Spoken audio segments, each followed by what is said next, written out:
I think if you live an interesting life, you'll write very interesting stories, which is also the beautiful thing about creative life overall. Learning can never stop. There is always something new, and I learn from my patients. And each one of us will use that choice based on the use that you have to put the technology to. The first film that made me sort of see how a human story and the layers of politics beneath. Panipat का युद्ध पढ़कर आने वाले दरोगा लोग investigation कर रहे हैं तो उसमें थोड़ा विज्ञान मिश्रित होना चाहिए, ऐसा मेरी अपनी सोच है. A person may have a very enviable lifestyle, externally appear very successful and happy, but no one really knows what's happening within. It is not going to kill the supply chain, it is to empower the supply chain. And I'm happy to announce that we are still very much in the pilot stage and beta testing is going on. We are gradually building up our presence little by little as people get more and more confident. Because of the state of our cities, we have no option but to build smart and resilient cities. Digital India is more for the poor, underprivileged, and the deprived.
Ladies and gentlemen, a very good morning. Also, a warm welcome to all of you.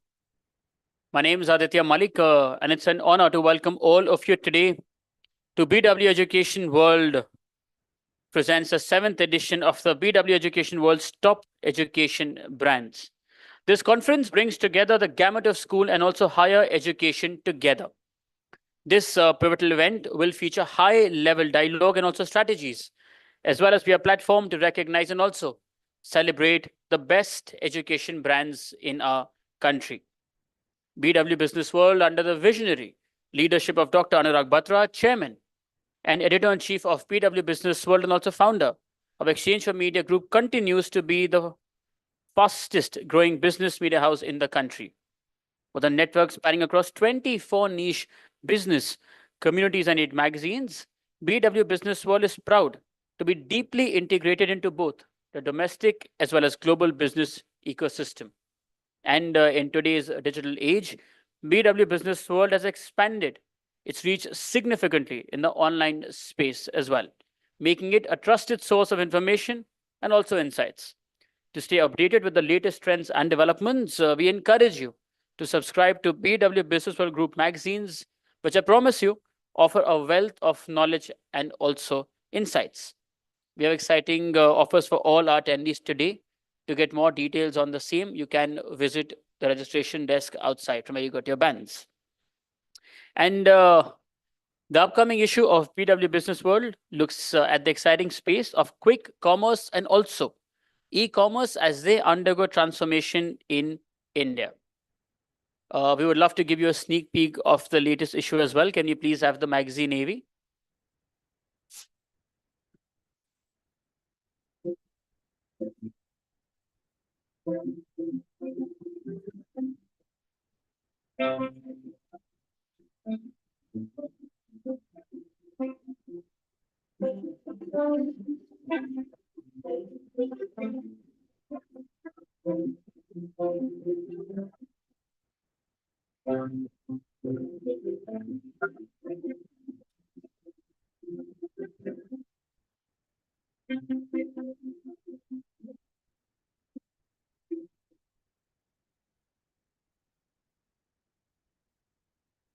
Today's event is also being streamed live across all BW Business World platforms, including the social media channels and also on www.bweducation.com.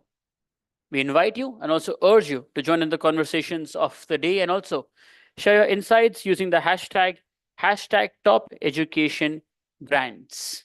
And let's also give you a quick dynamic view of a community as well. Can you please have the community AV?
I also take this moment to thank our partners for today.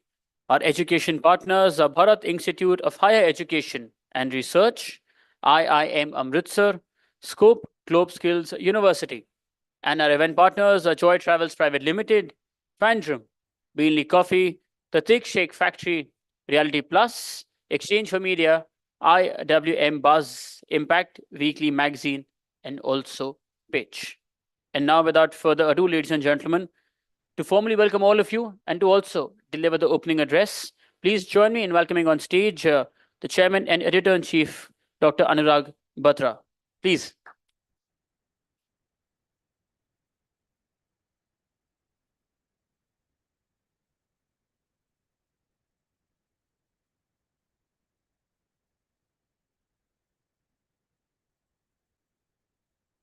Morning.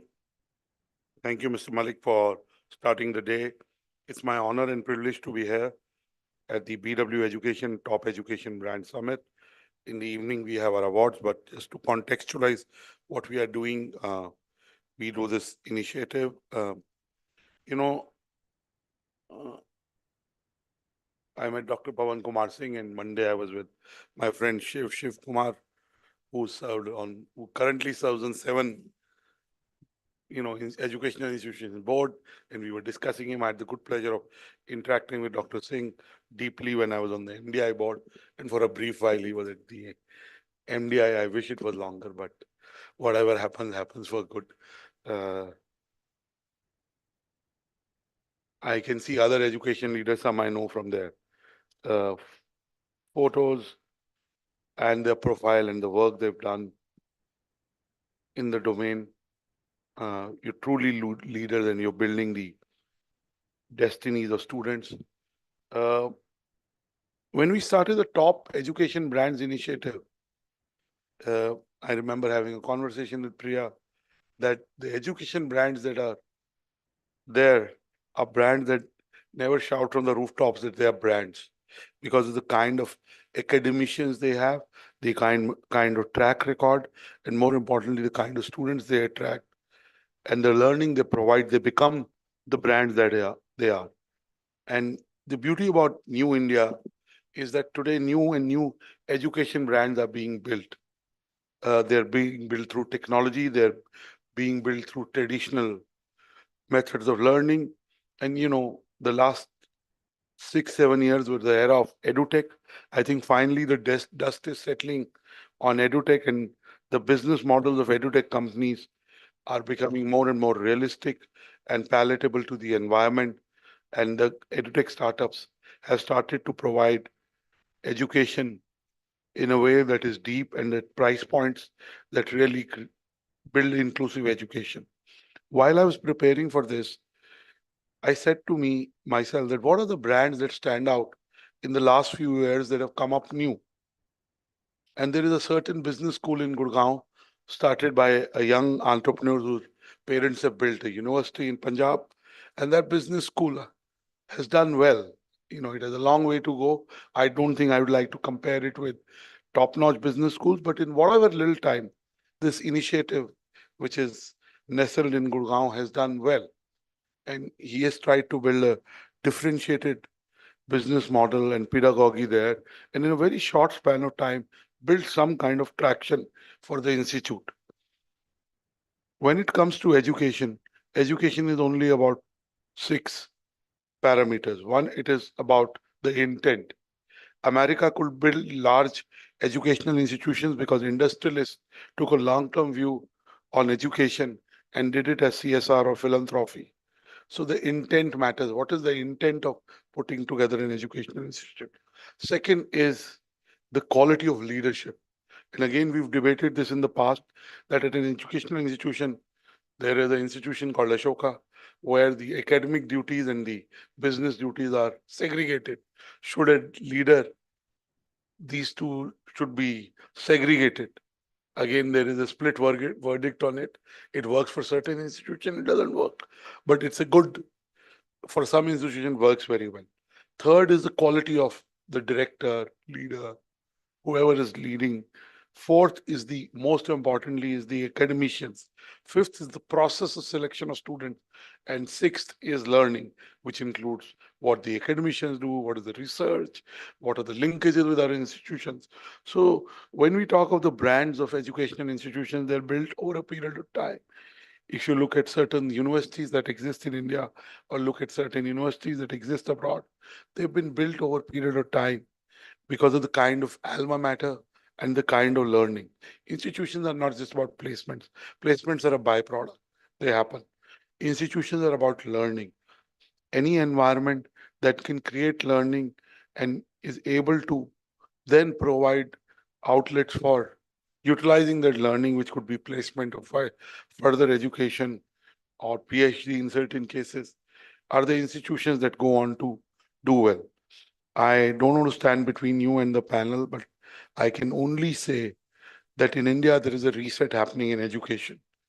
When I say talk of the reset is about integrating technology. In COVID times, we talked to the word hybrid a lot. Some of us thought that traditional education will come back and will come back with a bang. That happened. But technology and learning using technology has come to stay. Especially business world operates in a CXO ecosystem. We are a B2C product. When it comes to various sectors, industries, more and more upskilling of leaders is happening through technology. But there is no substitute for face-to-face learning. There's no substitute for a discussion with a professor. And I'm sure the online education will evolve, but I have a very grim view of online education. I've had friends, I won't take their names, but who are pursuing MBA, they didn't do an MBA while they're having a beer with me. I don't drink them. I was drinking my green tea and they're answering an online exam at 7 p.m. I'm not saying every online student is like that. Online has a value, but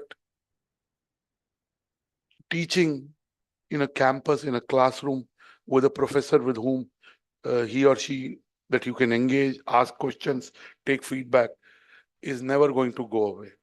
So the top education brands that we've selected today through a jury process are brands that in some way are integrating the best of the traditional education, but are also embracing what the environment and technology has to offer. It continues to work on this 6 parameters that I talked of in terms of intent, leadership, director, academic bench strength, quality of student, which is determined by the process, and most importantly, the learning methodology and the learning processes. The outcomes in placements are important, but if the first six are right, the seventh outcome happens. So I hope the winners that you see today are winners that you respect, you benchmark, and are able to provide some kind of inspiration, or at least there are practices that you can learn from them. There is something that you can learn from everyone, and there is something that you can learn from every institution. They have a DNA that has something in it which can be picked up.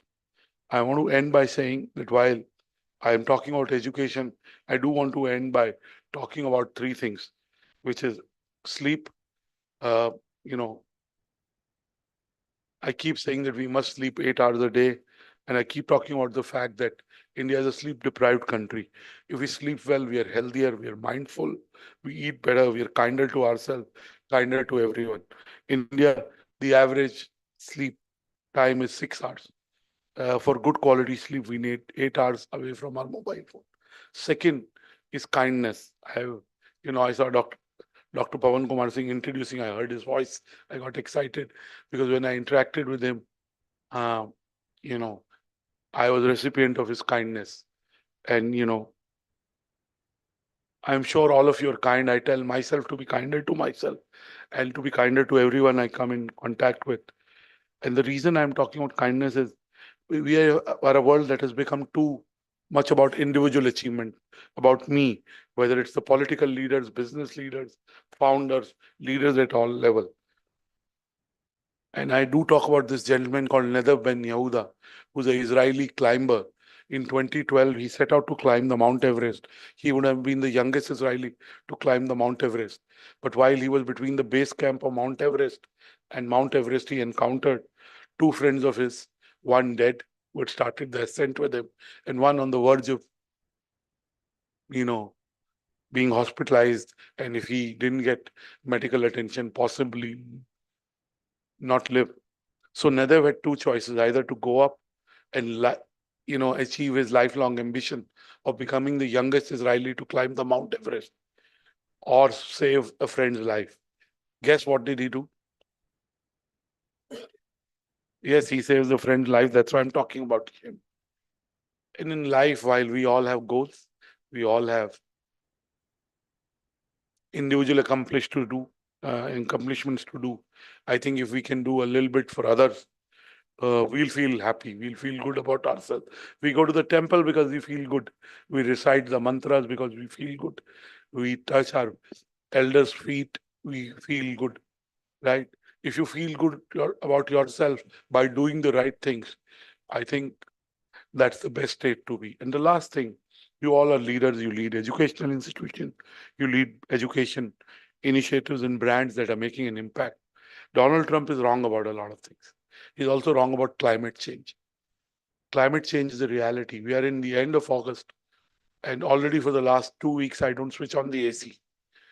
In parts of Africa, sub-Saharan Africa, summers are coming 4 months in advance. The wildfires in Europe, in Australia, in America. Climate change is a reality. So in whatever we do, if we can build courses on climate change, whether you are in K-12 or you're in higher education, most of the leading B schools don't have a course on sustainability. They don't have a course on ESG. We talk of ESG financing. So as leaders, as influencers, as people who have a certain influence on a community, both your students, faculty members, in whatever you do, raise the climate consciousness, raise the focus on ESG, bring in communication and sustainability. As a household, the amount of plastic waste, we order D2C product, they come in 3-4 layers of packaging. The amount of solid waste that we are creating is huge. So clearly in whatever you do sleep enough. That enhances health, that keeps you mindful, and you're kinder to yourself and everyone. Second, while you do what you pursue, and it is okay to be ambitious, to have goals, and I'm saying this to myself, help other people. It's not to people like you. I'm sure you do it. And last but not the least, in whatever you do as leaders, bring climate consciousness, sustainability consciousness, and ESG consciousness as part of the curriculum and in every other way that you can imagine. I wish you luck. I look forward to seeing you in the evening at the BW Education, top education brand. Professor Sas Budde, who is the chairman of, former chairman of AICT and now heads another very important body in education, is going to be here and he's going to talk about where is education headed, what is the future of education and how to build a top education brand. And there is too much competition. Brands are built over a long period of time, but the seeds of building top educational institutions starts now. Thank you. God bless you.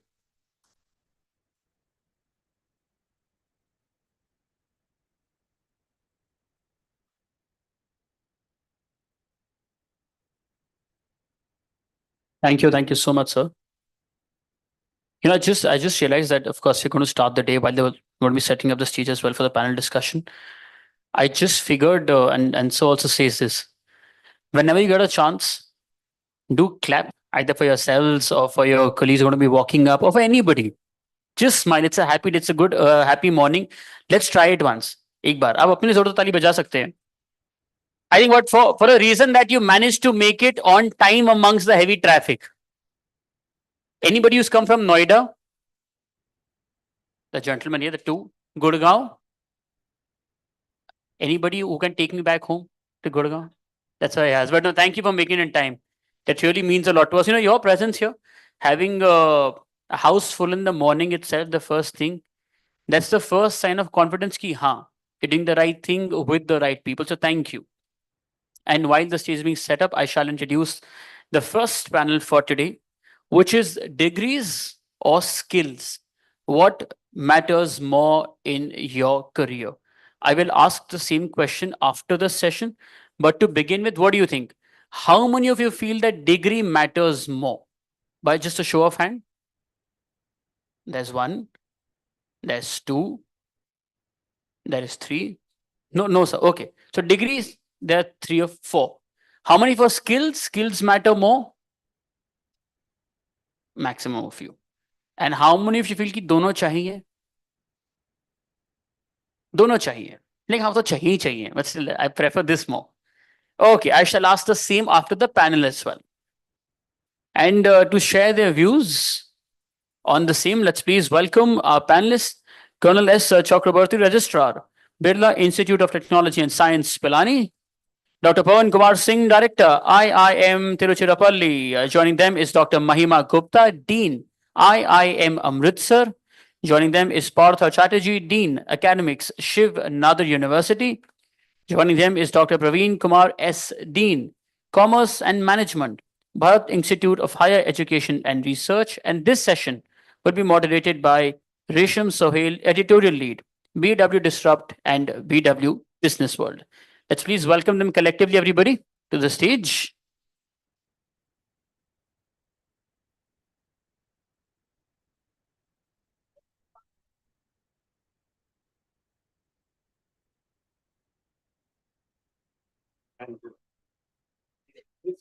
We need one more. Yes.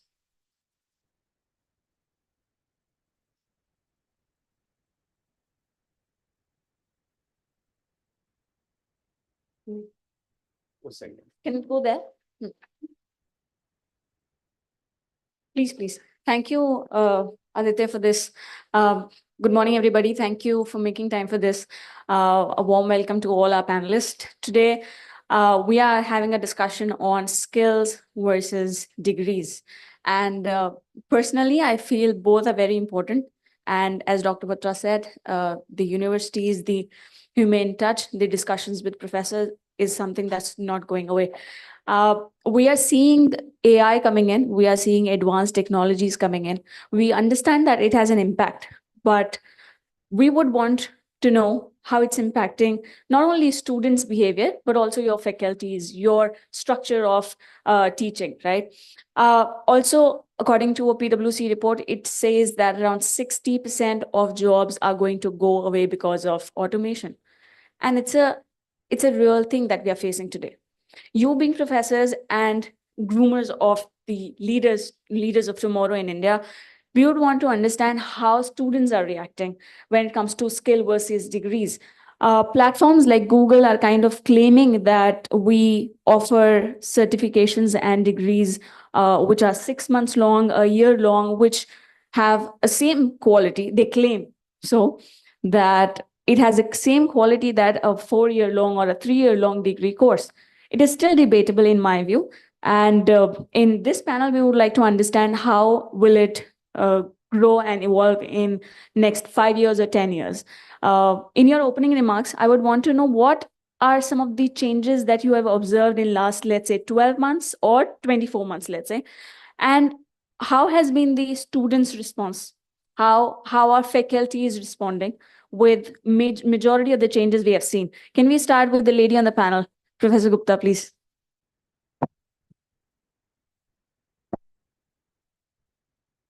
Well, first, thanks, Business World for giving me this opportunity, and I'm really feel honored to be a part of this esteemed panel. So I think it's two things you asked. First, what degree or skill, what is the student's perception? And secondly, how students are handling this AI tools and all. So first, for degree versus skill, I would like to say that whether degree is important or skill is important, it depends on the trajectory of the career a person is. For instance, a person who is thinking of educational degree after 12th, they are looking for a strong foundation. They are looking for some sort of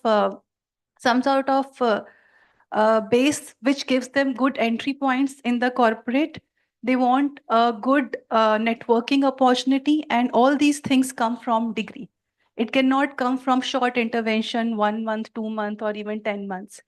Whereas if we compare it with the persons who have already done one degree, who are already in their workspaces, they want to evolve, then they look for these opportunity where the skill enhancement can happen. So I would say that both are required at different stages of careers. But yes, if we look at the degrees, now going forward, there might be more intervention where pedagogies are evolved, which are made more learner-centered, which are more experiential. So all these things, all those inputs should be incorporated in the degrees. Good to know. Now, when coming to you, Professor Singh, I mean, we understand that this has been the traditional norm that we are seeing in terms of universities, students teaching. Now, the question is this going to disrupt in coming future? 5 years down the line, 10 years down the line? And in addition to this, how are we going to fill the gap between academia and industry? That is something I would want you to touch upon and tell us how it has been in the last 12 or 24 months. Thank you very much. Madam Risham. Yes. Thank you. And my respect to all dignitaries on the dais and sitting in front of us. And thanks to Business World, Dr. Patra and his entire team. You see, I will respond to that question, but the title of this discussion should be always in the mind in the beginning at least. And what is that? That degree or skill? Exactly, I'll read that. Degree or skill, what matters more in career? See the whole perspective. I'm painting two pictures before you. One is boat race in Kerala during Onam. Long boats are there, and each boat is competing with another boat. But in that boat, 2 rows of sailors are there. Long boat, 1 row, another row. Now these 2 rows are not competing with each other because sailors of both the rows are sailing the boat in the same direction. Other picture you imagine, tug of war. One team pulling the rope in one side and other team pulling the rope in other side. My question is that that why we put this question in the title itself, which is more important, as if we are painting degree versus skills as tug of war. And I'm trying to draw your attention, invite your attention towards this whole phenomenon as, let us say, boat race, where both the rows are sailing the boat in the same direction. Why I'm saying you, in one of the discussions, which happened after NEP came into picture, and I was also a member of one subcommittee for implementation of one part of NEP, and a question came, did anything NEP document missed, which is very important and it should have been there? Now, it was a difficult question on the spur of the moment. But you know, God is always kind to professors.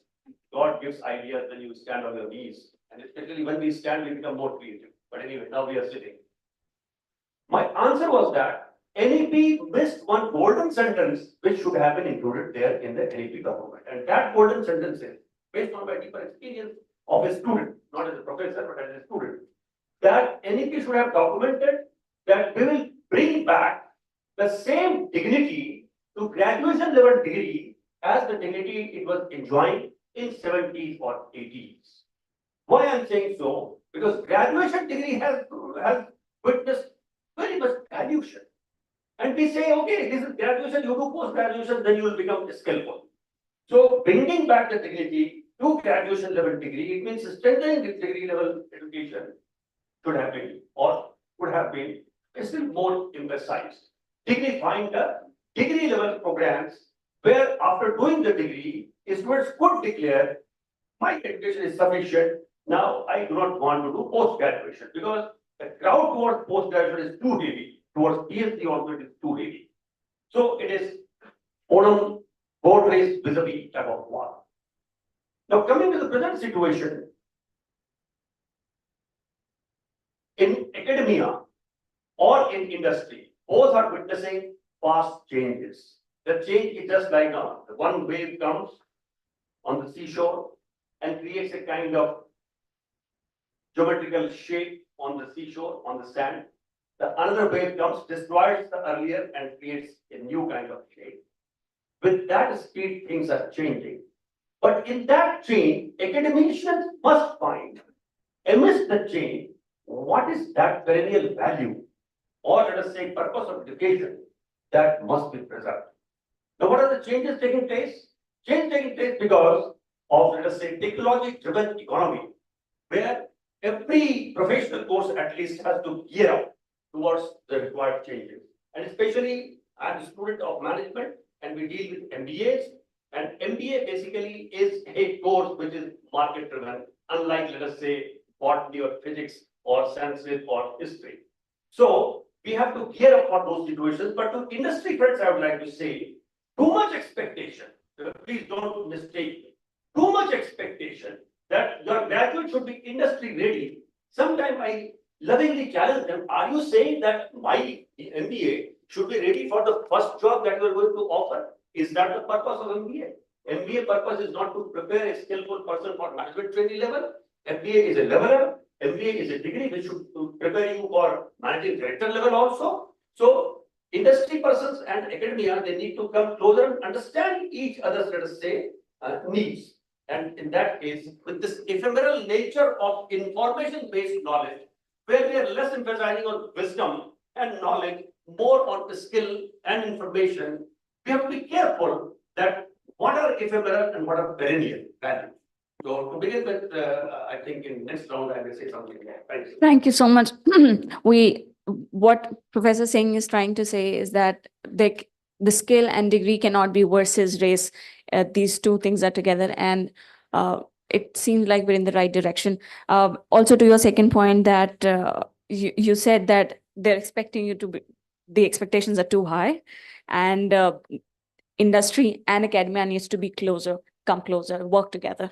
I would want to come to you again to discuss it in detail. I'm coming to you, Professor Chatterjee. Now, how are you looking at it, skill versus degree, your first take? And in addition to that, how are you expecting the changes going forward? as far as we spoke to two panelists on our panel, we understood that there cannot be versus. What's your take on this? Well, first of all, thank you for having me here. I completely agree with the view that was expressed right now. That, I think it's part of the world that we live in today, where we see much more fractionalized world, much more conflicts probably, that we try to pit things one against another. But really, it's not, right? Particularly skills versus degree. Because first of all, let's think about it. When we talk about skills, what do we mean by skills itself? And that itself is something that we need to probably think a little bit harder and define harder in a world that is changing. Right? A few years back, the kind of skills that we would have talked about or would have been valued is no longer valued, as you pointed out in your beginning remarks, that the things are changing, and some of the jobs that were there, those are no longer going to be there. So if we are just going to focus on skills, which is devoid of other aspects of education, then we're not going to be able to build our citizens, our future workers, to create, to innovate, and to lead. So we cannot just take skills out of education and see that in vacuum, right?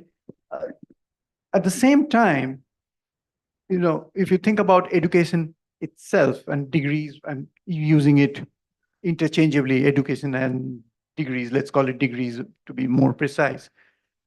The way we have been thinking about degrees and building degrees, that itself has to be re-examined in this context, right? That what are we trying to do? What is the role of a degree? And again, in this space, can we just think about a degree where there's no skills, right? I mean, Professor here talked about some business-facing degrees like MBAs and some not, but actually there is nothing like a degree which is not market-facing. Why would a student just go and get a degree that will not earn a livelihood in the future, right? There cannot be a degree just for the sake of it. So we need to re-examine and understand what is it that we are doing. And in this, again, we need to go back and understand what are the kind of skills that we're talking about in a world that is changing, in a world where there's AI and all of it that's coming in. So for example, a kind of a skill that we would want very much in the people who are going to face a very uncertain future is this ability to learn continuously. Because we really don't know that what we are teaching today would continue to be valued in the same way as it is. But what we can do is we can prepare our students to ensure that they are able to learn things, right? Thinking about AI again, we need people who can ask questions, not only solve problems, right? Can we think about that as a skill? It's a very, very critical skill. And can that be taken out of a degree, right? Can we prepare a 6 months thing or something where we can just prepare our students who are able to do this, learn, relearn, figure out new things continuously. And second, also ask right questions. And similarly, can we build a degree where we are not imparting these things? We are just giving them some vertical knowledge or some particular tools. Can that degree be valued?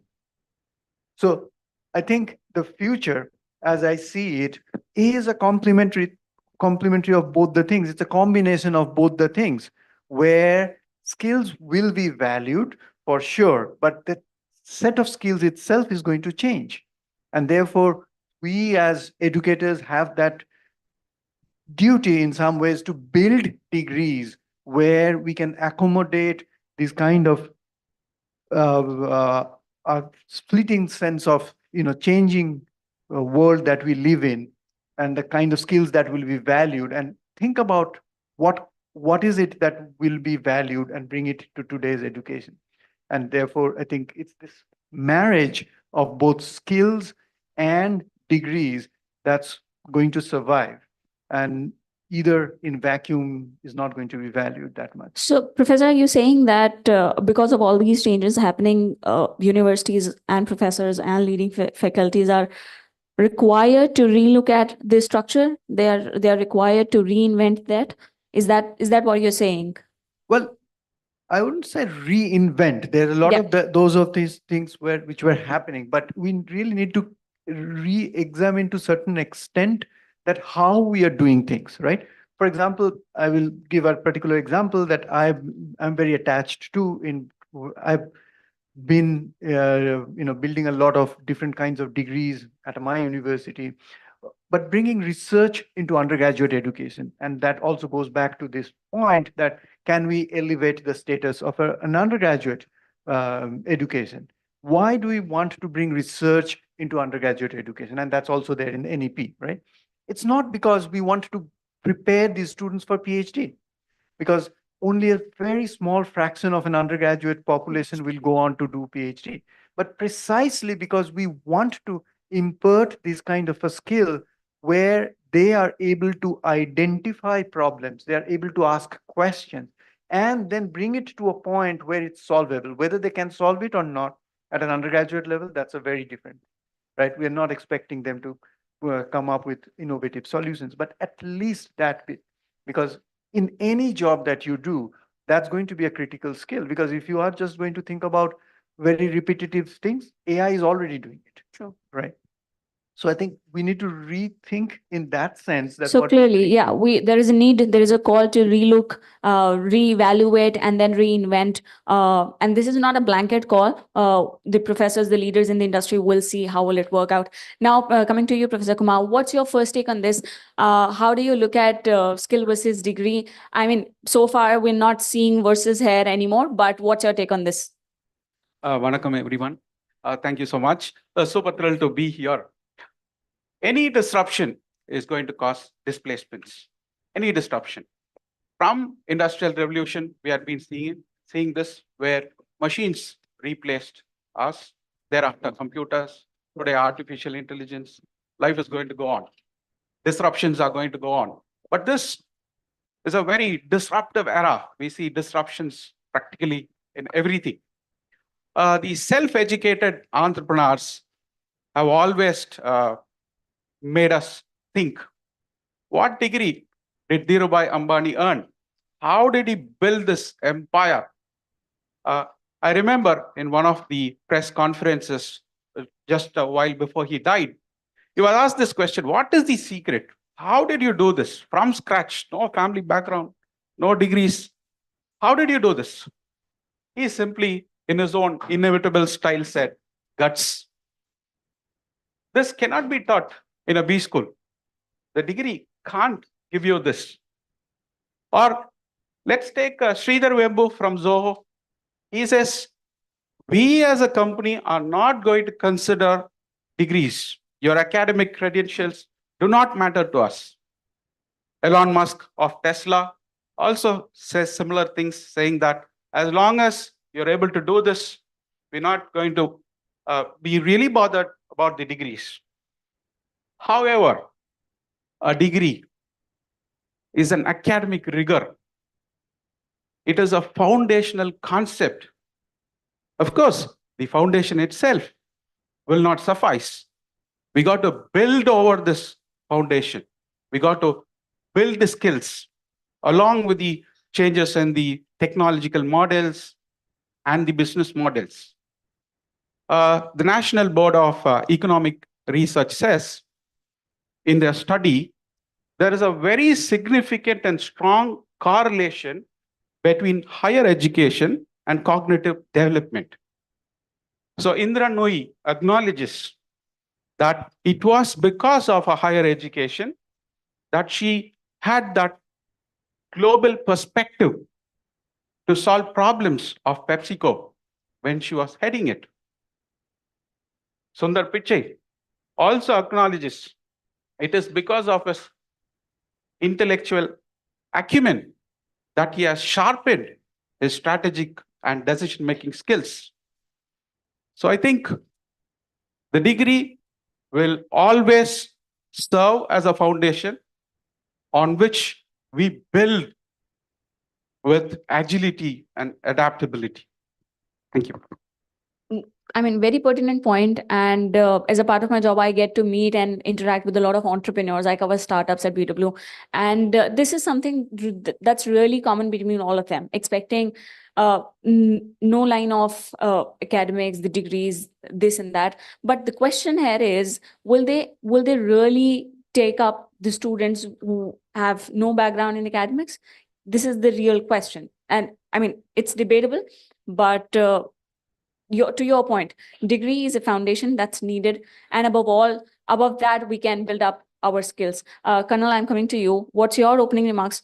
I mean, if you have a different take on this. Yeah, good morning, everyone, and especially a big thanks to Business World for having us here. And I could not agree more with my co-panelists here, though Professor Praveen has just sprung a surprise by saying that there are so many entrepreneurs who have actually not taken recourse to their degrees, but have actually made a name for themselves in the market. There are so many examples that he has quoted. I will also quote from my personal example, because I am coming here from BITS Pilani, and BITS Pilani has always been a pioneer in setting the two, like our Professor Singh has told earlier. It is a perfect blend of degree as well as skill. So there is nothing like imparting the skill while you are giving the degree. So that is what was the stern belief. In fact, I myself am an alum from BITS Pilani, and way back, this practice school concept was started in 70s.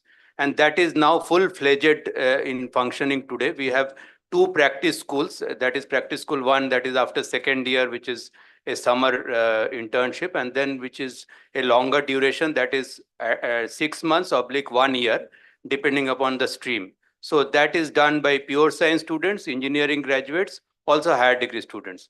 Now the good part or good aspect of this, as our moderator here pointed out, is that you can't step into that world without a degree, and you can't have a degree without the skill.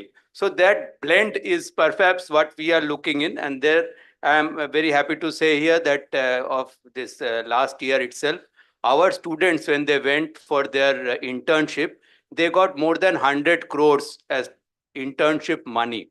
So that itself shows that the industry appreciates the degree, also is ready to train these people. 100 crore is a collective figure, huh? 100. I got excited.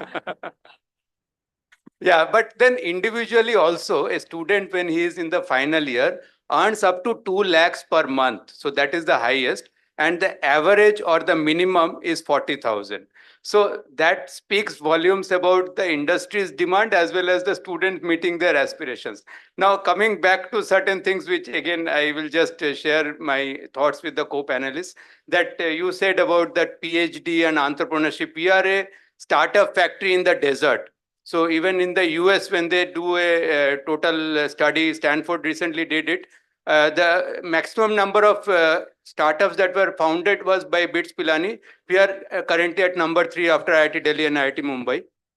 But notwithstanding that, now we want to incorporate the entrepreneurship in our curriculum. So we have now started something which is called a PhD drive. That means when you do your PhD, at the end of your PhD, which will be around 4 years, you will have something which is a patent, and you will have some startup idea, and you will go into startup straight away. So that is merging again the two. That means your degree and your skill. You have a PhD degree and you are already into a startup. So there are certain good and brilliant examples which Pilani is doing. We are also doing a lot of corporate thesis. We are also into projects, industry projects and things like that, which I will come and elaborate later. But to start with, I am very happy with my co-panelists that everybody agrees here that there is no friction between the two. Actually, there are two merging concepts. One is the degree, another is the skill. Good to know, Colonel. I'm coming to you, Professor Singh. Now tell me, if we continue traditionally teaching our students, continue with what we have been seeing last 50, 60, 70 years, how universities are working, the pedagogies, but how will it impact the employability going forward? I mean, you just said that industry has high expectations, which in some way is fine. But there's also a point which you would also agree that there is a need to have a collaboration between how skills and degrees can have a marriage or have a collaboration. How, if we continue traditionally, as I asked, two part of my questions. One is, how will it impact the employability going forward? And to your earlier point, academia and industry needs to come together, work together more for collaboration. What is needed there? So two parts of my question. So first part, on my left side is Professor Mahima from IIM Research. She is expert of quantitative techniques. So it will be very dangerous for me to utter anything about operations research in front of her. But I'll tell you. First question is, if we keep teaching in traditional way, what is going to be the future of the students for them? Or how will it impact employability? I mean, in terms how industry is expecting students to be, how will it impact? Number one, if we teach something for the sake of that thing, employability will be less. I'll give you an example also. And if we teach anything, and I'm very happy that you said, there's no need to say that history will not take you employability and MBA will take. Anything must ensure that it leads to, let us say, proper engagement and employability. But if I teach operations research, starting with linear programming, standing on the blackboard and saying that there are two functions, one is objective and one is constant, or there are many constant, one objective function. There is one way of teaching, and I will study, understand that concept, will write in the exam, and will get some marks. But I give you an example, my teacher in operations research, his first class, and he said, dear students, there are 8 windows in this classroom.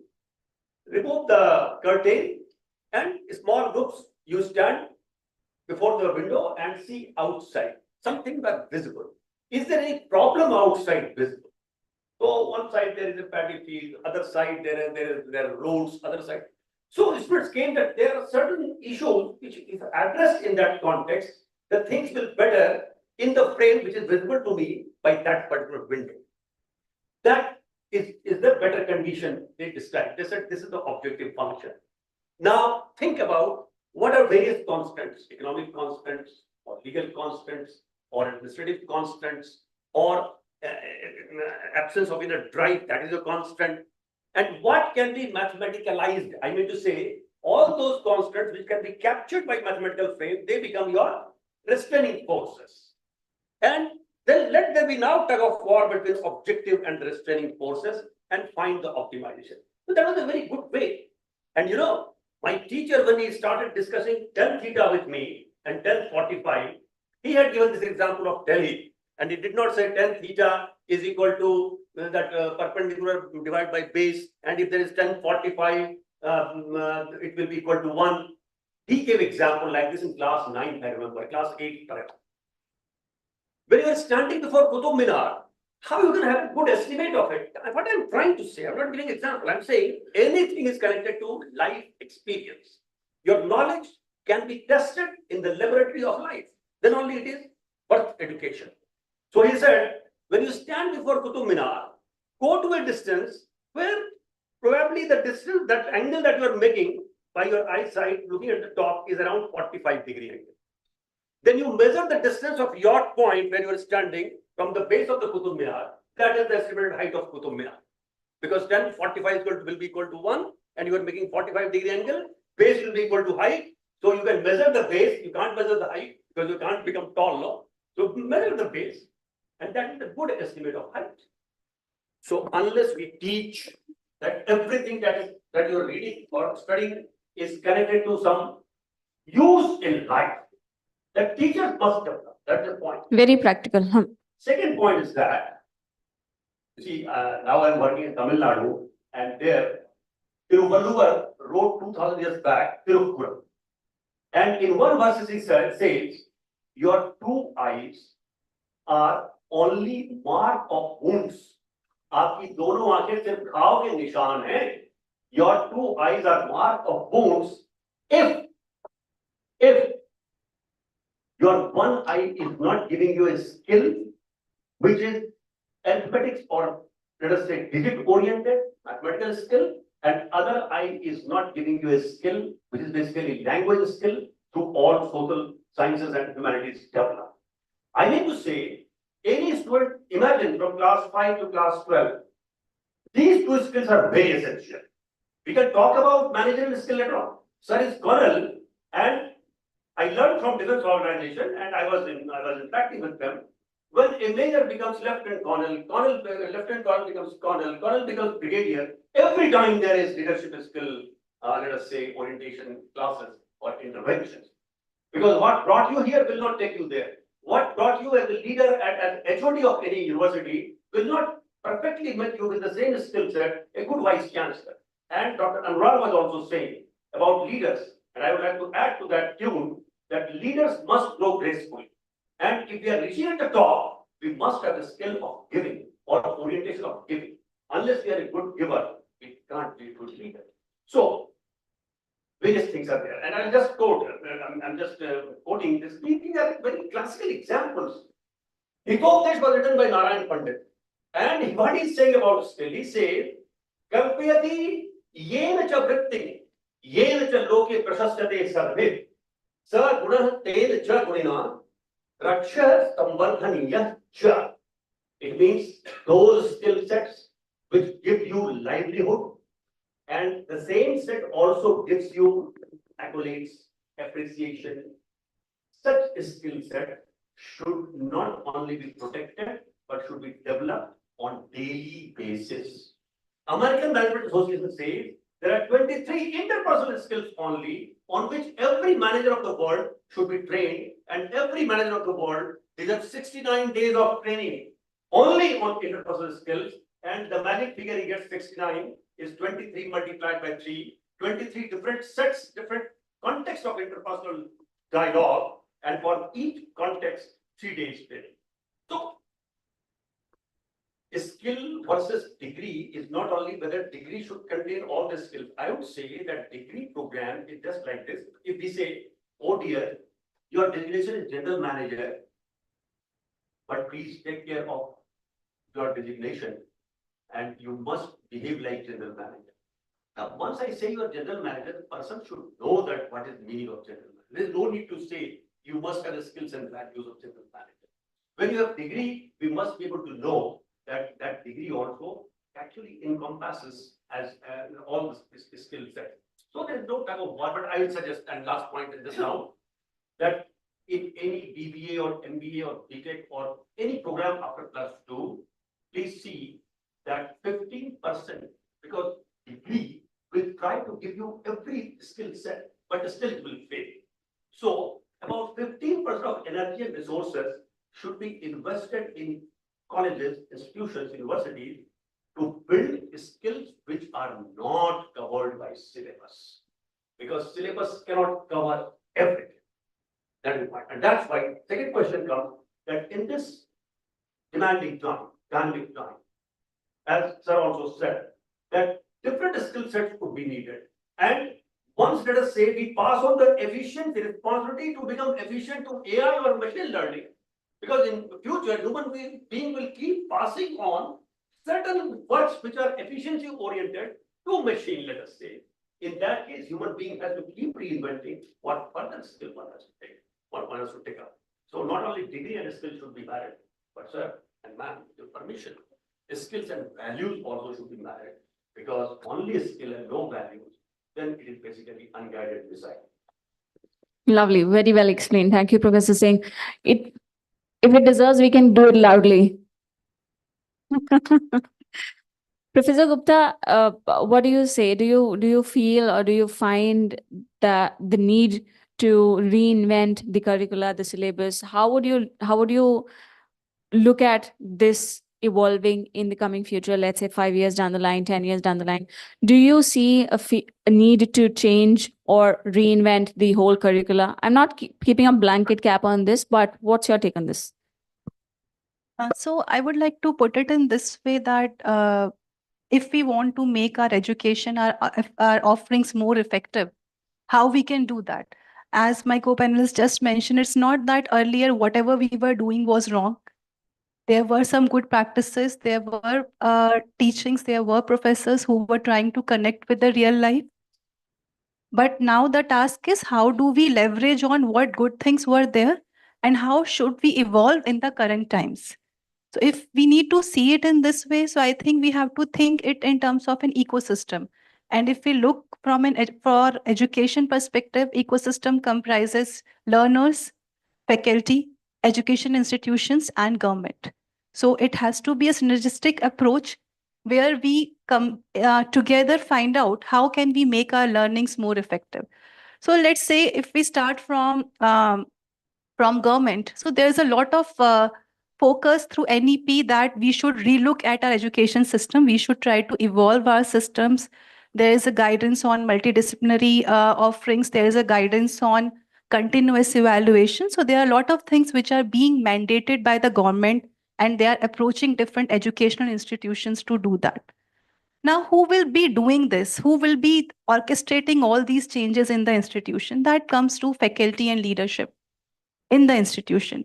So there, what we have observed that there are certain policies, but in order to drive it down to the lower levels, we need a lot of leadership and cultural inputs there. For instance, let's say when COVID happened, most of us have to shift to online medium.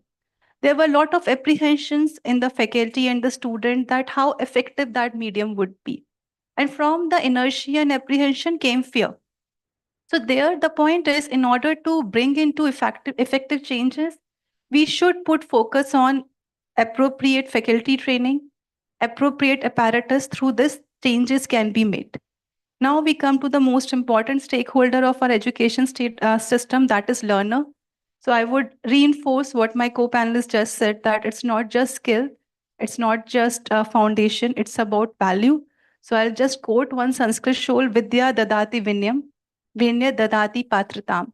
So the point here is we should work in such a way that our students have humility to understand that they need to learn. Then only they would be capable to understand all these things which are being taught.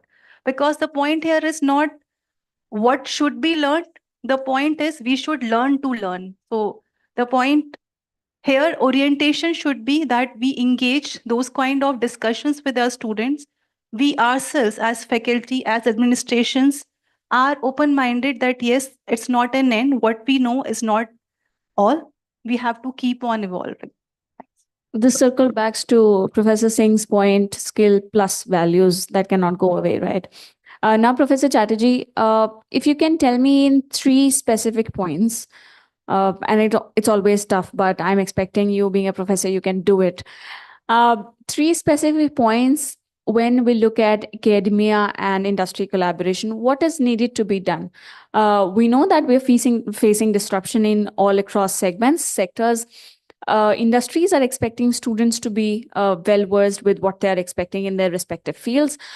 Now, when we look at academia, the syllabus, the curricula, what is needed to be done? It's just not the syllabus, but from a broader perspective, in 3 points, what's needed to be done?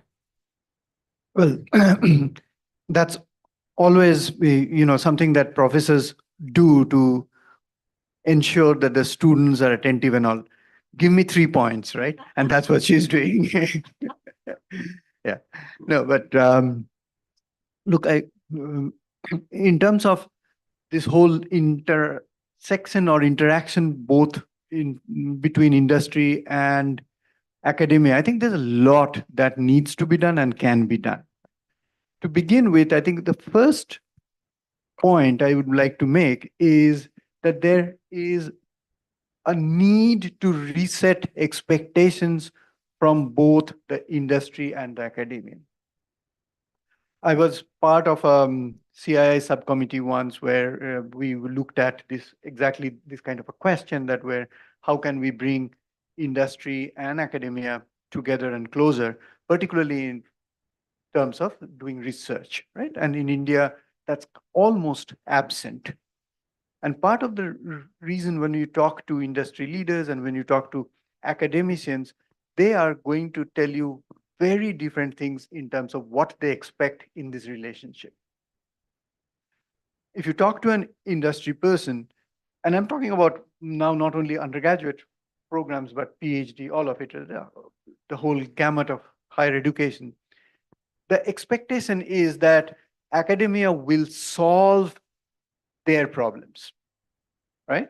That they have certain problems, they are facing certain challenges in either, it can be in very real space like manufacturing to very abstract space like dealing with people or environment or something like that, right? So industry thinks that, okay, we are facing these problems and academia should have answers to that. Academia, if you talk to academicians on the other side, that, okay, what do you want from the industry? What is it that you expect from the industry? The answer often seems to be that, oh, I have an excellent research agenda and I want the industry to fund it, right? So there is this conversation that's happening in parallel. Industry is ready to fund, but only for certain projects or certain questions that they want answers to. Academia is ready to work with the industry, but again, to answer questions or research agenda that helps them. So that's the first bridge that we need to build, that, okay, where can we bring them together? And maybe there is a role for building big projects and things like that, where some of this fundamental research can be done, but also industry can get certain answers to them, right? Their questions. So this is a tough one because how do you build that bridge between this expectation and that expectation? Much easier thing, and coming to, since you said 3 points, and by the way, in terms of expectation, let me, add to this. Well, I was talking about research, but it's also to a certain extent about degrees, right? And that's what Professor here mentioned, that the degree is not to train them for their first job, right? The industry expects that they will come ready for their first job, but the degree is not necessarily that. It's not going to give a manual to students to say that you read this, you learn this, and you go and get the first job and you'll be successful.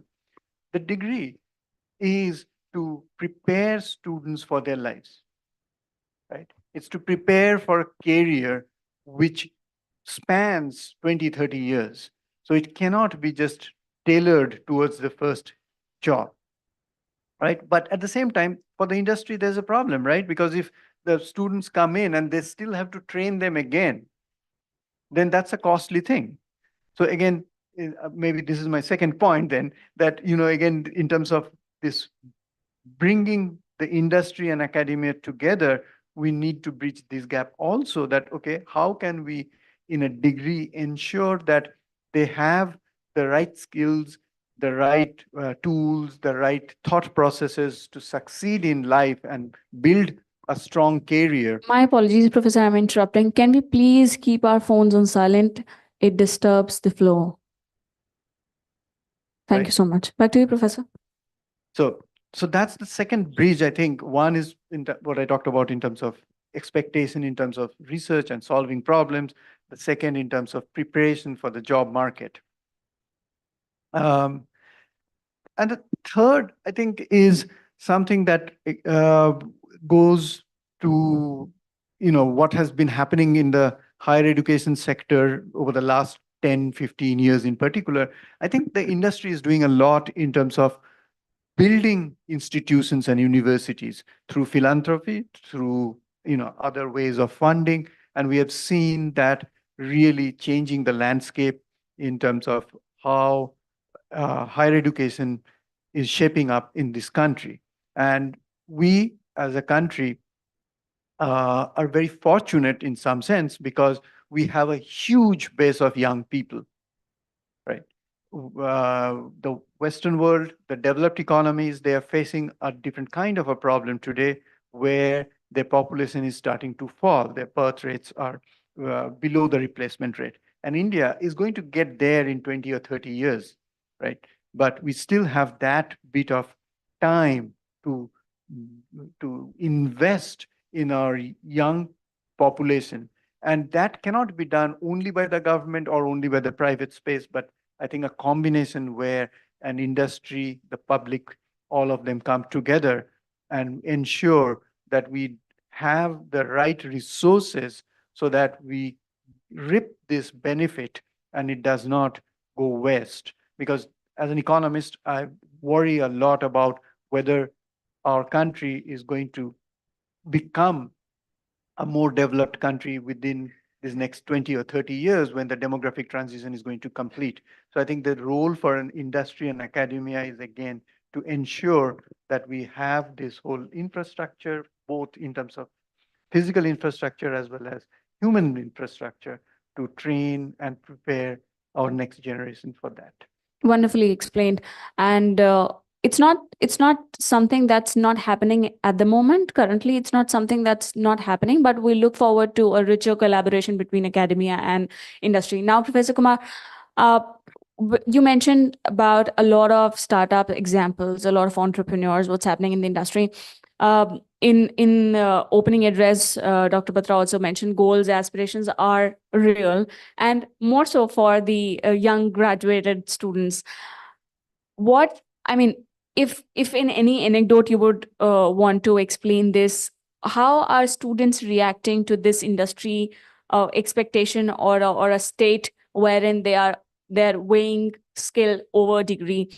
How are students reacting to this, and what change are you foreseeing? As educators, what we are trying to do is we are trying to build an ecosystem which is more inclusive and open, that creates the desired outcome. So peer learning, peer evaluation, internships, case-based learnings. So the connect with the industry, with the community-based learning. These are some new dimensions that we have added. So what is intriguing is when IBM or Google or Amazon says degree is not important for us, the academic credential does not matters to us. Technically, this is possible because learning is open. They always have micro credentials, micro learning. We also acknowledge that, and we also credit those learnings as well.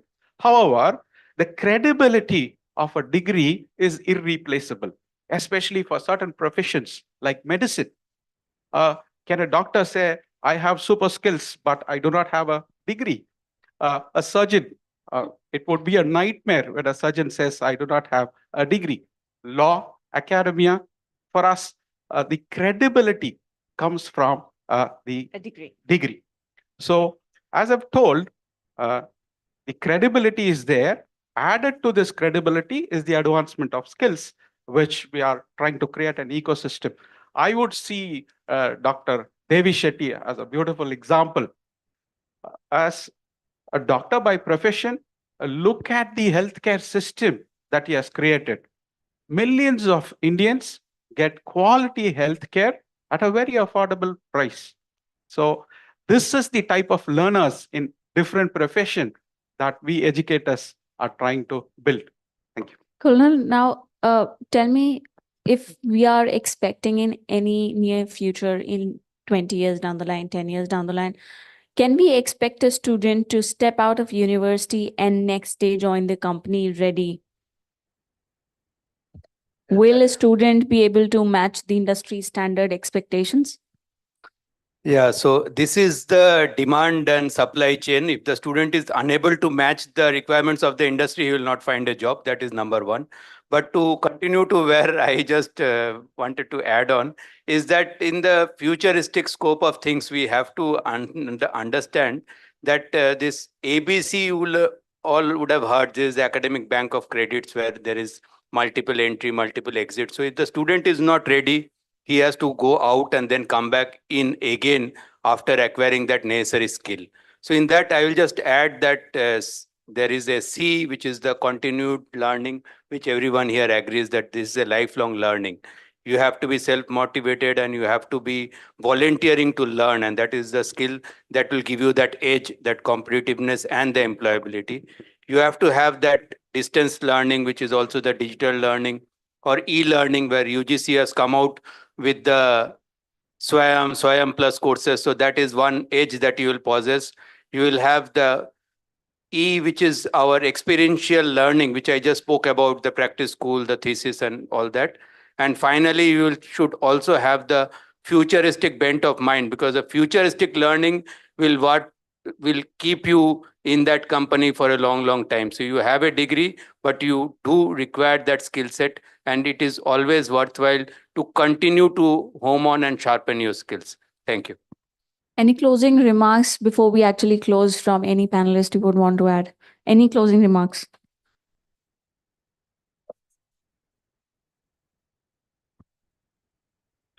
There are three types of teachers, 1, 2, and 3. Say type 1, those who do not cover the syllabus. Do not cover the syllabus. If not syllabus proper. I am afraid now. No, nobody is there in this room. Like that. Type 2 are those who cover the syllabus and cover well. But they need not to be saturated. Third type is waiting for them.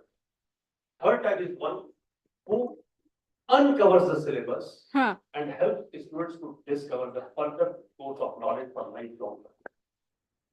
And my last point is that we should make our degree robust, still fully knowing that at no point of time degree will fully ensure the total degree. तो अकबर इलाहाबादी ने कहा कि संभले कहाँ वो अब मेरी नजरों की फोर्स से, नजर मतलब विजडम, संभले कहाँ वो अब मेरी नजरों की फोर्स से, कॉलेज उलझ कर रह गया सिलेबस के कोर्स से. So we have to have good degree, still we have to keep going beyond degree. That's my point. Wonderful. Thank you so much, panelists, for making time for this. This discussion has been really insightful for me. I am going away with so many takeaways. Thank you so much for making time for this. Back to you, Aditya.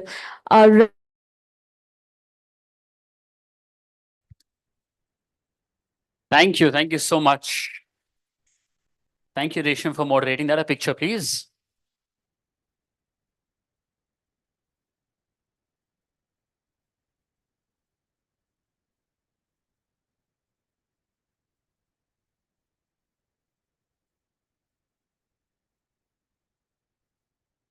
Thank you. Thank you so much.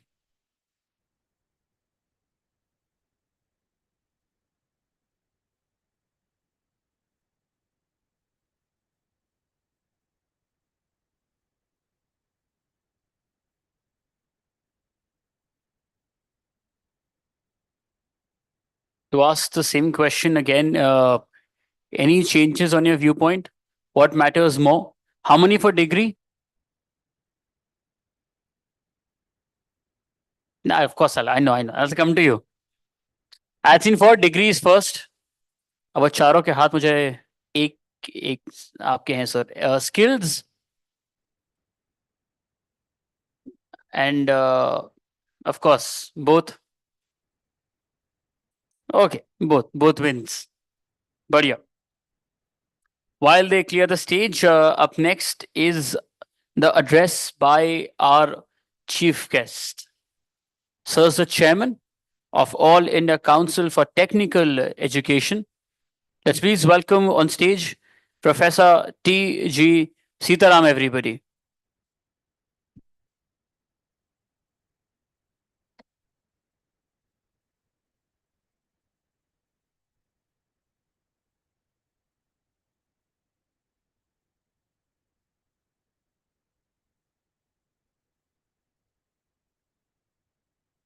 So, namaskar. Very good morning to all of you. we had a very interesting question at the end of the session. I only walked in. So that is, degrees are better, or sorry, degrees are skills. So what is the vision from the Ministry of Education? So let me tell you, first of all, very good morning to all of you. And today, more than everything else, innovation will be the heart. The activities for the nation is very important, is the innovation, and the entrepreneurial acumen is also very important. While innovation drives the progress, skill development ensures that progress is inclusive. In a rapidly changing world, shelf life of these skills is becoming shorter. Today, it is not enough to possess technical knowledge. One must be adaptable and continuously learning. This is the message. With this message, I would like to start saying that, you see, today we are in a very disruptive world. The emerging technologies, whether it is quantum computing, AI, artificial intelligence, generative AI, are changing the way we live, we work, and also we see our future. These artificial intelligence is taking the roles of the skill, or it is mastering the skills which we never even could imagine. So today, ChatGPT or any of these tools with quantum computing at the speed at which it does is mind-boggling. So just to give you a simple example, when I joined All India Council for Technical Education, I'm a professor at Indian Institute of Science, Bangalore. Okay, I was the director of at IIT Guwahati, led the institution, the Indian Institute of Technology, to the next level, which because it's the youngest, one of the youngest IITs. From there, once I came to AICTE, and the same time ChatGPT was also out. That was sometime in September, November of 2022. ChatGPT was released for the common man to use it. So I joined in December. So one evening, when I had some free time, I'd asked ChatGPT to tell me about what AICTE does. So All India Council for Technical Education was an advisory body to the then British government in 1945, then continued to be there till the 80s. In 87, when large number of engineering colleges started mushrooming in the southern part of India, starting with Karnataka, and then Maharashtra, Andhra Pradesh, all joined, the Kerala, all joined. And that time they thought that there must be some control. Okay, that controlling factor came in. During 87, was enacted by the parliament. AICTE was made as a regulator. So to regulating the engineering and management education in the nation. And you know the story of technical education in the country. So we started during British time in 1850s.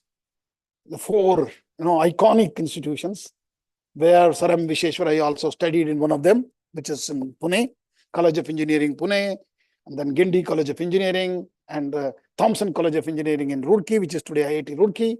And then the fourth one is the IEST, which is the Bengal College of Engineering. Okay.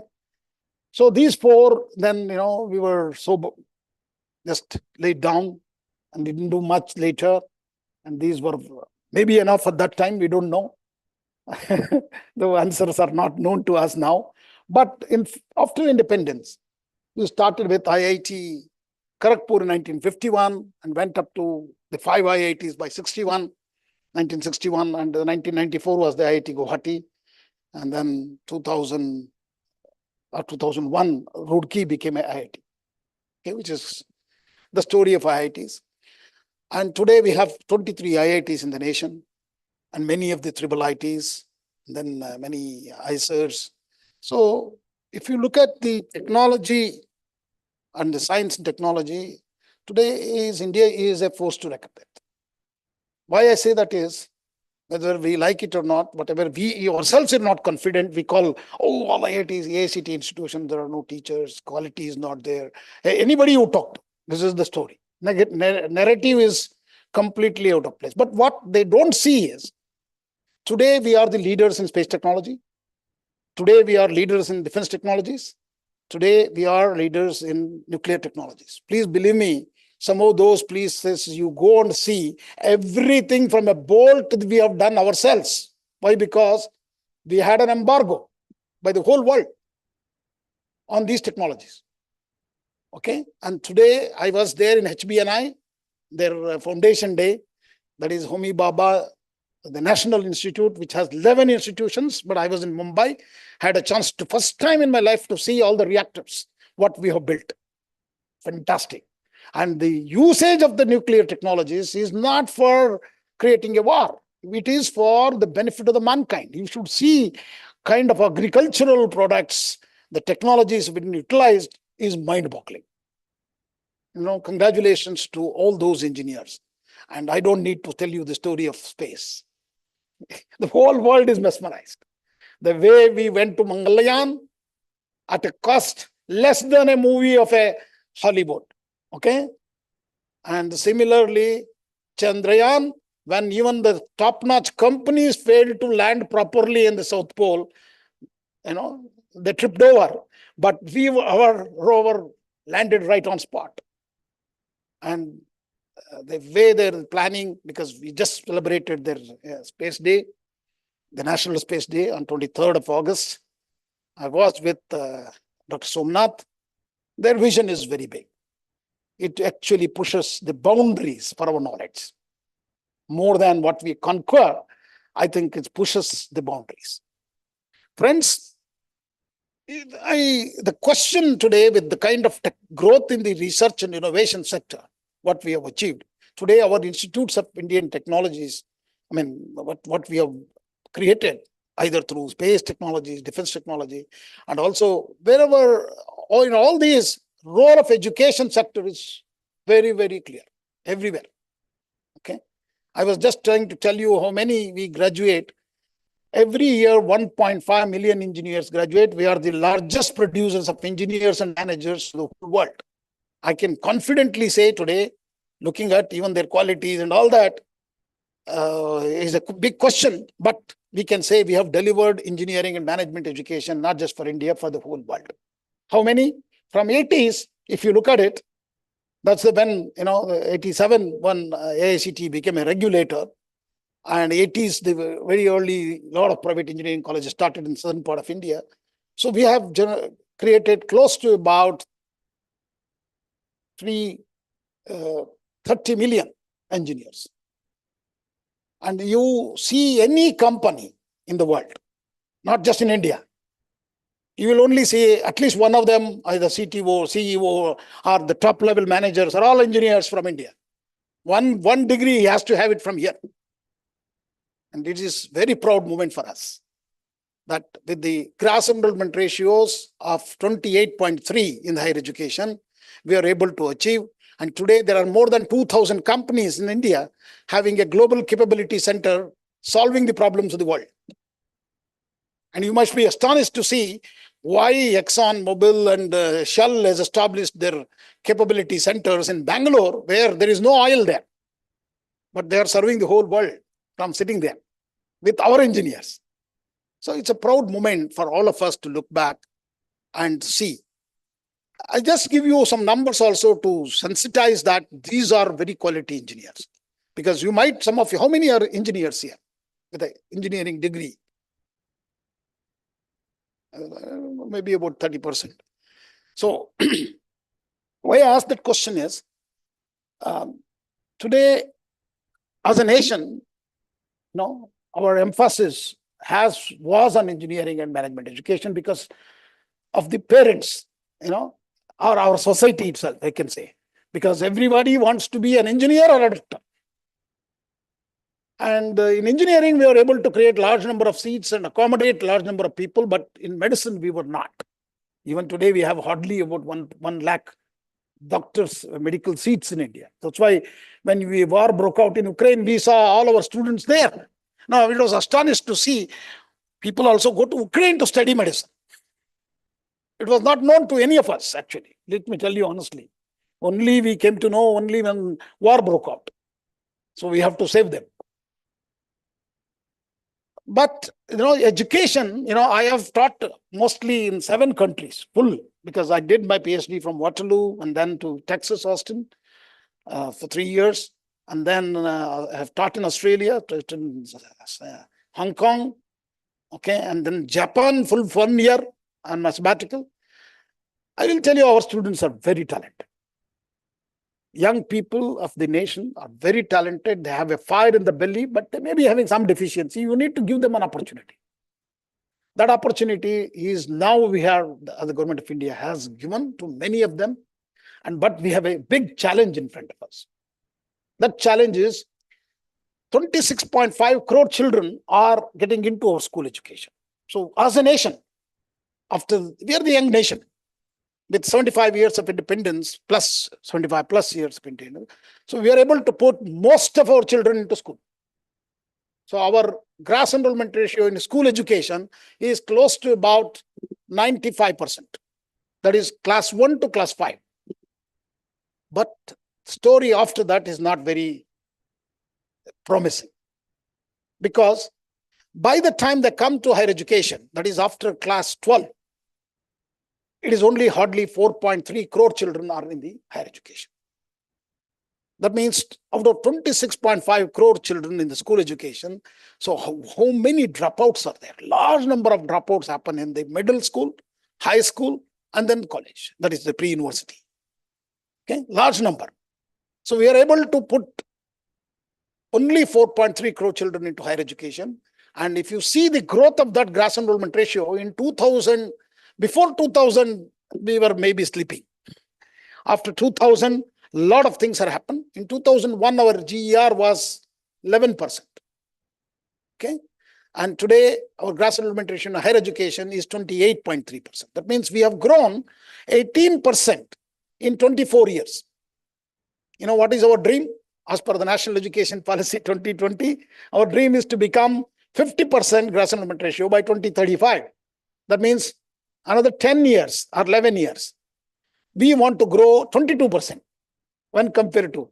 So that means if you look at the number of universities, I can go on telling you the numbers. We have done exceedingly well in the last 24 years. Okay.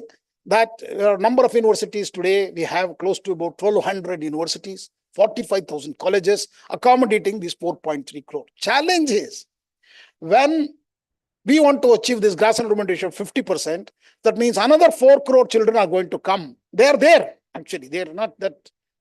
We are the youngest nation in the world. And there is a lot of aspiration among the people. And today we are also the 5th largest economy, bound to become the 3rd largest economy. Automatically, we have the money, okay, to come in. But to sustain this growth in economy, we need to do well in higher education. Look at the stories of the developed world, whether it is Israel, South Korea, Japan, have gross enrollment ratio in higher education 95%. America is not left behind, it is about 75%. So to go from 50 to 75% by 2047 is a big, big challenge in front of us. So where do the other students go? That's where the question came in, skilling. So it is nothing about degree, because degree is going to remain with us. Maybe not so much of importance to that, but degree, we need to somewhere, say, okay, this fellow is this. Okay. So it's going to remain with us, but the emphasis will be on skilling. The skilling now today is the concept of skilling has changed. It is not like only the plumbers, electricians are the skilled people. So let's see how Government of India has seen the skilling sector as in the future, in the last 10, 15 years. So in 2014, Ministry of Skill Development and Entrepreneurship was started. First time. We didn't have that ministry. And then 2019, what did we do? We said our MHRD, Ministry of Human Resources Development changed it to Ministry of Education. And the same minister was heading both the ministries, MSDE as well as. That means there is a very clear understanding there must be a sync between the higher education and skilling. And the skilling is going to be the future skills.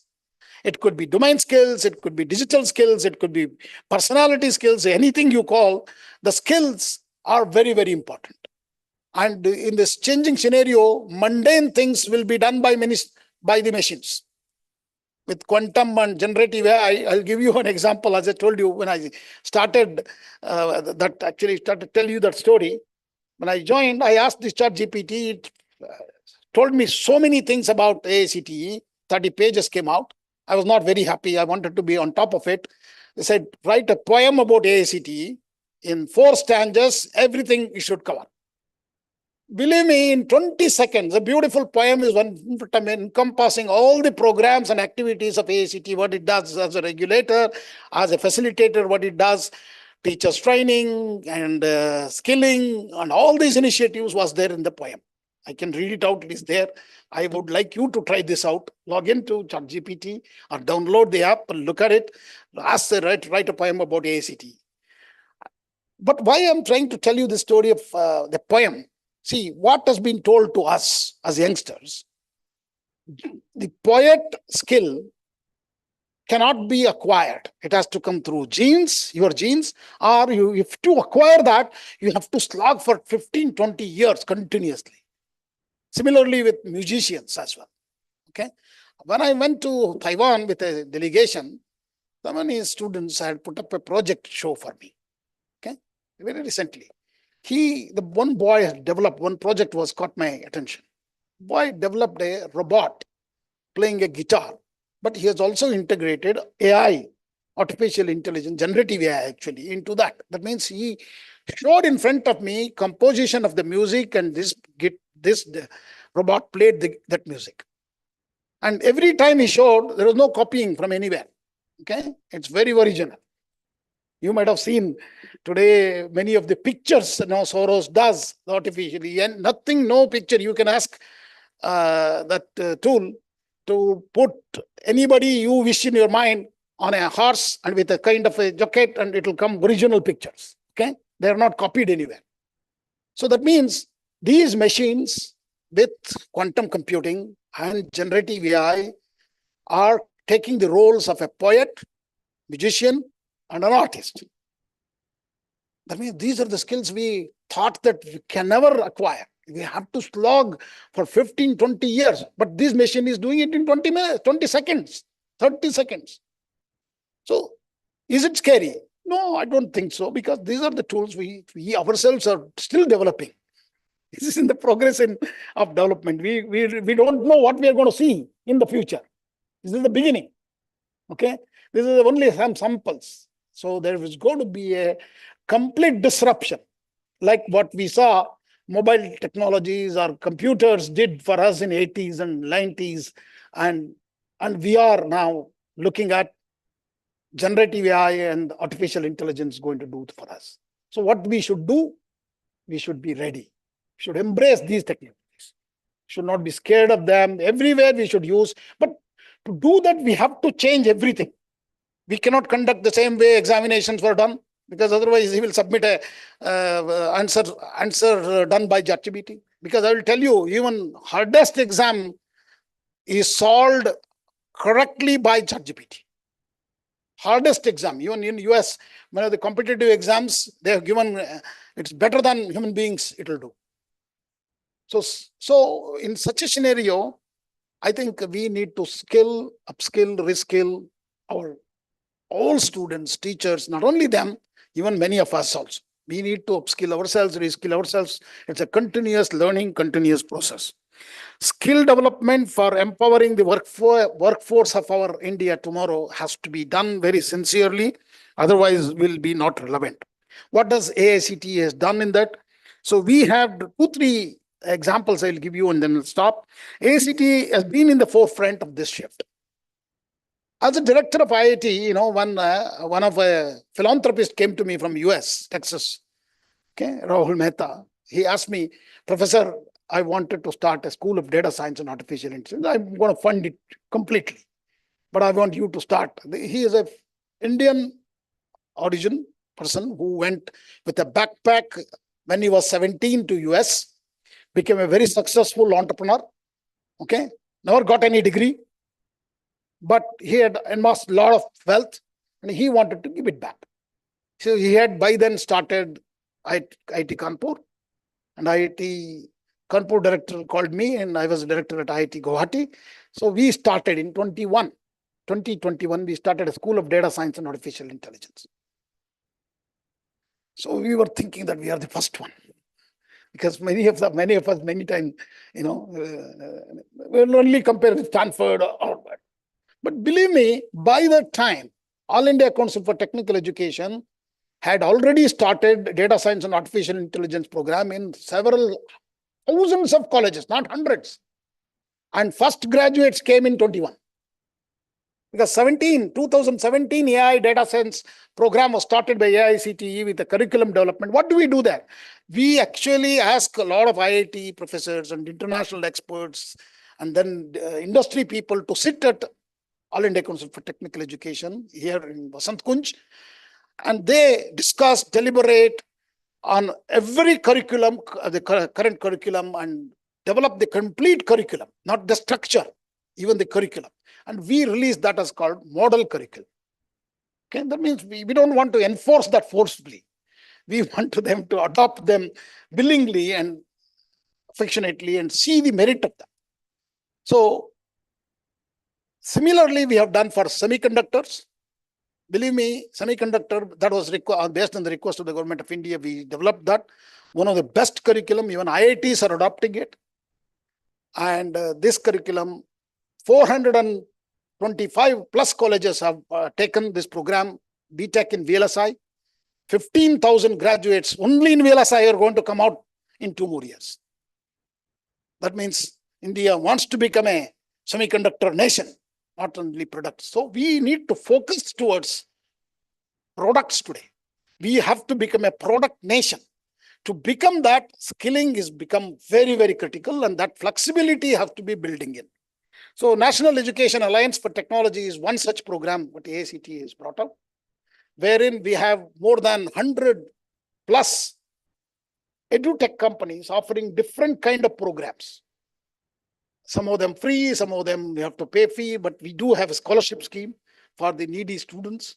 And then we have also insisted that those companies who wanted to offer their program through our portal, NEET, they have to also give, if they select 4 paid students, they have to give 1 scholarship free for a needy student, poor student.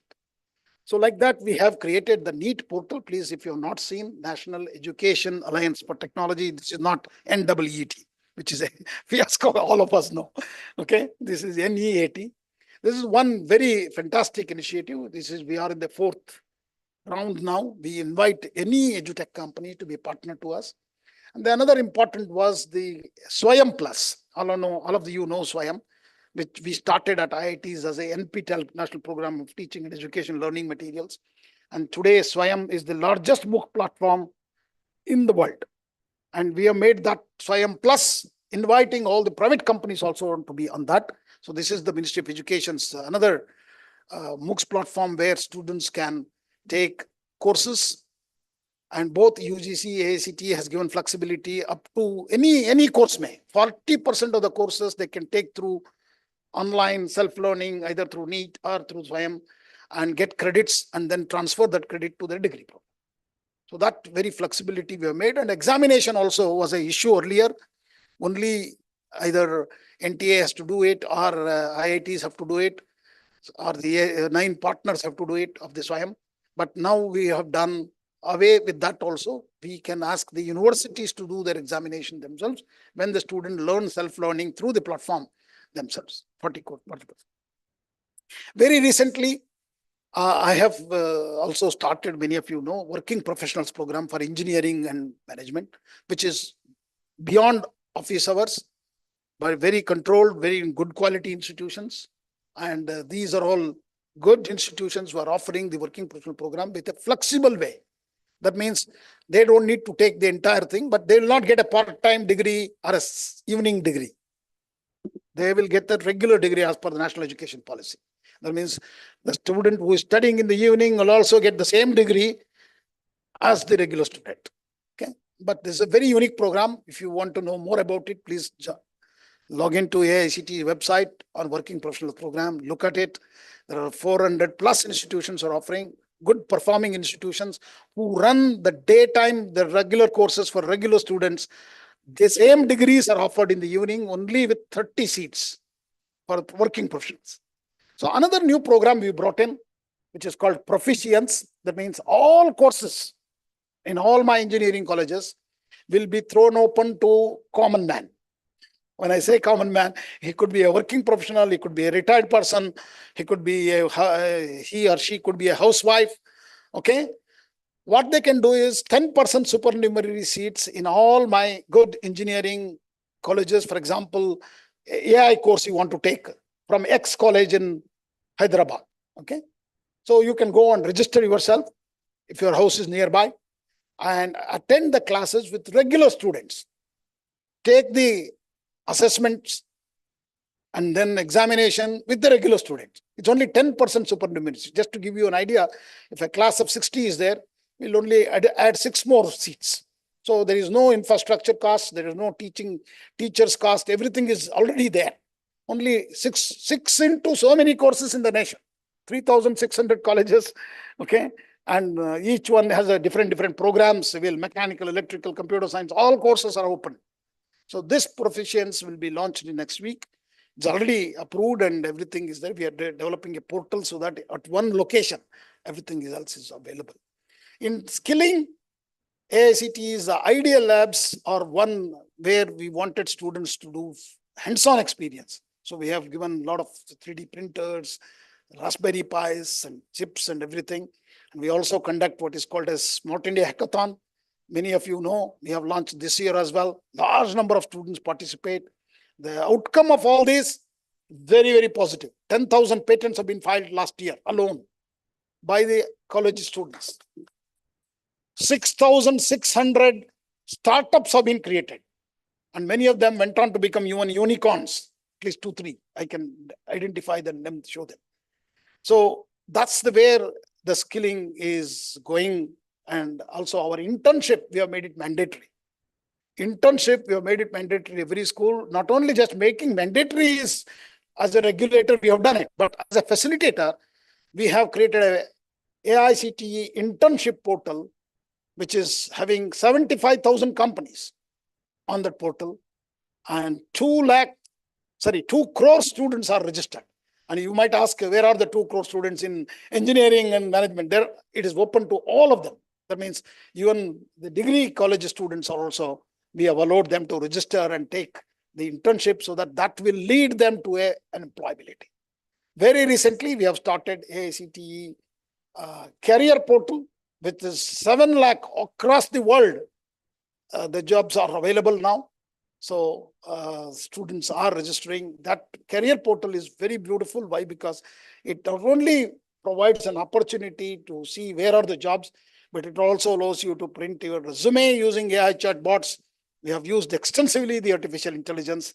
And also we have created communities where they can ask mundane questions, what kind of salaries, what kind of questions, interviews can, and what do I do? How do I improve my resume? What has been done by AI chatbot?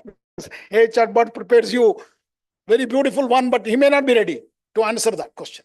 So all that can be trained on that portal. So made an effort. So, and we also specifically address the rural engineering colleges demand for employability. So finally, to say skill development is linked to employability. So degree is going to remain, but students, how we can make these skill courses part of the curriculum, that is what we are working. And we are extensively seeing that whatever skill courses they take or whatever courses they do should be creditized and should be part of the curriculum. They should not be spending additional time on learning those life skills, which are very important for them. So it's a debate is not about degrees or skills. Both are highly integrated. So we could see that in the government initiative as well. Even this year, 2024 May, the Ministry of Skill Development has an independent charge minister, but however, he is also Minister of Education, looking after Mr. Jain Chaudhary. So that clearly shows the vision is integrating skilling with higher education. This is very, very important. So I will not take much time and I'll stop here. If you have a couple of questions, I don't mind answering them from the ministry. Thank you very much. Thank you for your attention. Namaskar. Jai Hind. Jai Bharat.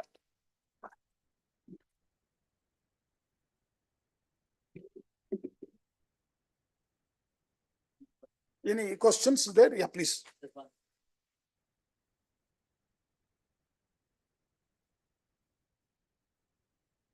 Everyone. Everybody is interested. See, he will not get a degree or anything. He will get only a certificate. Okay. If you are able to, for example, you have registered tomorrow for another degree, but you can go with this and say, ask your university or a college whether my course is eligible to be transferred to my degree. So you can ask that question, but it is left to them. We are not interfering, but we have given very clear that it has to be evaluated and creditized. Yeah. I'm a regulator only for India. Thank you. I have been dealing with children, school children, especially class 6 to 12 for almost 40 years now. और गांव में हूं मैं, मजदूरों के बच्चों के बीच हूं लगातार. शहर के स्कूल तो मुझे रेयर केसेस में मिले हैं एंड आई वाज ट्रांसफर्ड. वहां मैं देख रहा हूं कि हम स्किल्स के लिए एक्सपर्ट्स को ढूंढ रहे हैं. गांव में हमारे पास प्लम्बर बनाने में, गांव में हमारे पास छोटा आदमी है, तो हम कैसे, गवर्नमेंट ऑफ इंडिया अगर किसी को सिखाना है कि प्लम्बिंग ही सीखनी या बिजली का काम ही सीखना है, तो वो उसकी सर्विसेज क्यों नहीं हायर कर पा रहे जो वहां लोकली अवेलेबल है. He can come, he can take classes, he can teach कि भाई ये बोर्ड कैसे खोलना है और कैसे कराना है. तो कोई इंसेंटिव उनके लिए गवर्नमेंट ऑफ इंडिया का है. That's our country is a very complex country, very big. Okay, so today, Ministry of Skill Development. I should not be talking on behalf of MSD. I'm not part of that. Please let me understand. I'm only giving you because I know the numbers. Today, 11 crore children have been brought into that fold in skilling. Please be aware of that. Okay, I also told you the efforts what is going on. It is not just the top level. At every level it is gone. World skill competition, हमारा बच्चे जीत रहे हैं. How that is possible? There is an effort is going on. Lot of effort has been put, but has a work is complete? No. There is lot of things. How? I will tell you. 26.5 crore, may only 4.3 crore coming. The remaining are, where are they going? They have to be in skilling. They have to leave. So we have a lot of work still pending. But a lot of work is happening, and many state governments are also involved. I was going to several of the government tool rooms. Particularly, I had a chance to go to government tool rooms in Karnataka. Every district has a tool room. Mind-boggling. They have done fantastic work. Okay, lathes and very state-of-the-art. They have training people on that. Okay, they are also linked that vocational courses. We have also brought a policy that those who are taking vocational courses can be integrated to degree. So that means degree embedded vocational program also we are giving an opportunity. Working professional is another opportunity. Proficiency is another opportunity for those kind of kids. So there is opportunities of plenty. And recently MSDE announced even loans for this. Okay, loans for this. It means if the poor person doesn't have an opportunity. So the whole emphasis is on giving accessibility and giving equity. So I think, effort which is going on at this moment, at this speed, which continues, I think will be definitely make the skill capital of the world. India as the skill capital. Thank you. Can we take this offline? The last we'll take. That's okay. I'm leaving. Professor Saab, thank you. Thank you for enlightening us. I must appreciate the initiative of BW for bringing all of us together. I have a different question. Please, enlighten us. Any courses for visually impaired, one, spatially abled. I have been in their service for last 49 years now, away from the profession. Having spent. Very good question, sir. Thank you, sir. Very good question. Thank you very much. I'll just tell you whatever I know. I was just recently there in JSS Mysore. Okay. Visually impaired student. This is not new program. This is a very long established program. Students, the blind kids, okay, and are being allowed to do jewelry designing. We are giving diploma. AICT has approved a diploma program for them. And more than that, after seeing this, my previous chairman has gone and given 4 crores to build a hostel for them. Okay. And this is not one institute just of a kind. There are at least 15, 20 institutions we can highlight in different parts of India. And if you want a list of that, it is available with AICTE, and where we will make them. And we made all our campuses accessible. Okay. Mandatorily. Without that, we don't give approvals. That means for a blind and the disabled people, it is a disabled friendly. There is a lot of work yet to be done. I'm not saying that everything is successfully implemented on ground, but that is a very sincere attempt, and it's linked to the approvals. And many of them, many institutions are modifying their infrastructure for disabled friendly, and there is a big emphasis, and definitely that is one inclusion we need to bring. Another inclusion is the women inclusion. Thank you very much. Namaskar. Jai Hind. Thank you. Thank you. Thank you so much. Can we have a big round of applause for sir, please? Thank you. Thank you so much, sir.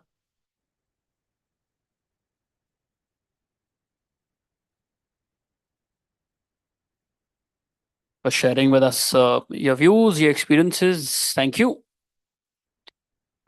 It's now time to move ahead with our next panel discussion on NEP, progress made on skilling and instruction in vernacular. And while they set the stage up, I shall introduce our panelists, and then of course we can invite them on the stage together. Well, joining us to share their views on the same, we have Rajesh Suranaji, Director, Magnus Global School. Joining Rajesh is Ravi Kumar Bhardwaj, Education Officer, Department of Secondary Education. Joining them is Kanak Gupta, Group Director, Seth M.R. Jaipuria Group of Schools. Joining them is Sneha Rathore, CEO, Stanford Group of Schools.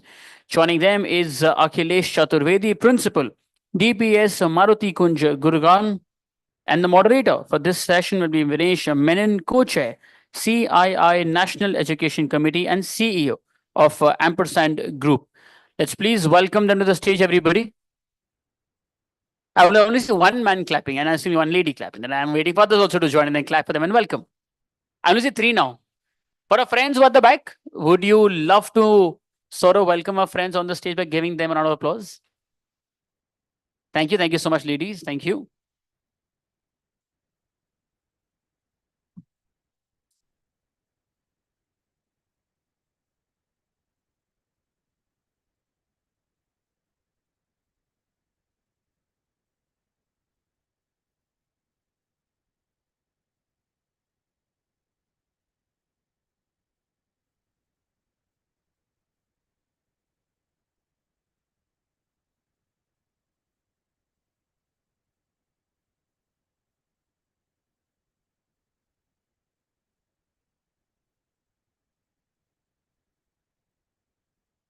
Okay, to all those who are sitting and listening to us, thank you. And good afternoon to all of you. I genuinely wish we had given Professor Sitaraman some more time. I think it was a great session. We've happily given up some of our time, but anyway, we'll go with the flow. I think it was a very insightful morning, 2 sessions, both the first session that the panelists had as well as Professor Sitaraman. Both the sessions we heard NEP being mentioned a few times. And yes, that's really what we're going to be talking about. Yes, that very 62-page document that got released in 2020, got cleared by the cabinet in 2020. And I'm sure all of you are aware that we have been talking about it multiple times, especially in 2020 when COVID struck. That's when I think a lot of conversations happened in the first 1 year of that release. And we're still talking about it. But the difference, I think, really is, and I don't know if you all have read the document, towards the end of the document, it actually says how to make it happen. And there's a lot of talk about how to make it happen also. And that's something that's getting discussed today, which is why this conversation is a little different, because we're actually going to be talking about progress of NEP. And that will be interesting. And within progress, I think they've further sharpened it to two areas, which is vernacular instruction and the progress of that, and skills. Skilling, of course, we have already heard two very, very good panels. I'm sorry, one panel and Professor Sitaraman talk about. And I think the real idea is to understand, when you talk about progress, to understand three broad areas. One, and I must say this, interpretation, because that is a big problem sometimes when you read these big documents from the government. Then, of course, there is implementation and challenges thereof. These are the three broad buckets that we'll try and talk about. And of course, a great panel here to discuss that. Among us, we of course have a panelist representing the government. It's a great mix. There's a panelist representing the government. We've got one school professional leader. We've got two school owners, and we've got the academia. So I think it's a great mix, and I think it should be a good conversation. And my condolences to those who are not here and listening to this very, very interesting discussion. I'd like to start with Sir Raviji. I think I want to start with you, because you asked some very pertinent questions. Aap government se ho, and therefore, whenever we have somebody from the government sitting with us, all eyes first come to you. So question simple is the interpretation part, because within these two, I think we'll talk about vernacular instruction first. But उसमें बहुत सारे gray areas हैं.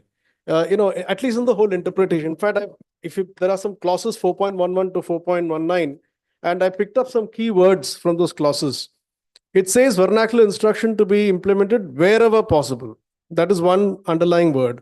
Then it says high quality textbooks in local languages should be done. Then it says bilingual where there are language barriers. Then it says, ये सब एक के बाद एक आते हैं, 4.11 to 4.19 में एक के बाद एक आता है ये. Then it talks about investments, lot of investments to bring language proficiency in teachers, which is a good thing. Then it also says all languages as per the 8th schedule should be known. Then it says 3-language formula. Then it says no language will be imposed on states. ये भी बोल रहा है. Then they say 2 out of 3 languages should be native. Then it says at grade 6 and grade 7, the child can decide to change their language, so long as 2 languages are there. Sorry, if you have this kind of a positioning, how do you interpret this? Because that is where the problem lies in the ground, as I understand. How do you interpret exactly what is vernacular instruction as per the NEP in schools? And may I say, I'm loving this. Thank this wonderful team for giving me opportunity to be here.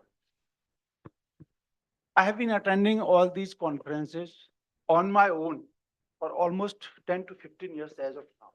Government does not send me to these conferences. As I've been working with government.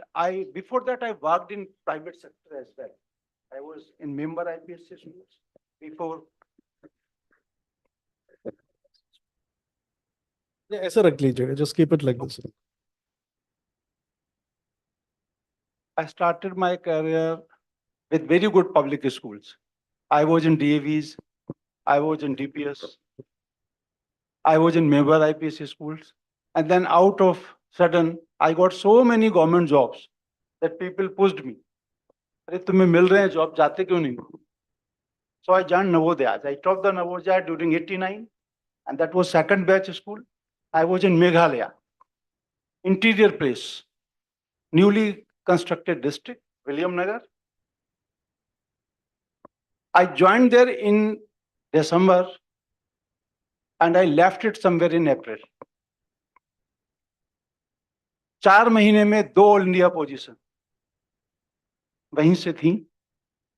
And then I came back to Rajasthan. वो उसकी एक पूरी कहानी है. And since then मुझे लगा कि हम कुछ करेंगे, यहाँ पर करेंगे. लैंग्वेजेस की बात चल रही है.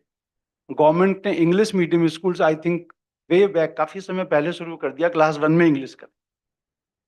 व्हेन वी हम लोग जब पढ़ते थे तब तो क्लास 6 में ABCD सीखते थे. And now what has happened, class 1 में इंग्लिश है।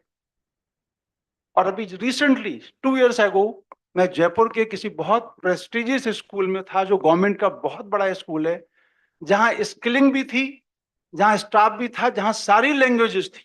Can you imagine, Rajasthani. एक लेक्चरर को हम पे कर रहे हैं मोर देन 1 lakh rupees पर month, and she teaches hardly 10 students in class 11। Rajasthani, Urdu. Political angle ये था, किसी ने कहा कि नहीं, इंग्लिश मीडियम स्कूल नया नया बनाया है इसको, अभी इसको इम्प्लीमेंट क्लास 6 से कर दो। और मैंने कर दिया। लेकिन वही कहानी वो थी कि क्लास 9-10 में भी हमारे पास जो टीचर थी, वो गवर्नमेंट के दूसरे प्रोजेक्ट्स पे काम करती थी। Hardly there were 20 students in Urdu. तो इस जब गवर्नमेंट बात कर रही है कि प्राइमरी लेवल पे मीडियम ऑफ इंस्ट्रक्शंस हम ले जाएंगे, and I am being lucky कि मुझे बचपन से लैंग्वेज में बड़ा शौक था। हिंदी, संस्कृत, इंग्लिश तीनों में ही बहुत पसंद था। मैंने कहा एम इंग्लिश पहले कर लेते हैं, नौकरी मिल जाएगी। तो आई डिड इट इन 85। और फिर मैंने संस्कृत से भी मास्टर्स किया। And during my tenure as a teacher, English teacher, मैंने हिंदी में यहां से मास्टर्स किया जयपुर आके। आज तक मैं बड़ा हैरान हूं कि पिछले almost 34 years I am in Rajasthan. English teachers को पढ़ाते पढ़ाते मैं ही इंग्लिश भूल गया। Forget about Hindi and Sanskrit. For almost 6 years there was no lecturer in Sanskrit. तो मैंने कहा क्लास 11-12 में पढ़ाना है, मैंने कहा पढ़ा लेंगे। आई हैड एन इंटरेस्ट कि चलो वो जो पढ़ा है वो भूल ना जाए। और वो संस्कृत को पढ़ाते समय मुझे लगा कि हम लोग मास लेवल पे, rather Rajasthan is one of the states जहां संस्कृत का डिपार्टमेंट ही अलग है पूरा, and they are running schools like anything, जो भी क्लोज होने जा रहे हैं, और किसी को संस्कृत का सा भी नहीं आ रहा है, एंड दे आर ऑल 100% पास। तो लैंग्वेजेस के साथ जो हमने मजाक किया है, तो मुझे लगता है कि शायद हम फिर करने जा रहे हैं अभी, जब हम एलिमेंट्री लेवल पे, मेरे इंग्लिश टीचर्स तो वो मुझे फेस ही नहीं करते। मजदूरों के बच्चे पढ़ाता हूं, उनकी माएं प्याज उगाती हैं, बच्चियों को मैंने तैयार किया। अभी लास्ट 1.5 साल मेरे एक स्कूल में बीते हैं, और वो कॉर्पोरेट लेवल की ट्रेनिंग मैंने उनको दी है। अभी कभी मौका मिलेगा तो मैं वीडियो शेयर करूंगा उन बच्चियों के। They are so confident enough कि हमें सीखना है। व्हाट आई डिड, बिल्कुल सिंपल सी चीजें। असेंबली को हमने टूल बना दी। एवरी डे छोटे से छोटे बच्चा भी हमारा असेंबली में आके जो बोलना चाहे, इन व्हाटएवर लैंग्वेज जो उसको आती है, चाहे लोकल में ही बोलता है, वो let him speak it out. वो पोइम बोलना चाहता है पोइम बोले, वो कोई स्टोरी सुनाना चाहता है स्टोरी सुनाए। इंग्लिश में कुछ हम उसको डेली 3 सेंटेंसेस सिखाते, बस 3 मल्टीप्लाइड बाई 20। एक महीने में 20 दिन तो स्कूल खुलता ही है, तो 60 सेंटेंसेस तो सीख ही जाता है ना वो, जो डेली के काम में आ जाता है। So that was the very beginning, जो हमने सोचा कि हम इंस्ट्रक्शंस, क्योंकि बच्चों को इंग्लिश आती नहीं है, कंपलसरी है क्लास 1 में। टीचर कोई नहीं आती मेरे तो government. Rather I am surprised कि गवर्नमेंट ने जो इंग्लिश मीडियम स्कूल्स किए, almost 5 years have passed Congress government को राजस्थान में, and they are still searching for कि कोई 35% वाला मिल जाएगा तो हम उसको इंग्लिश टीचर रख लेंगे। They are running English medium schools. I had a very tough time कि टीचर्स को सिखाऊं कि बच्चों को सिखाऊं। इंग्लिश मीडियम स्कूल्स हमने रन किए हैं, उनको स्टार्ट किया है, और हम एक ब्रांडिंग बन रहे हैं। गांव में क्रेज है, अरे इंग्लिश मीडियम स्कूल में पढ़ाना है, फ्री में एडमिशन मिल रहा है। द सेक्रेटरीज आर टेलीफोनिंग मी कि नहीं भाई ये बच्चे का एडमिशन कर दो कैसे भी। अब ये गांव में क्रेज है, इंग्लिश मीडियम का क्रेज है। अब गवर्नमेंट कह रही है उसको, बच्चा तो अपनी भाषा में सीखना ही चाह रहा है, बढ़िया सीखता है। सबसे पहली जो चीज है कि हमारे पास पहली चीज जो टेक्स्ट बुक है वही नहीं। तो सर एक ही स्मॉल इंटरवेंशन, जो सेक्रेटरीज आपको फोन करते हैं वो क्या आपको बोलते हैं कि आप किसी तरह लैंग्वेज में पढ़ाओ, या ये आपका इनिशिएटिव है कि कोई नहीं, ये गवर्नमेंट का इनिशिएटिव था। Government converted Hindi medium schools into English medium schools. उन्होंने कहा कि हम इंग्लिश मीडियम स्कूल चलाएंगे at par with private sector, and they selected, पहले 1 डिस्ट्रिक्ट में 33 schools were started.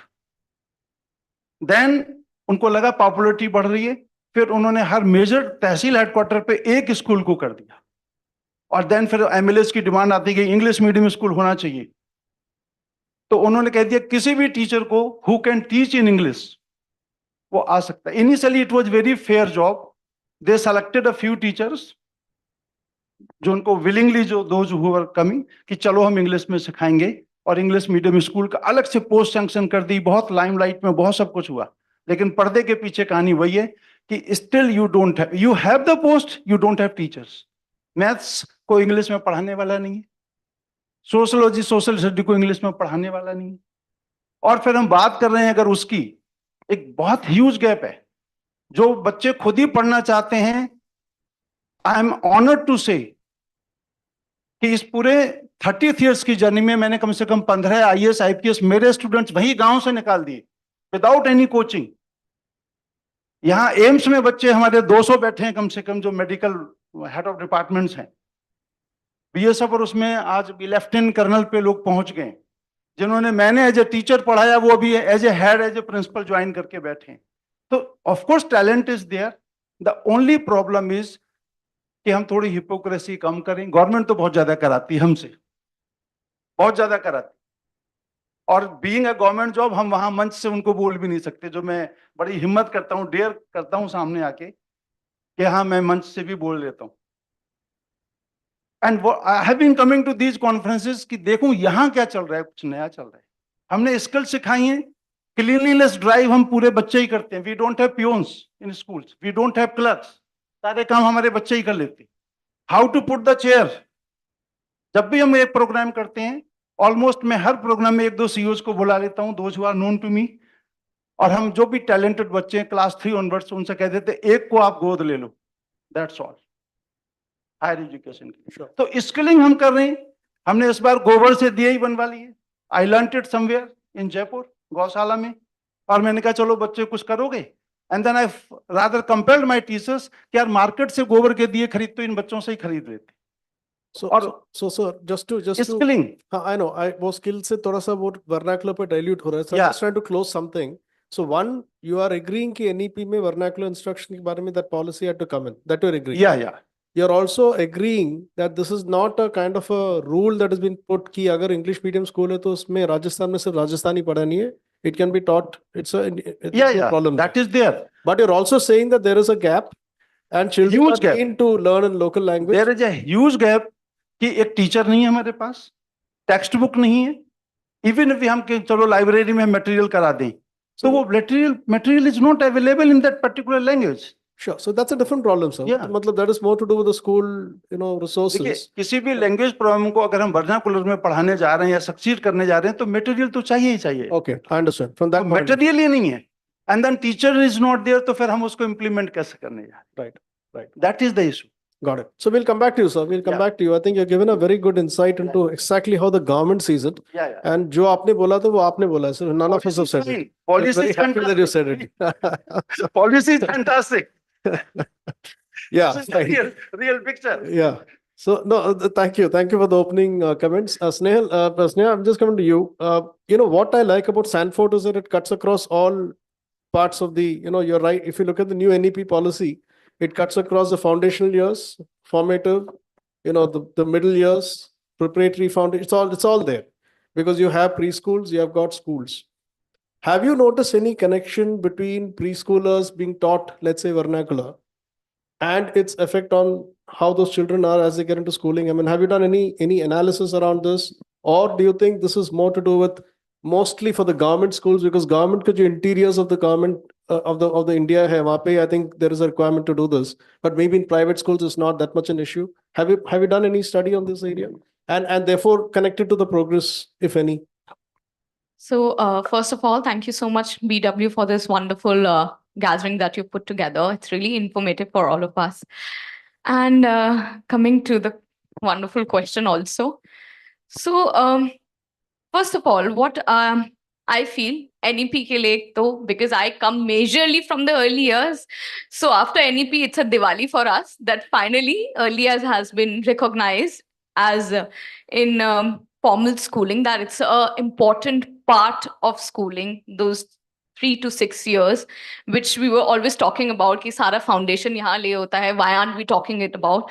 So I'm really happy that NEP has finally taken that into consideration at a large scale also. So now coming to vernacular also. So we have schools, preschools and primaries in different parts of India. And what I see in terms of language is that schools, of course, English is something that is very, very common. So that has to be taught because that's how, from the preschool, the children who are going to the formal school, that's how they transit. So English is something very common. But second language that schools in preschools and in formal schools, the private schools are adopting is the local language. So suppose we have schools in Karnataka. So we do get this sort of a requirement that, we want in preschools also to have a book in our local language. So that is also something after NEP that we have started working upon, that of course the NEP also talks about the local languages and implementation of it. And as of course what sir said, it is also in terms of resources, it is a scarcity because now it is talked about so much about local languages and all of those things. But as an educator, what I also feel about languages is, when I travel, I would like to speak in Hindi to most of the people, right? I mean, Hindi jo hamari matrbhasha hai, I would like that I go and I talk in Hindi to the other people than English. But of course, language is a barrier because in most of the state, it's the local language and it's the English language. It's never the Hindi language which is given the priority. So I feel that this is something that even as educators, we could take it as a thing to focus upon, that at least basic Hindi, basic understanding of our national language is there, whether it is not mandatory to be there in schools. So, and apart from this, what I want to connect is, as you said, in NEP, from how we transit from preschool to, secondary and then to colleges. A greater problem, so सुबह से हम लोग बात कर रहे हैं skills की और degrees की, and I would like to say something on that also. So शुरू से, I think India as a nation is very degree driven. That is for sure. हमें degrees से बहुत प्यार है. So we love it that school से बच्चा निकलता नहीं है, माँ बाप बोलते हैं कि क्या करना है, either do MBA or do engineering or something like that. Degree le lo, skill is secondary, right? And that's how even schools function. So as a large, our mindset is very degree driven, no matter how, we talk about skill set and what skills need to be there in our children. So by and large, no matter how many NEPs come in or how many documents that we do, as a society, we really need to change our mindset towards skilling up our children. Because right now also, we're talking about that entrance exam जो colleges के होते हैं, उनकी जो requirement होती है, वो school में बच्चों को prepare करना पड़ता है to clear those exams. For us, for the preschoolers, we have to prepare the child for the entrance exam of the secondary school. Right? So it's a chain that follows. Now, all of this is grade driven. We don't say that university में जाना है तो आपके जो grades हैं या जो credits हैं जो secondary school से आप ला रहे हो, वो सिर्फ subject driven नहीं है, वो skill driven भी है. या आप preschool से बच्चा secondary school जाता है जब, और फर्स्ट क्लास में ही हम बात करते हैं इंटरेक्शंस की, इंटरव्यू की, कि बच्चे का इंटरेक्शन होगा, इंटरव्यू होगा, तब फर्स्ट क्लास में फॉर्मल स्कूल में एडमिशन होगा. There also we just talking about कि सिलेबस बच्चे को आता है या नहीं आता है. So no matter we talking about that in classroom we are doing lot of activity based learning, but that activity is not actually translating into some sort of credit, which is actually impacting the entire skill learning in the education system. So that's something that I think we should give it a great thought on. Okay, so what I'm picking up is that on the skill side, you feel progress is not there as much. On the language side, you really believe that it's starting to happen. But I'm going to put you in a spot. Karnataka, you have a school. Yeah. You're going to teach Kannada is the local, one of the local languages. In your school, among 30 children, let's say there are two children from Rajasthan who are Rajasthanis. Now what happens? So that is a challenge. I'm telling you, it is a challenge. I'm just trying to make it a little. Agree. Because that's where the issue is, right? Sometimes, Yeah, you know, the it is moment a you challenge. start. It is a challenge. Like I said that, Hindi is something that is not at all focused. And if it's a Karnataka school, then they say that Karnataka, we have to teach the language. And we have had incidences that the children are from Delhi, NCR or somewhere, and the parents don't want to teach the local languages, right? But I feel also there is no harm in learning one extra language. I have seen in kindergarten, there are children who know 4 languages by the age of 4 years. And that is just by the exposure of what people are speaking in their, surroundings. So learning more languages is not a problem. The problem is actually the focus which languages are being focused in the school. So adapting a new language is not a problem, I feel, and especially in early I just happened to see the timer. I didn't see that earlier. I thought you're getting more time, but no, we'll come back to you. Kanak, I'm going to come to you. And the reason I'm coming to you is because your institution is actually spread out into the country. It's in double digits. And it's also spread out in tier 2 and tier 3 towns, right? It's there in places like Bonda, and there are some places which even I can't even pronounce. There's so many interior, which I'd like you to actually talk about. Now, my question to you is, just pick up from what Sir has said, from what Sneha said, and translate that down to how do you get this moving down to the hinterland of India? So obviously a school in the urban city handling this would be very different from what is going to happen in a school in a tier 2 city. Absolutely. So therefore, what is your experience in the whole progress of this whole space of vernacular instruction in schools?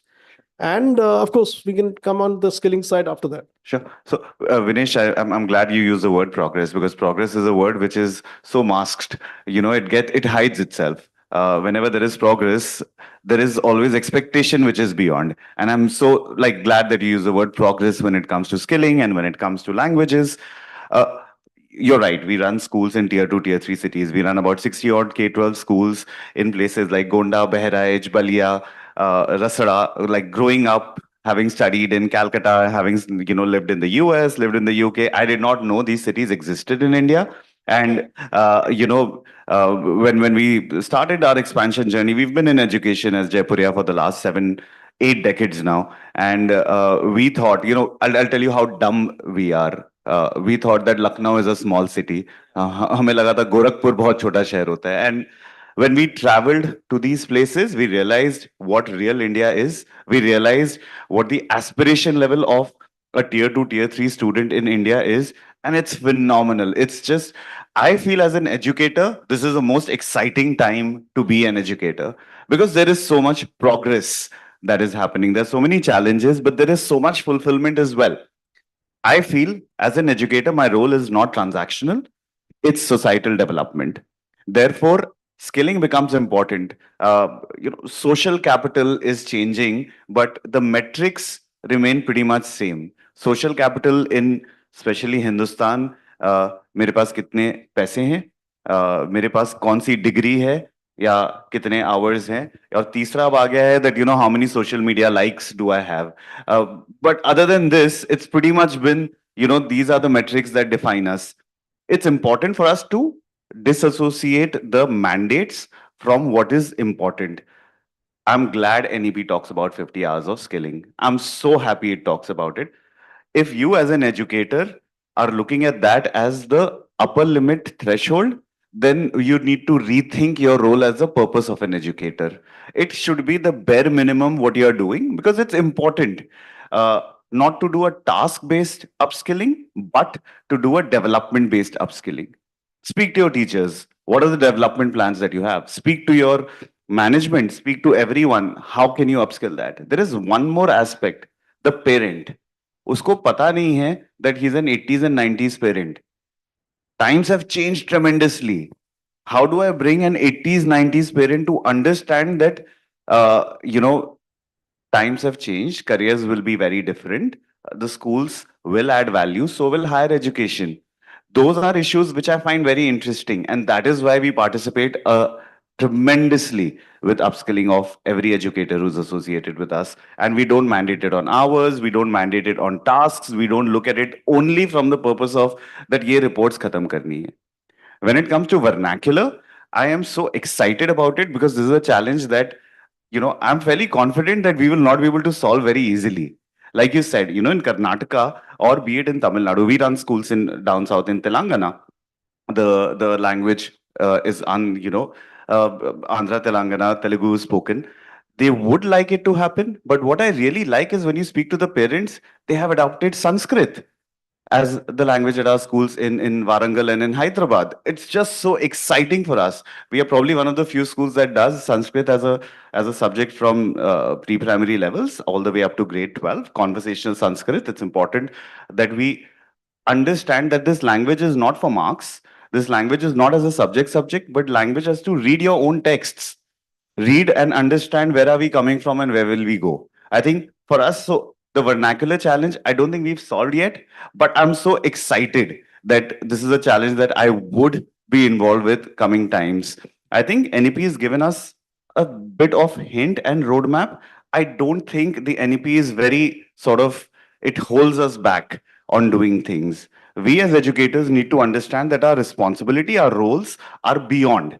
It should not be that, because the NEP said 50 hours, we've done 50 hours of training. If the NEP said that there should be skills assessment, there should be skills assessment. We should not look at it from that perspective. And especially in tier 2, tier 3 cities, well, India is a country that does not change every 100 kilometers. I promise you, India is a country that changes every 50 kilometers. And every 50 kilometers, there is so much of change in Lucknow, I run about 9 schools. Every school has its own personality.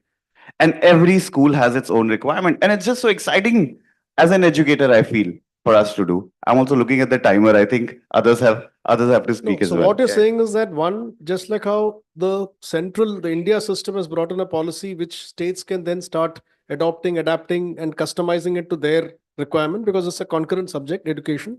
So also at your institution, the Jaipur institution, you have a central policy in place. And then as you go into the different schools across different parts of the country, you're allowing that flexibility to customize it to the local requirement. Absolutely. So 2 points on that. I think how a policy comes is, there's a philosophy, then there is sensitization with promotion. You do certain experiments with it also, and then, you take a mass opinion and you make a policy. I think most educators have gotten it wrong, where we think that, the policy is a top-down approach and it's a mandate. I think you and I have both been involved with the parts of the NEP, writing of it and everything, ideation. We know it that it did not happen that way. We know it as to how many drafts it went through. We know how much public consultation we did. And it came as a policy to the educators to take part. I think that is where the sensitization needs to happen. That is where we need to understand that this has worked.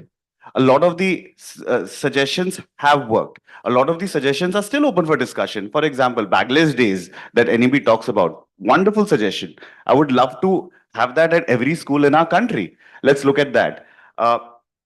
We should allow the tweaks because India would differ, because quality requirements would be very different. We should allow tweaks, not just on region specific, but I think as we go along, what I think today is right, if I reflect back and I see that, it is still right, great. If it is not, I as an educator should be open to it. That, yeah, okay, it made sense then, it is not making sense now. Let's change it. I think that's important. I agree. And I think to your talk about bagless, I remember an example in Maharashtra, the corporation schools, nearly about 1,200 of them decided to convert, replace the textbooks of 10th standard students with tablets and got the entire content into that. It's a corporation school, 1,300 of them. So clearly that intent to make a move is there.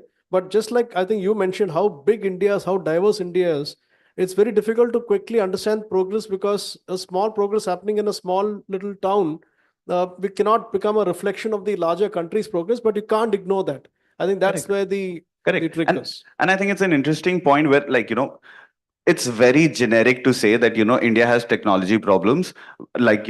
I was not invited to the wedding, but I think Ambani's done a good job with providing internet to a lot of remote places. Like, when we go to the tier 2, tier 3 cities, we do get internet. Yes, there are challenges there, but it's not as bad as it is perceived out to be at times.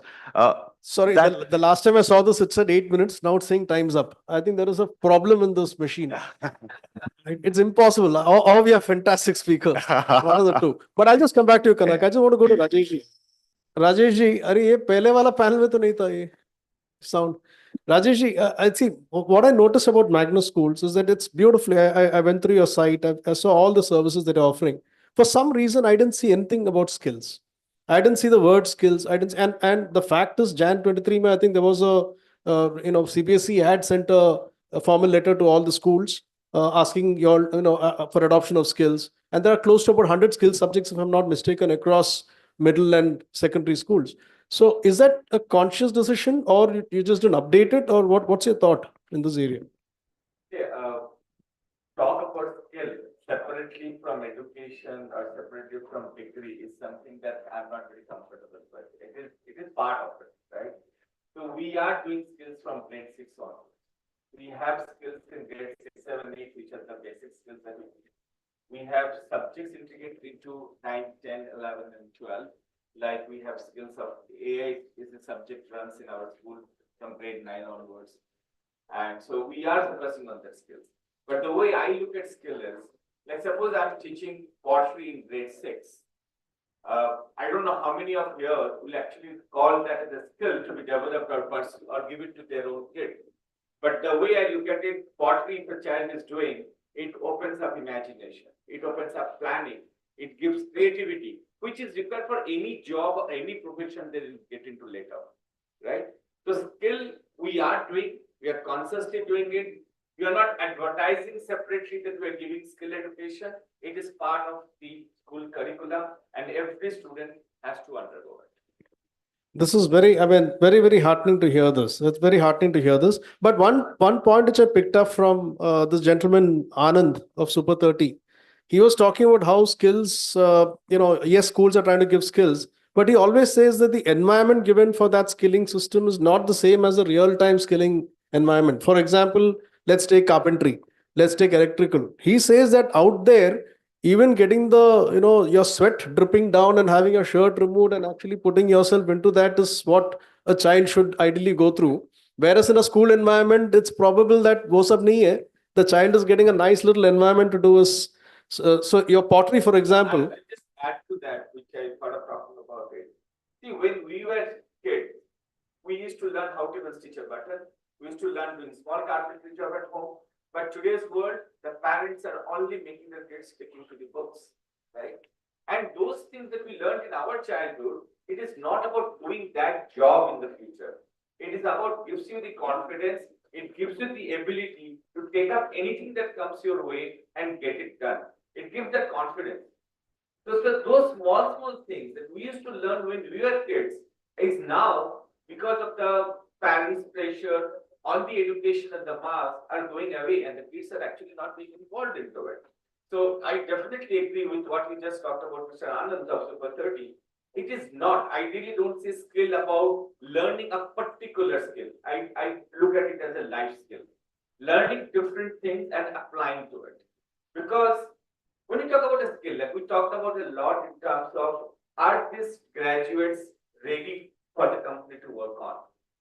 Tell me, are each of these companies same? Each company has its own processes. Even if I talk about two manufacturing companies, one may be using a different process, but both are manufacturing cars. So how can you make someone ready for the job on day one in a company? You have to make them train as per the company's processes. So what is required is how skillful I am to pick up that. How quickly can I pick up that? So my analytical skills, my understanding of the processes, we need to develop those skills. So that the moment I get into the environment, I spend a very less time to become productive. Very interesting. I think that's useful. Akhilesh, I just want to come to you because you are the principal of DPS in one of those units in Gurgaon. Right. And Kanak mentioned about how parents need to get also initiated into this whole process. Now, clearly, there will be a difference between a Gurgaon parent and a parent of, let's say, Gorakhpur. Are you facing any specific challenges from parents of your school in trying to initiate some of the areas that NEPs wanted, or are they wanting you to do it faster? Or are they saying कि जिस तरह चल रहा है चलने दो, because too much of this can also disturb the ecosystem, and child will not be able to do what they want, which is marks and IITs and IIMs.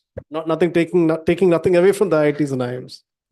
So, luckily, the school from which I'm heading right now, like I have got good parents and good teachers and all those things. And like the challenges comparatively, like as sir has said, like facing there are the lack of teachers, lack of knowledge and all those things. So basically, since my school is from the DPS and we have got all sorts of arrangements, like where there's a lot of training is there when the teachers are there. And the school which I'm heading, most of the teachers, they have got about 20 years of teaching experience in the same school. So now, say what happens in the city like Gurgaon, where say the parents, like most of the executives' children are coming to us. So initially, like what I have noticed, like prior coming to the NEP and now the later on the NEP, like initial more focus was only on the academics. I'm sure, like all, when we talk about the private schools, everybody is have a project-based learning, experiential learning, learning by doing. Now, so like what was happening initially, like there was a lot of pressure on the school where the child stand as far as the academics is concerned. The parent, they used to come and they simply ask like, okay, what is the position in the class? First kaun aaya? Mera bacha first kyun nahi hai? And all these things. Another thing which is there, like see, when you are in a school, all teachers, they do not communicate only in English. So like there are some of the teachers when they are teaching and then they are going to say like Hindi and all. So like then there was a lot of complaints. Okay, that teacher uses Hindi in the class. So after coming into the NEP, so probably this has helped us. Like we have taken this, like, oh, now this NEP says this, the language is important one. So your child should understand the local language also, your child should understand the national language also. And the another thing what we have done, we have a foreign languages also. So we try to like say good morning and all, say like maybe the child is able to say good morning in Hindi also, good morning in Sanskrit also, good morning in Japanese also, good morning in French also, good morning in German also. The French, German, Japanese are 3 languages which I am doing. So basically this kind, so like that has helped me in that, say like. Now when we talk about the skilling, say like we, as the NEP says, we started skilled subjects in grade 6, the AI has started, and then from next year we'll be starting the design thinking. So normally, say like what I did, so we need to take the parents into the confidence first. What we are going to do, that the message was already conveyed to the parents. And luckily, some of the parents, they came by themselves and they have given a good contribution. And teachers are already there. So like that's the way the thing. So I expected that. So in your school, it is AI and design thinking. In his school, it is pottery. That is the diversity. AI too. But you mentioned pottery, so I'm picking that up. Because I'm just trying to show the diversity that exists. And how, whether it is a Gurgaon school or a school in West Bengal or a school in some of the places that you mentioned, Kanak, or in the government school of Rajasthan, the fact is that there is a change which is happening. I think there is a definite systemic momentum that is being set in. And like you all said, I think NEP can only be seen as a great guideline document, a document that sets the direction.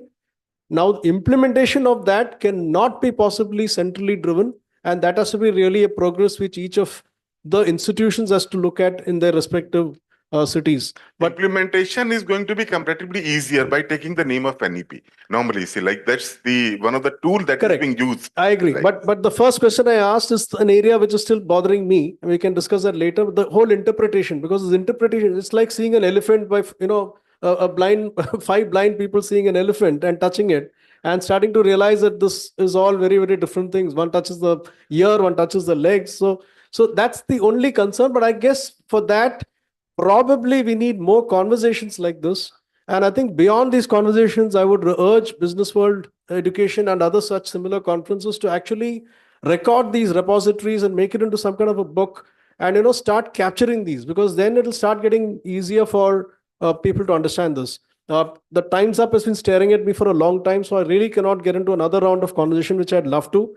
Any quick questions for the panelists? Otherwise, we can end up. Any quick questions from yes, sir.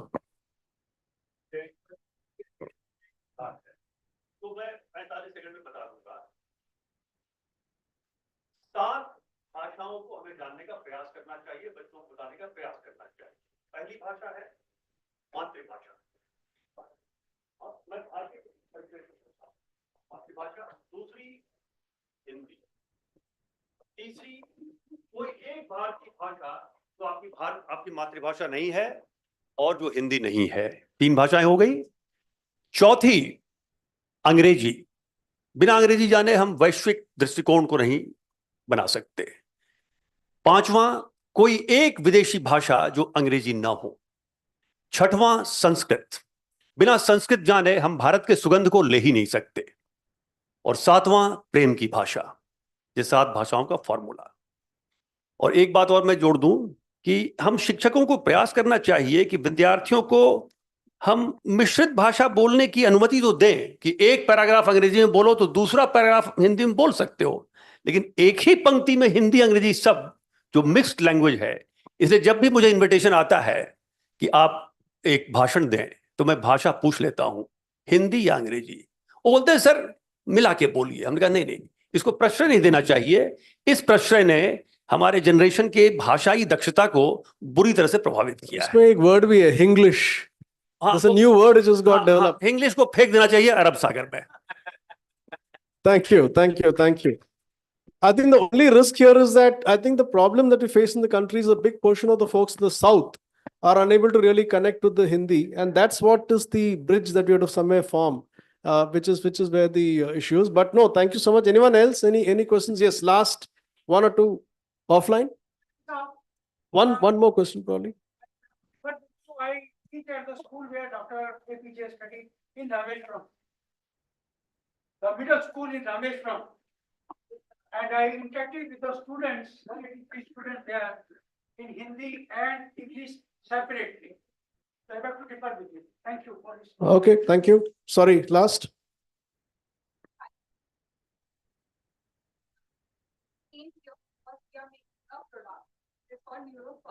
What we are trying to build is we are building a AI-powered edtech for children. Okay, ma'am, what's your question? If it's about the product, we can discuss it offline. That's a question? Yeah.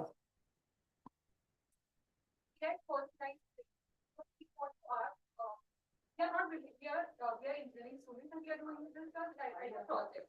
So our project won prizes at IIT Delhi. Ma'am, question. Can this be implemented in real schools? Will schools be willing to do this? According to NEP, So they say I'll answer that on behalf of the group.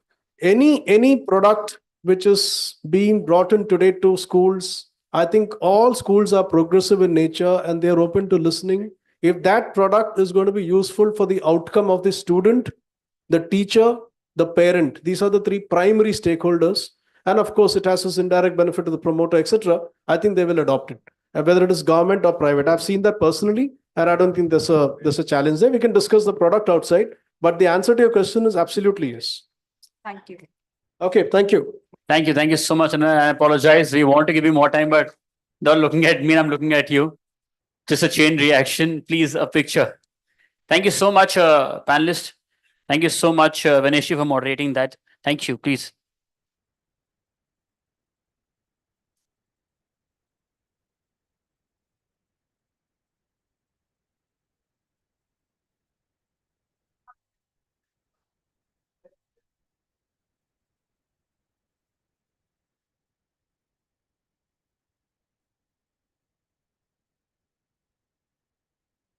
Thank you so much. Thank you.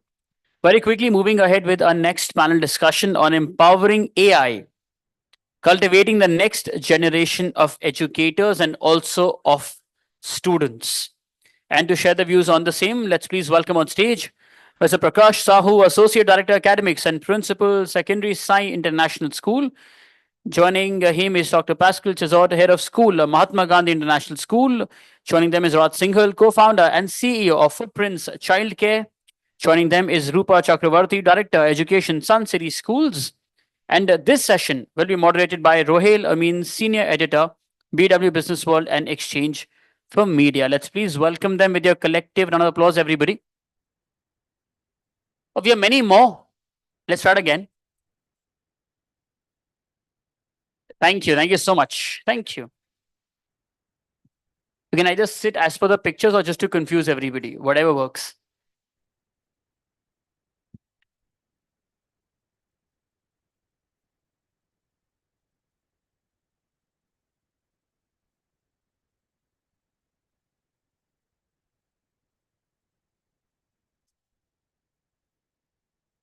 Thank you. What an insightful discussion so far. It's been a half day of, some wonderful insights on various facets of what's happening in the education, system. And we have, like, I can see 30 minutes, less than that. And this is the session just before lunch. So, of course, we'll keep it to the time. So the topic is interesting, something we are all talking about. It's become a buzzword, AI. AI has touched, of course, all our facets of our lives, and of course, education, students, teachers. I think everybody is coming to terms with what AI is doing. So let's delve into this conversation where we want to see that how it is changing the dynamics of education, how teachers are coming to terms with the use of AI, how students are using AI. So let me start with the lady on the panel, Rupa, Ms. Rupa ji. My first question to you, all this buzz around AI, you see everybody is talking about it. How do we balance what it can offer with the traditional way of teaching? How do we balance it? Is there a fear that it can hijack the way the traditional teaching happened? So good afternoon, everybody. We are between your lunch and this dangerous, panel. Yeah, dangerous time. So having said this, because I can see the time ticking away, I want to say that everything has its own place. When we say that traditional and when we say modern, I think the best, like Bertrand Russell said, the best is the middle path. Where we have a problem is the children are way ahead of us. And that is where we are facing problems in schools. Because AI is such a tool, what with imagery, with text, with various other things, that we are not able to use it to the best of the children's advantage. Where we should be transformational leaders, we are unable to do that because the children know more than us. And I think William Wordsworth rightly said, the child is the father of man. And this is the time when it's happening. Wonderfully said. I think, let me come to you, Mr. Sahu. Students are more prepared this time. They just have to type in 2 lines and they get the entire picture. How does this challenge the traditional way of teaching? I mean, how are you seeing teachers grappling with this kind of a situation? What should teachers do here, to kind of match the intelligence which students are bringing using AI?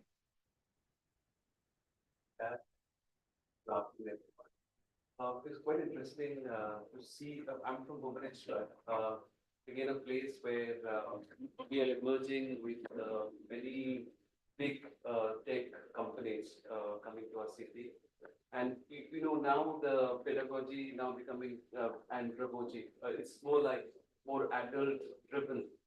So I've seen the education in Cambridge and in London. What I found in Bhubaneswar in London, students are absolutely same. Students are beyond.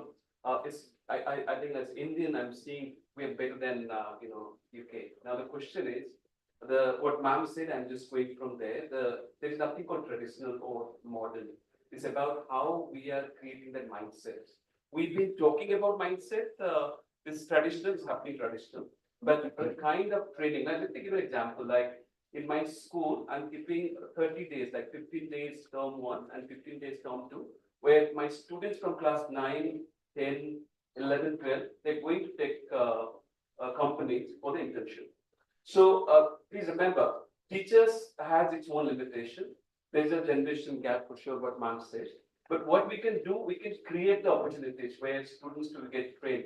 So there is no gap, there are gaps. So how we are bridging that gap in teacher training, how we are bridging gap in students' empowerment, that will decide the future generation, future education. So one other point to your question, sir.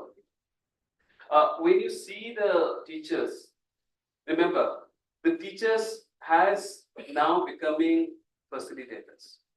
The teacher's role earlier was, as a taskmaster. Now they're guides.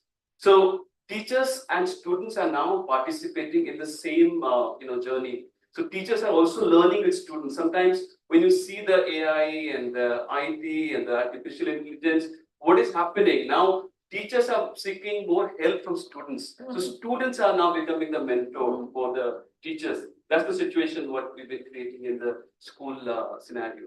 So looking at the current scenario, what is very, very important for all of us to make sure that we are not putting things in the context of traditional or the modern. It is more like a participative dialogic learning where students and teachers both are going as a participant and bringing a lot of new discoveries, new learning, and making sure that we all are together to make students' life better, and also at the same time, the teachers, please remember the teachers, they have a lot of space. How we can make that place, and students are doing a bigger role in that. Of course, I think said it right. I think it's become more participatory in the way that, there's more engagement. It's not one way. Of course, the teachers also have the tools available, by the way. They can also type into and use AI. But before that, let me come to Dr. Pascal and understand how are you reading the interface between AI and what's happening inside education institutions? What is the current state of this dynamic? If you could explain, how do you see that? Yeah. Bonjour, I am French. So I don't have an accent. Everybody else has. So you will get it very quickly. This is acceptable accent. Yeah, absolutely. So I think the issue is that we are looking from the wrong way. When we say, what is AI? What is ChatGPT? It is technically it is LLM, large language model. Okay. It is something which is very fast, which can get everywhere in few seconds, get all this info. It's a super Google, which will give you a shortening. Now, it is a tool. This is a capacity. I am from the cognitive psychology, and which I've taken a lot from the neurosciences. And in neurosciences, the assumption is that the brain is like a computer, because we have memory, we have all that, The assumption is wrong, because the brain is not like a computer. The computer is like a brain.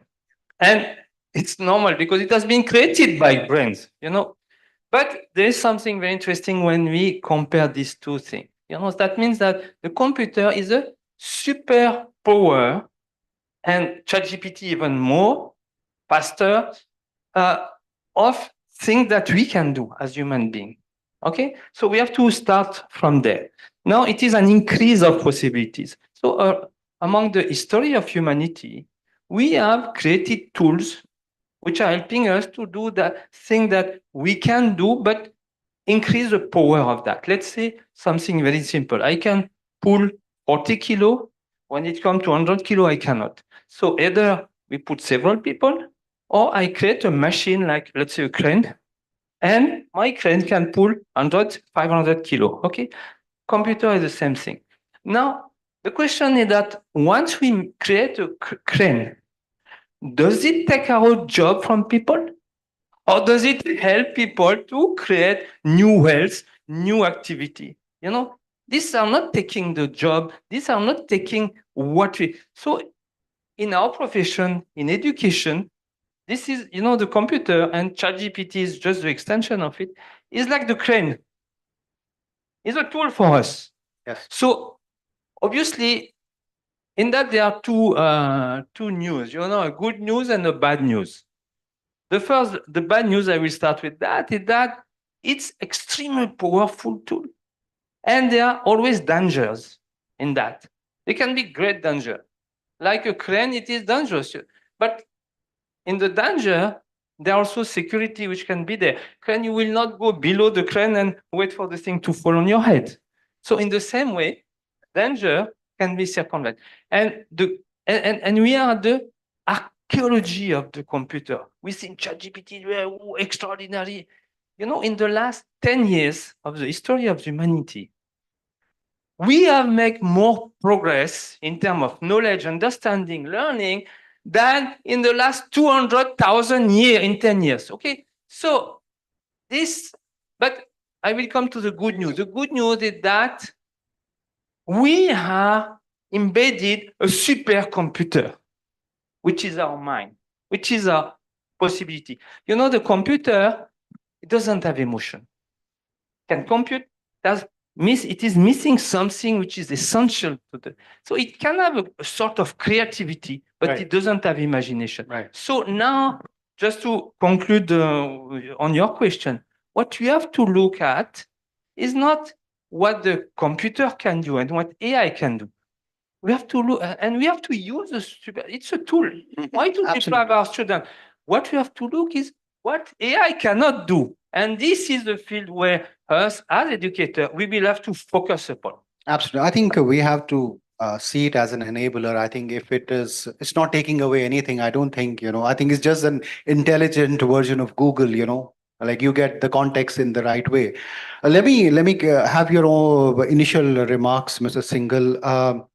What has AI done to your school with the coming? I mean, how is your faculty? How are the parents? How are they reacting to it? What changes has it brought to your institution so far? Sure. So, good afternoon, everyone. So I actually run two brands. One is the preschool by the name Footprints, and the other brand that I run is the Pragyanam. It's a formal school K-12 based out of Gurgaon. It's a recent, just a 2-year-old institution. So we're using AI on both the side and actually using quite a bit. I think we're quite ahead in our journey in terms of where we are in terms of AI. So let me start with preschool, where you would typically imagine AI would be not that much useful. So what we're doing is actually we are analyzing our CCTV feeds to be able to identify how many times cleaning has happened in the room and what was the duration of the cleaning. Are these cleaning matching the SOPs that we have defined? So instead of a human looking at the hygiene level, we're able to do that with AI, and we've been able to do that with 98% accuracy now.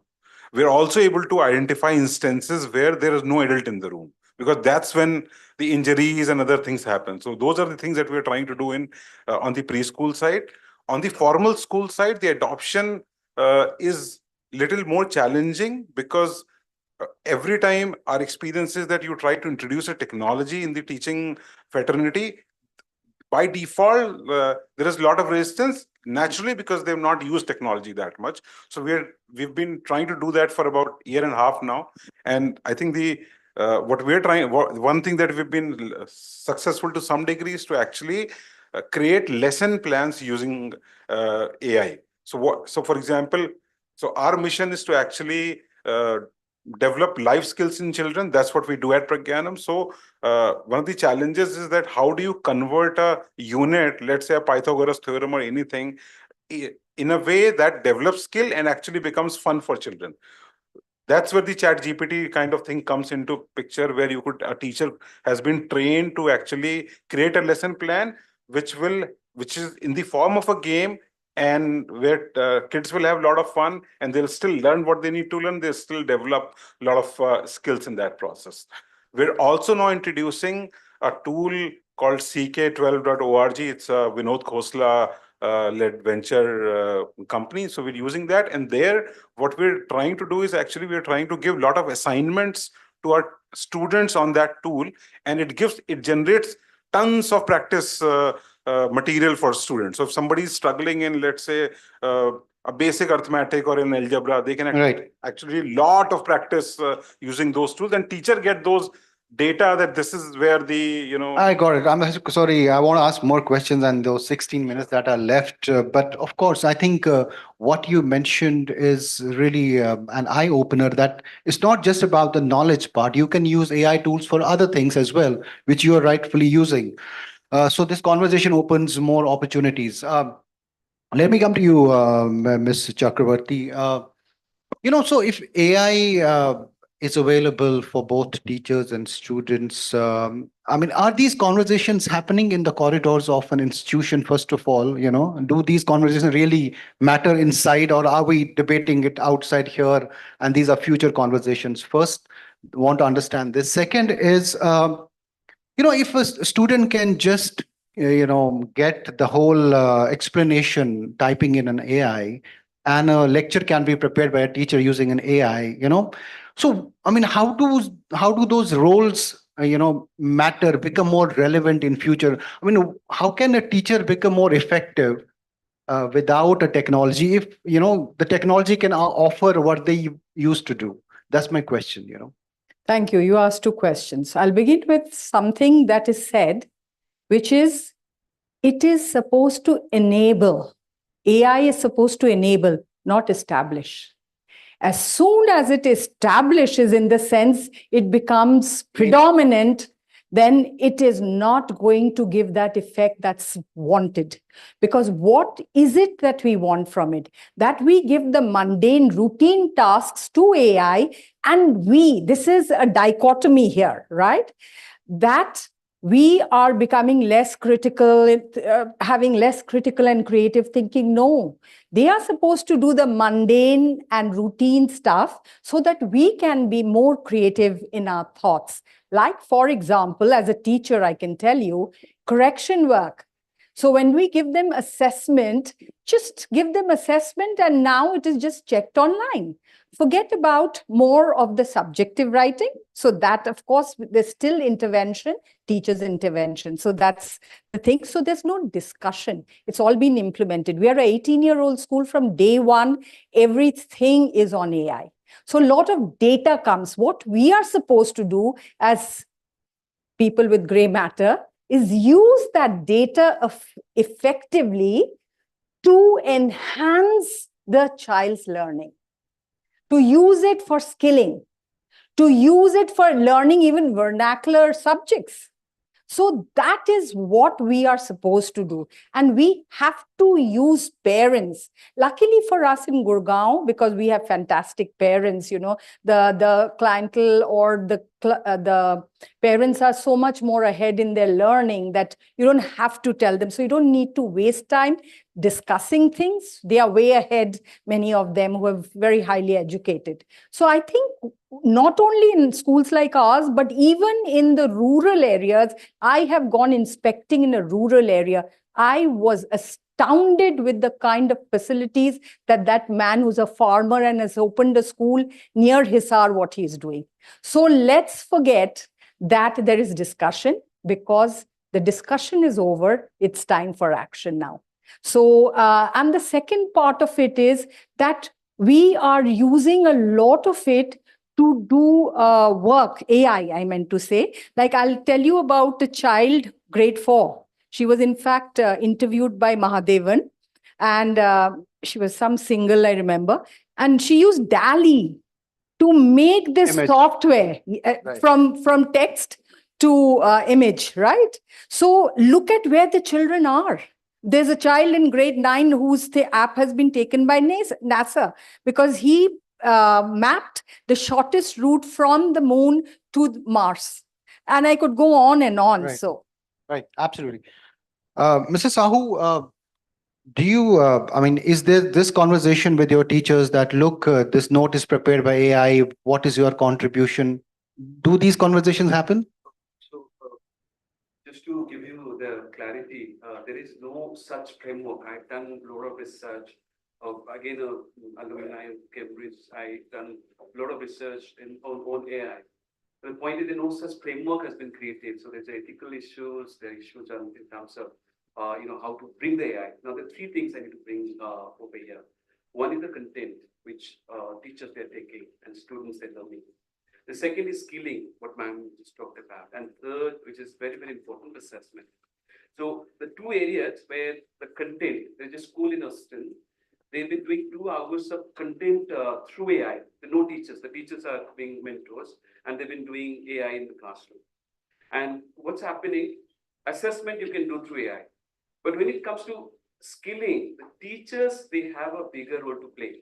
Without teachers' participation, you will not bring that content to the understanding of the concepts.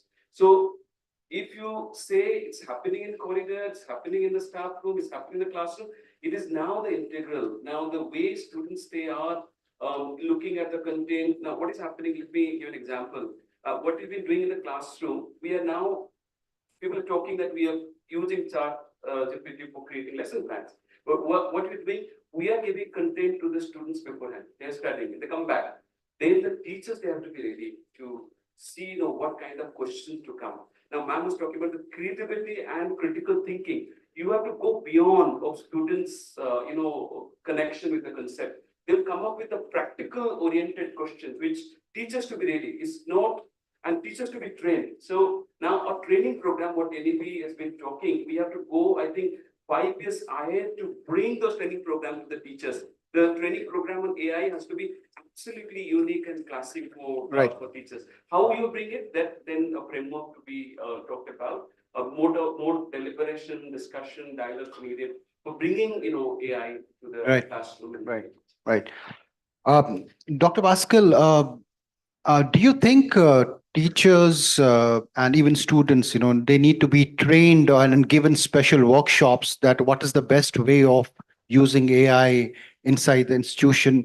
Are you doing anything on that front?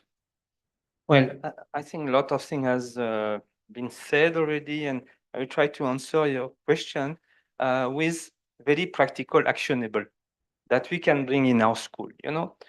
And of course, it reflects the way we are looking. So I put the framework before. There is what the AI can do and what the AI cannot do. And there is what the AI can do today, but we don't know what AI will do tomorrow. And I can tell you there is a huge revolution coming in face of us. We don't know when it will come. It will take 5 years, 10 years, 20 years. But then it is not a progression. ChatGPT will be a kid in front of it. The revolution is the quantum computer, which is big. And then we'll have a quantum leap happening. I don't want to enter into the detail, but when we are in education, we have to look not only at today, these children, they will be in the world after 10 years, 15 years. And they will be in that world. So what we have to do is really not only looking at today's situation and making the best of it, but anticipating this future. So the 3 actionable I want to come to. 3 basic, there are much more. But first is on what AI can do. And the third actionable will be on what AI cannot do. And precisely where we will come. On what AI can do. You have mentioned the LMS, learning management system using, the teacher can use that. The children also can use not LMS, but CMS. And you can create a lot of things, okay, on that. Now, when you use that, there's something very important. This is technical, but very, very important that you have to know, and you have to look at the future. And for that, whatever you are creating, whatever you are doing, you have to look at the transferability. That means the format. So what you are using as LMS and CMS, you have to ensure 2 things. One, that they are SCORM compliant, SCORM, SCORM compliant. Otherwise, you will be boxed into something and you will not be able to evolve. And the other one is XAPI compliant. So these are technical terms. You can look at that, and I don't want to enter into the detail what it means, but that's very, very important.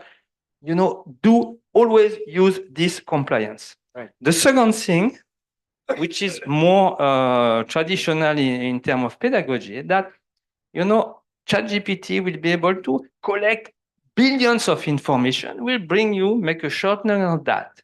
But what ChatGPT doesn't have is, it works only on one system of the brain, which is the electric binary system, 0, 1. It doesn't have the chemical synapse system, which is analog. You know, in the Indian Sanskrit epistemology, we call that upamana. You know, the analogy. Okay, it doesn't have that. So, and it doesn't have ethics. It doesn't have critical thinking. That's the dangerous part of it, yes. It cannot make the difference between a fake news and a real news. So what is very important in education is to focus on the critical thinking. You bring critical thinking to your student. You bring tool of referencing. ChatGPT will never give you reference. So ethical, etc. This is the second actionable that I will bring. And then the third one, it is about what AI cannot do. And just a few seconds. What AI cannot do, it doesn't have emotion. Out of context. It doesn't have imagination. It can create to a certain extent, but it doesn't have imagination. It doesn't have passion, which is what's the most important thing in education. So what we have to do, besides use AI wherever it is powerful, it can help, use it and abuse it. But there's something it cannot do is to go to the deeper consciousness. Computers don't have consciousness. So use consciousness. And it is where mindfulness, meditation, going into the subconscious and opening door and understanding. You know, we just tell you, you know Ramanujan, one of the greatest mathematicians that this planet has seen. And if you have seen the film on his life, it is called The Man Who Knew Infinity. If you have not seen, please go to that. Sorry, I have to interrupt here for obvious reasons because I have one more. I know. Right. But just I finished from where this guy was getting his mathematical formula. He was getting in his dream. Absolutely. So this is unconscious. This is a power, and ChatGPT cannot go there. I think one of the headline stuff that you spoke is that computers like mind. It's not the other way around. I think that really stayed with me. Quickly to you, before I go for the last question, Mr. Singhal, is are you training your staff in AI? Has that stage started already? Yeah, so we're training our teachers to create an effective lesson plan using AI. We're also training them on using certain tools through which they can actually create assignments for children so that they can know which children is weak at what particular subject. That's what we're doing. All right. Okay, but final question. We are on time. Ms. Chakravarti, starting with you. You know, AI, all of those tools are fine, but is there a fear of too much dependability on these aids, tech aids, which can even lead to, for example, potentially losing the ability that we have as teachers, as students? Is there a fear that we'll increasingly depend on this tool, which is giving you everything in just a fraction of a second? I think every parent, every teacher, if you ask, they'll say, yes, there's a fear. For the simple reason, the reality is when the child stays up till 2 o'clock in the morning, there is a lot of fear. What's going to happen? Today, you can stop them, but the kind of addiction that's coming in a 1-year-old, forget our students. I have seen this when I was traveling by train. 1-year-old, the mother took away the phone and the kind of tantrum she threw, she doesn't know any better. But what kind of tantrum? So this addiction, which is coming from God alone knows where, is something which is palpable, alive there. One major thing which we may do, the harm we may do, the fear is there and the harm, is if we kill curiosity. That is a fear. Because you can just type in your answers and you're ready in 5 minutes. So yes, that's the learning will get affected. The curiosity, that's what drives us. That's what makes us passionate. Like he said, that's what makes us going and, keep learning. Right. Mrs. Sahu, on that note, should there be a way we use AI? Because, a student can just type in the answer last 5 minutes and come prepared the next day, the learning is all over, So how do you deal? What's the best way to deal with this kind of a situation? The answer would be to balance between, what you teach how they're going to understand. So the teaching and understanding will go simultaneously. So ma'am talked about fear. I'm talking about how to make this AI as part of the life. Take that as a tool to develop thinking, creativity, critical thinking. That's possible. The only thing is how we can train our teachers, at the same time how we can train our students, and how we can train our parents. All three of them to be together, start evolving towards bringing AI to the classroom, AI to the home, AI to everywhere, and AI becoming part of it. What else, it will evolve. We cannot stop it. It will come to life. So how we are taking it, that mindset, the outlook to develop, and we have to connect with AI to bring teachers like more teachers, students like more teachers. What you asked, that 5 minutes thing they've been doing it, we have to develop that balance, to have that pain. Students that write it, we cannot stop it. But how to develop that balance and bring again the framework of compassion, conviction, and also going within and finding how AI can be a tool to their life and bringing consciousness and also working with subconsciousness together. That will create a new world. Wonderful. Dr. Pascal, if I take this liberty and yeah, I'm just coming with a question, and then you can add to it. Can we call AI what it feeds to us a fast food for the mind? Because it's just it just gives you in a jiffy so many calories, but it really harms you at the end of the day, right? I think again we are looking at this from the wrong side. AI doesn't give us any tool. I think we are praising it too much, is it? Exactly. It's just a tool. A knife is a tool. You can make your kitchen, you can make your food with that. It can be very useful or it can be harmful. It depends on how you use that. AI has no consciousness, nothing. So to come back to that is what I've said before. Keep AI at its place as a tool, use it, learn how to use it with the danger which are there. A knife also, you will have to take the precaution and all that. Use it properly. But ultimately, there is no good thing and bad thing. It's only good intention and bad intention, only good behavior and bad behavior. But it depends what you do. So remember that not even the brain is just an organ. It's a mind, it's a manner, it's something which is much. We are in education is what we have to target. Go to that, the consciousness level. It doesn't have it. And then all the problem will be resolved. I like Dr. Pascal. You have been putting it at the right place. I think it's a new shiny toy for us, Mr. Singhal. Do you think we are also overestimating? Like when the Googles and Facebooks came, and that time also we had conversations. What would happen to jobs? And the jobs never went away. Actually, I think are we also overestimating what it can do? And second is. Do we need to really fear that it can actually make us weaker because we are thinking will go away? Do you think? So I'll answer the second question first. I think, when the information became far more available because of Google, etc., it only made knowing information redundant. It became more about skill. And I think the similar thing is going to happen with ChatGPT. It is making information even more available to you. So I think the curiosity, etc., will only increase. Personally, I use a lot of GPT, and I think the ability to get answers quickly is only helping me to raise more questions. So I think my take is curiosity is only increasing with the advent of AI. The first thing, jobs. I think jobs will change. I don't think it will not have any impact on jobs eventually. The kind of jobs that were there in 80s are not the kind of jobs we have today. And I think going forward also the kind of jobs will change. You will see a lot of small companies, 2-3 people companies becoming very large companies because of AI. So it will actually democratize the word even more. 30 years back, even only a rich person could probably start a company. Today, anybody can start a company and sort of do a pretty good job. I think with AI, I think it'll further democratize. Anybody would be able to start, but the jobs will certainly have an impact, in my opinion.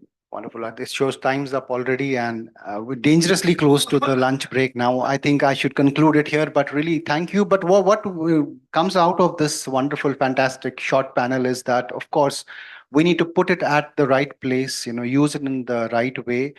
I think it cannot really overtake the human mind. I think this is a challenge, but I think eventually the human mind will prevail. That's the Dr. Pascal highly kind of agrees with this. I think that's what it is going to be, right? But thank you. I would have loved to take a question, but I'm sorry, out of time. But thank you for this discussion. Thanks for that.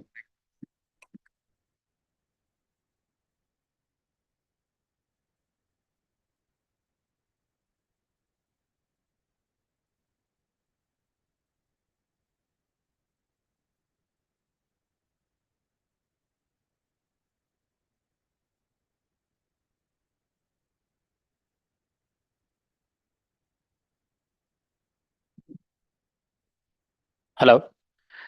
Thank you so much, Rohil, for moderating that. A big thank you to all our panelists as well. Uh, from food for thought, it's now time for food for lunch, for your food for your stomachs. It's 1:50. By 2:30, we meet again for our next panel discussion. Lunch is served in this very hall. Please enjoy yourselves. Thank you.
Hello. May I please request all of you to sort of settle down?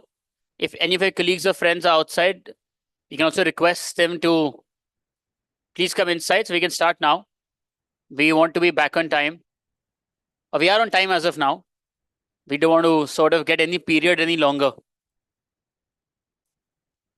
Business World team, if you can please make sure any of the audience members outside, prepare kar unko andar bula le, and you can start then. Thank you.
Hello. A minute more and then we shall start. If any of your friends are outside, please request them to come back inside. For a friend standing at the back, I please request you to settle down. Thank you.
Priya.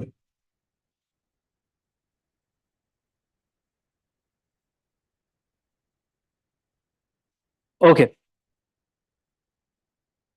Let's begin with the next one.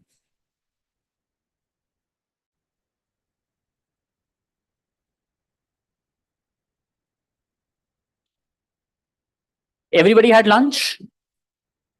Everybody had lunch? Yes, no? Yes, lovely. Just to ask, because you all teachers as well, what's the most common food combination that bacha party brings in the dabba during lunch? Just asking. Like my mom gave me parathas and the achar. And Sunday, probably a piece of bread. That's it. That was our bada khana. Any random? Oh, ma'am. अभी पराठे चल रहे हैं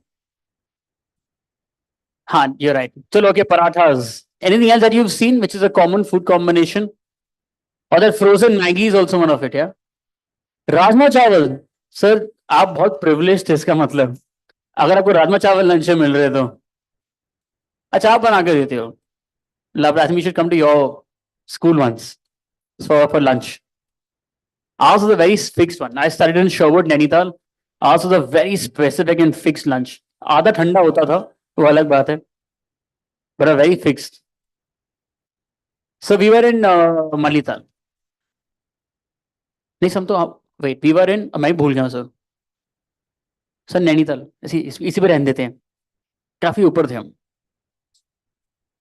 देश की परीक्षा कि मेरे बच्चे जो हैं मॉर्निंग में सिर्फ ब्रेड खाते हैं मैं इसको कैसे दूर करूं I was teaching that school जी तो मैंने बोला कि आप ब्रेड भी रखिए परोठा भी रखिए और कुछ और चीज भी रखिए फिर देखो चेंज होगा धीरे धीरे हुआ सर उसके बाद गुड बढ़िया चलो that means paratha is still ruling with that let's move हालांकि this had no connection with the next panel this was just to sort of get a glimpse of how we are functioning that's it our next panel it's on career clarity in the age of information access how schools can provide clear picture and guide students based on interest aptitude and personality and with that to share their views on the same whether students need to be guided based on interest, aptitude, and personality, or what precisely will take them forward. To discuss all that and more, let's please welcome our next panelist. Sangeeta Bhatia ji, Principal, KIIT World School. Joining ma'am is Aarti Khurana, Principal, International Curriculum, Sharda World School. Joining them is Pradeep Paul, Vice President, Genesis Global School. And this session will be moderated by Rohail Amin, Senior Editor, BW Business World and Exchange for Media. Let's please welcome them to the stage, everybody, with your round of applause. हालांकि हम सब ने भी lunch किया है, तो either we can go here with applause or we can go there. Let's try and go here. Thank you.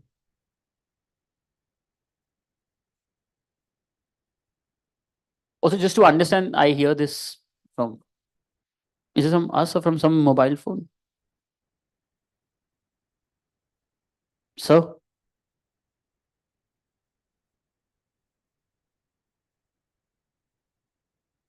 Thank you.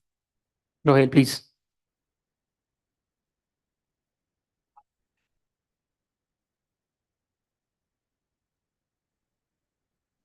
There's a parallel discussion going on somewhere.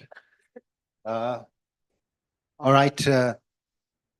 Great. I think this is a conversation that is so relevant, because I've seen people who studied engineering becoming artists, I've seen people who studied computer science become actors, And I wonder, what happened? They changed their path midway, what happened? So it comes back to the schooling years, when you really had to look at their interests, nurture them, give them that clarity. But that is lacking, unfortunately. And we are here to discuss it, and understand that, are we doing enough now?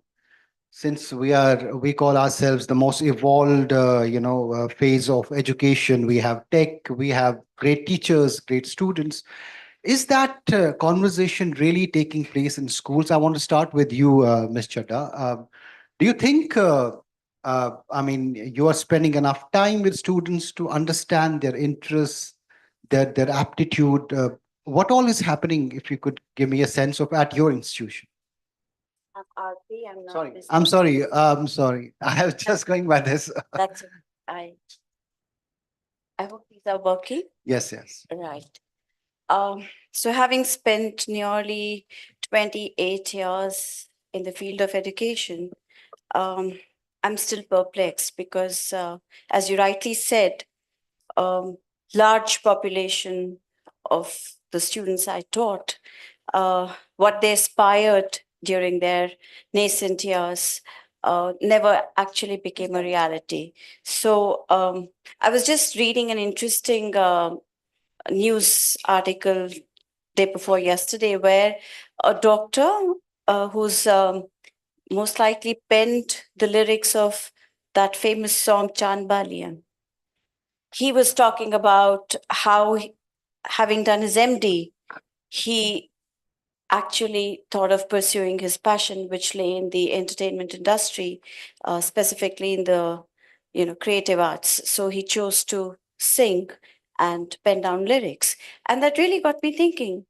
Like you just mentioned, why is it that we as educators, as part of the schooling system, we are not really able to show that direction, or maybe gauge the direction in which our students really want to move?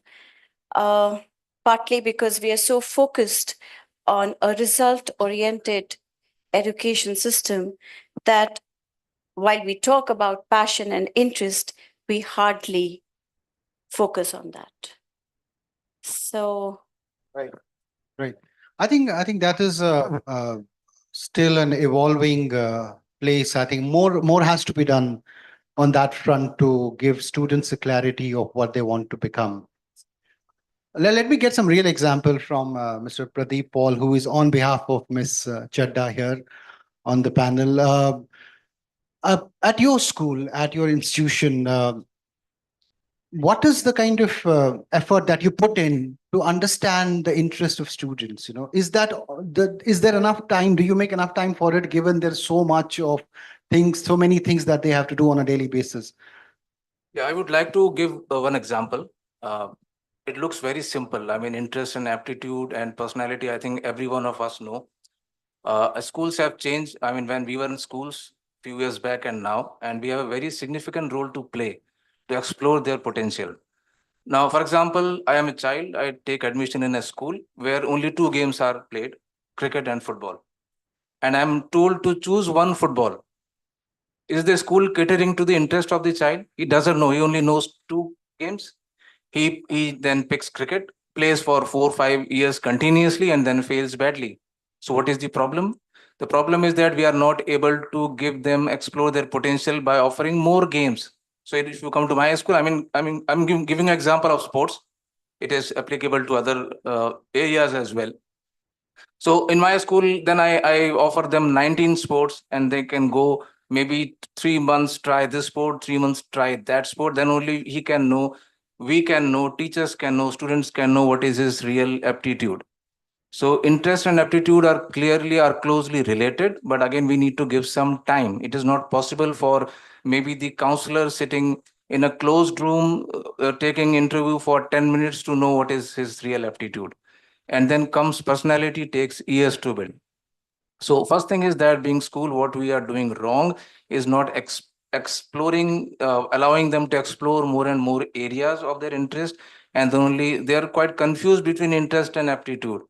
I may be interested in cricket. I like to watch cricket. I like to play cricket. But when I go there, I can't face any ball. So my aptitude lies somewhere else. Where is my aptitude? I don't know unless I go and explore myself. So we need to provide plethora of those activities, or be it sports, or be it any area that is I think very much required. I think you raised a very important point that, for example, you just offer them less. So how would they know what all they are capable of? You gave the example of sports in that, but not all institutions have the facility to give 19 or 20 sports, so they're limited by that. Ms. Bhatia, are we doing enough overall to understand the aptitude of students at a young age, or is it just a tick mark, just a fancy kind of a tick mark that we place in schools? How do you explain this? How do you see it? See, I'll not say it's a tick mark. A lot is being done, yet a lot more still needs to be done. Why I say so is that we are still in that stage of transformation where we are still fixated with IIT jana hai, engineering nahi karna hai, IIT, we want to make it to IIT. That charm still prevails over many other vocations.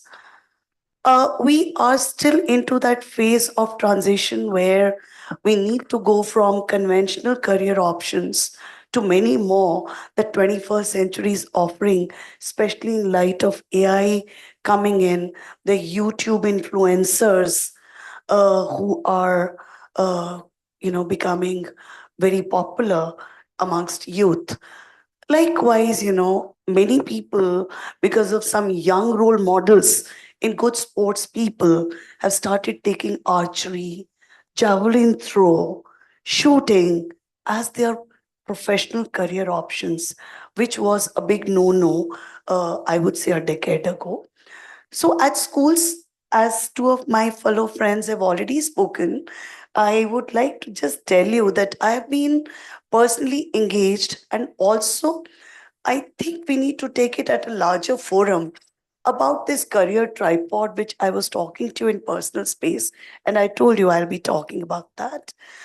Two of those legs, tripod has three key legs. Two legs have been explained by two of my fellow friends in passion and aptitude. But also we need to train our youngsters to see whether those two possibilities keep the lights on, the financial viability. Sometimes we're good at something, we have aptitude for it, but we can't fund for our passion or as a profession.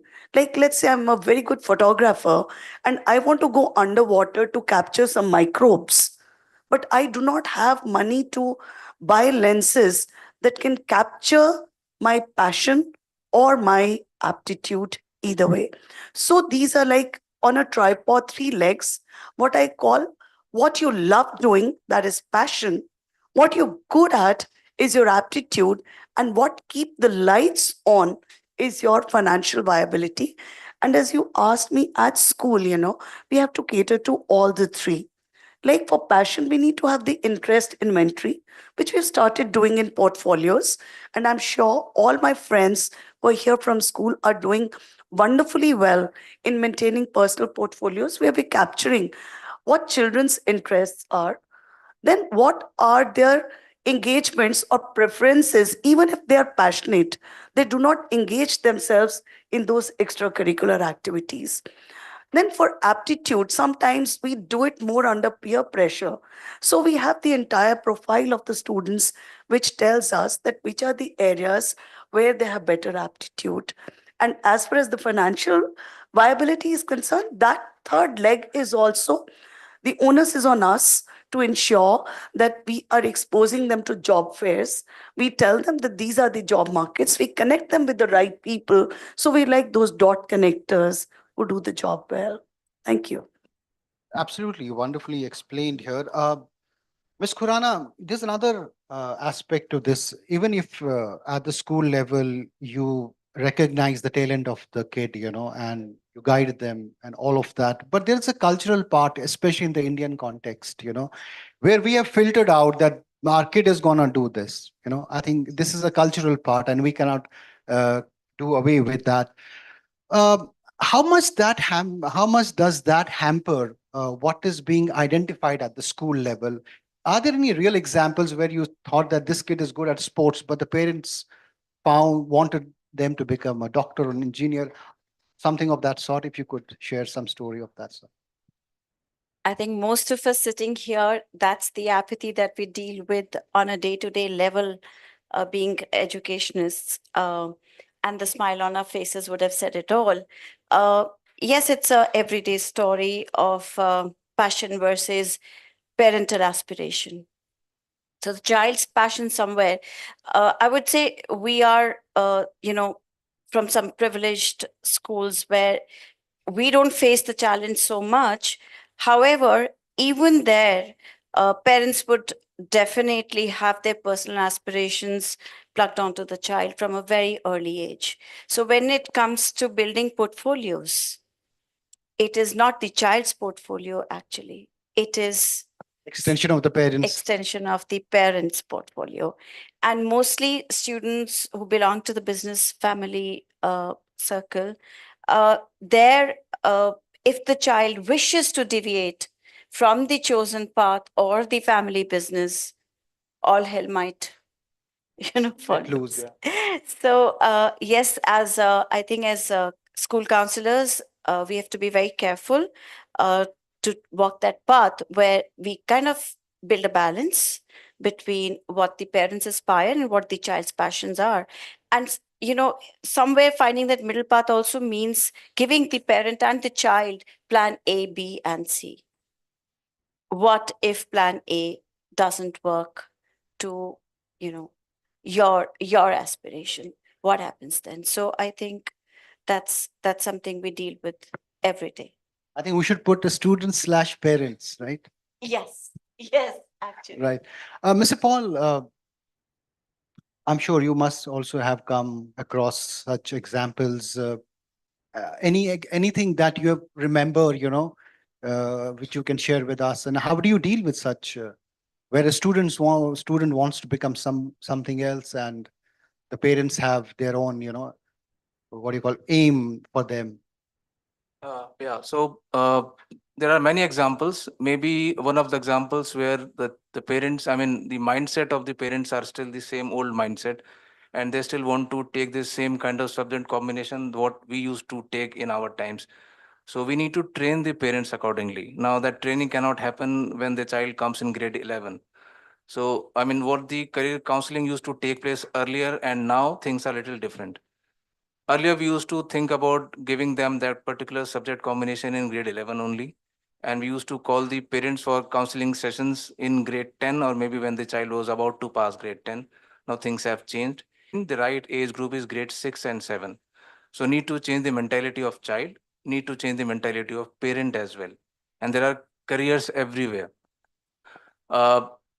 About sports only, when we were discussing about that topic. Normally people think that in case I want to go in sports, there is only one career, that I am a good sportsman. I mean, this is not the only career to become a sportsman. You can become a player, you can become a sports manager as well.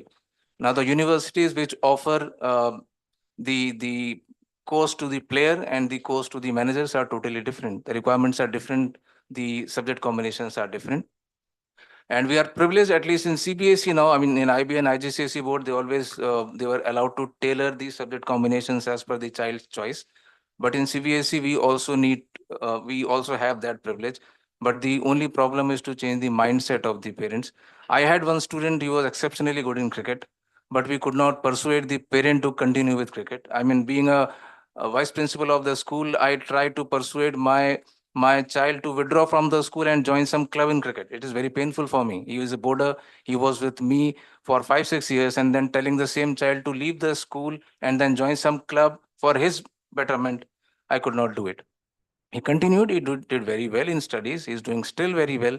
He has now joined his father's business, but I think his aptitude was something else. So neither the parent nor uh, uh, the society, they accepted it. Now, again, he just told about the food habit as well. Uh, I mean, eating the same food, paratha and then rajma and dal is also not good. I mean, you'll not imagine one of my child, very bright, he got admission in US doing his engineering, and he had to come back after 1 year. Why? Because he did not like the taste of food there. So whose Please increase the menu, responsibility? Whose responsibility is it? It is my responsibility. So in my school, they are not allowed to bring tiffins. The breakfast and lunch is my role, and then I'll ensure that he takes every There's kind 20 kinds of, yeah, also 20 kind of. maybe more. But I will serve continental food also. We'll serve Indian food as well. So in case in place of paneer, he can taste tofu as well. In place of dosa, he can eat something else. It's mandatory also. I mean, first service is mandatory. So there are many things which you normally ignore and you never know later as well, that whether the child will be able to adapt to the situations or not. It needs training and many years of training. And I have also, I mean, which is the biggest problem in our country, is the coaching centers.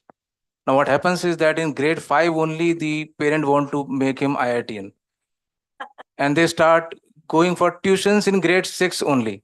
Because the schedules are so hectic. Yeah. The schedules are so hectic. So this is unbelievable. I mean, it is not possible. I mean, is it possible for me or teacher or tuition teacher to know the aptitude and interest where it lies?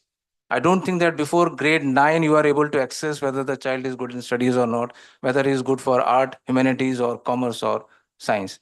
So this is the biggest problem, and I am disappointed with the schools where they allow the coaching centers to come to the school and take classes for 2 hours. I hope they are not sitting here, those principals. I mean, this is not done. We can't do this. Let the child explore the interest. We are killing his innovation and his creativity at this age only. So it should be stopped immediately. Government can't do it. But as principals, I think it's on hands. Now, what is the solution? The solution is to change the mindset. And I again tell that mindset of parent cannot be changed in grade 11. It has to be changed in grade 6 only.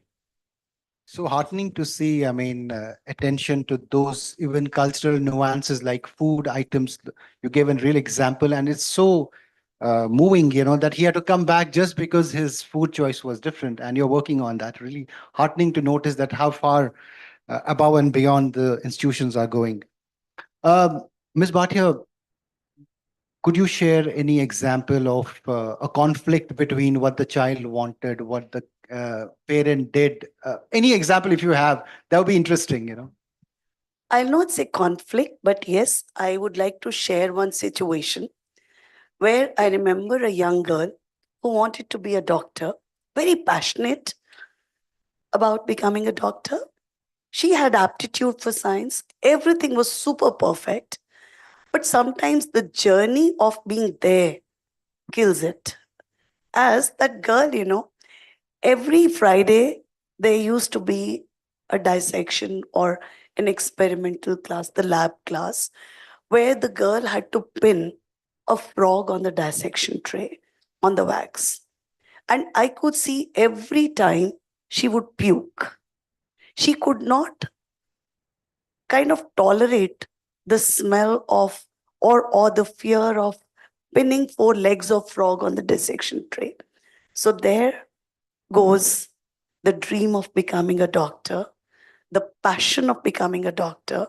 So sometimes during the journey, we come across hurdles and children have to, it's, like offering a lot on a platter, and children have to pick what suits the best. As I said, we have to be those dot connectors where they know that these are the things which make me happy. These are the things which will eventually, sometimes the journey is as important as the destination is. And nowadays, from what I understand, most of us can actually say it with conviction that children are changing their careers very often. So they cannot be prepared for a career A or a career B because their lifespan of a career is also becoming smaller. They're changing jobs. They're changing sometimes, you are an IITian, you want to become a photographer. You just want to become a wildlife tourist. Sometimes you just want to go out, earn money while you're pursuing your own passion. So children have to be prepared likewise. And also, one challenge that we have during this transitional phase is the career options that we are preparing them for are not going to exist. Like I think 10 years ago, maybe I would say 2 decades ago, becoming a programmer was a dream for any Indian IT sector. Now with ChatGPT and many more AI tools, the programming is being taken care by those AI windows, so that now they have to reinvent. So this reinvention, the ability to reinvent is also, I think, essential while we are raising these children, is what I Yeah, I wanted think to you say. really mentioned, I mean, now you don't have the marketplace, the job opportunities are different. We are living in a gig economy, which changes very frequently, and you have to prepare them for a certain uncertainty. Uh, Ms. Khurana, what can improve, which is really hitting the core in terms of, it's not just the students now, that's what we gathered. You have to involve parents. Are we doing enough? What can be done better to give the right guidance at an early age? Thank you for asking that, because I think that's the most crucial aspect of this whole discussion today. Involving parents at the right time, like Sir just mentioned, that when a child hits grade 11, that's not the time. We have to start early as maybe grade 2 or 3, to first and foremost, as a school, discover where the passion lies, and giving them opportunities to explore those passions, not restricting them to a particular area, but giving them, different kinds of explorations. And like Ms. Bhatia just said, that opening the vistas for them. And at the same time, involving parents at that particular stage, so that they also see what the world has to offer to their child, and preparing them, like you just said, for the uncertainties of life, for the uncertainties of the career paths. What existed decades earlier doesn't exist anymore.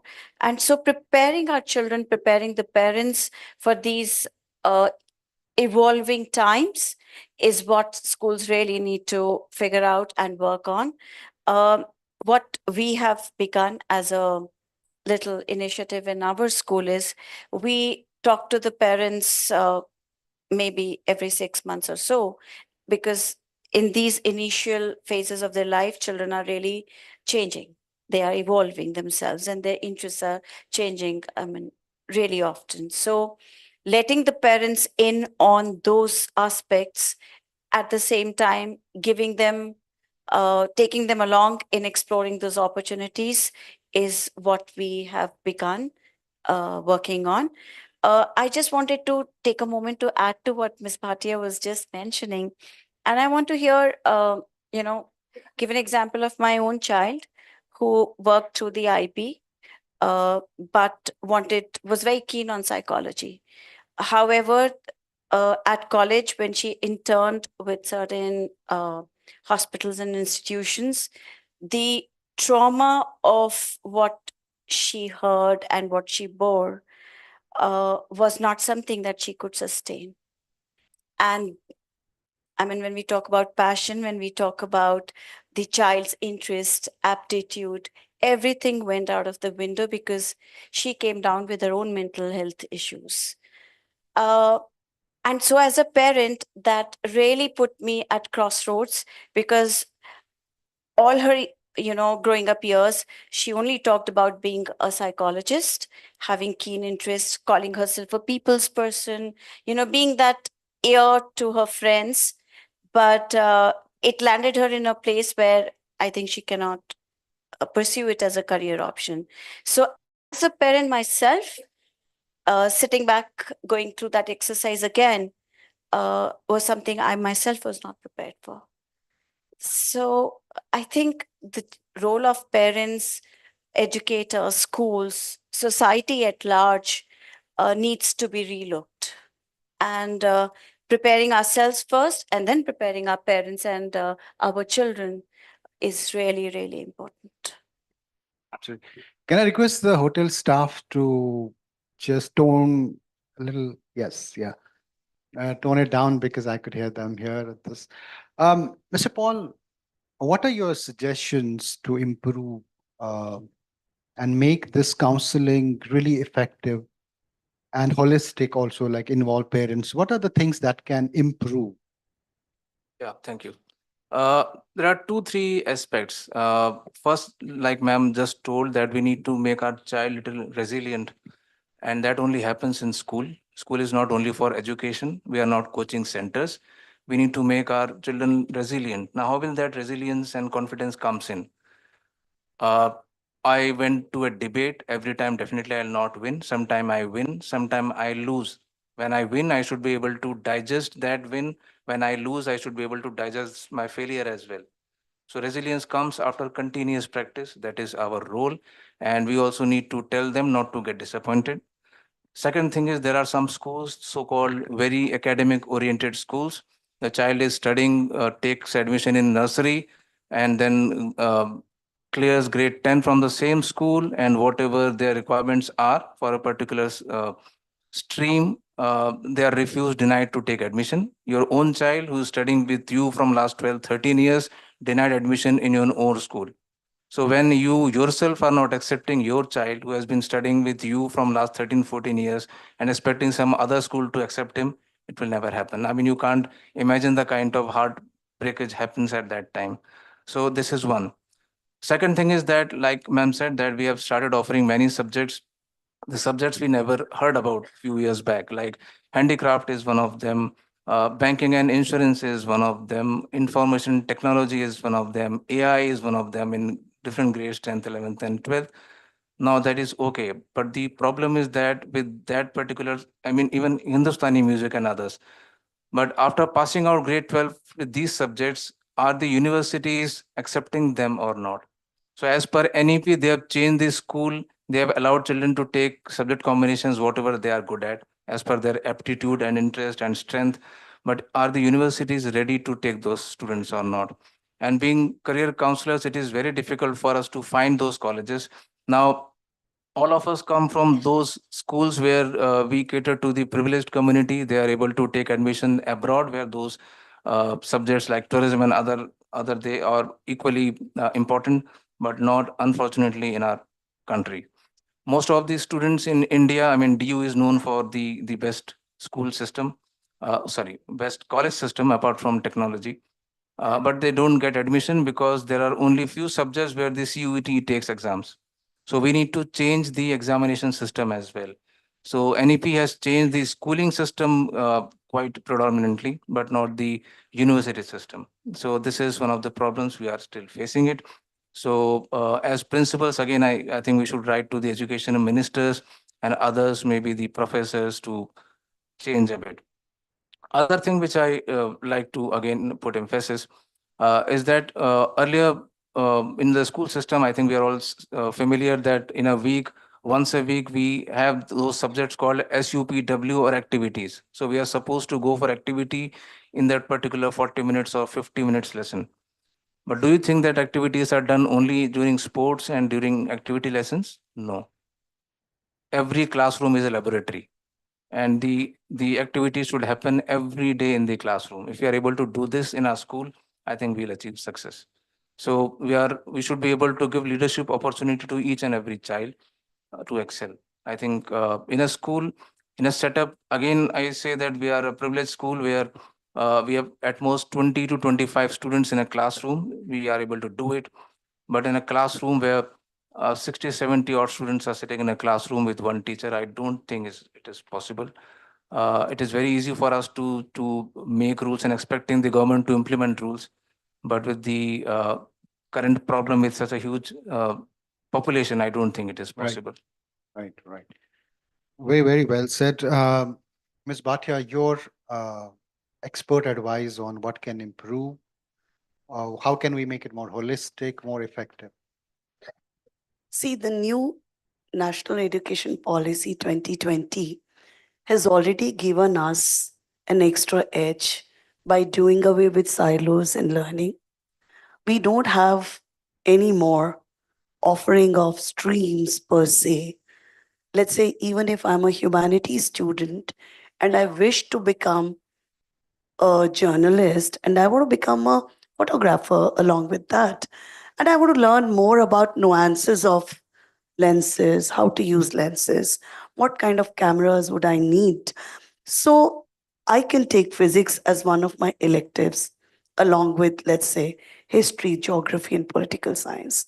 Well, that at the moment has its own challenges, because when I say I'm willing to take physics to learn more about lenses, I'll also have to learn about quantum mechanics.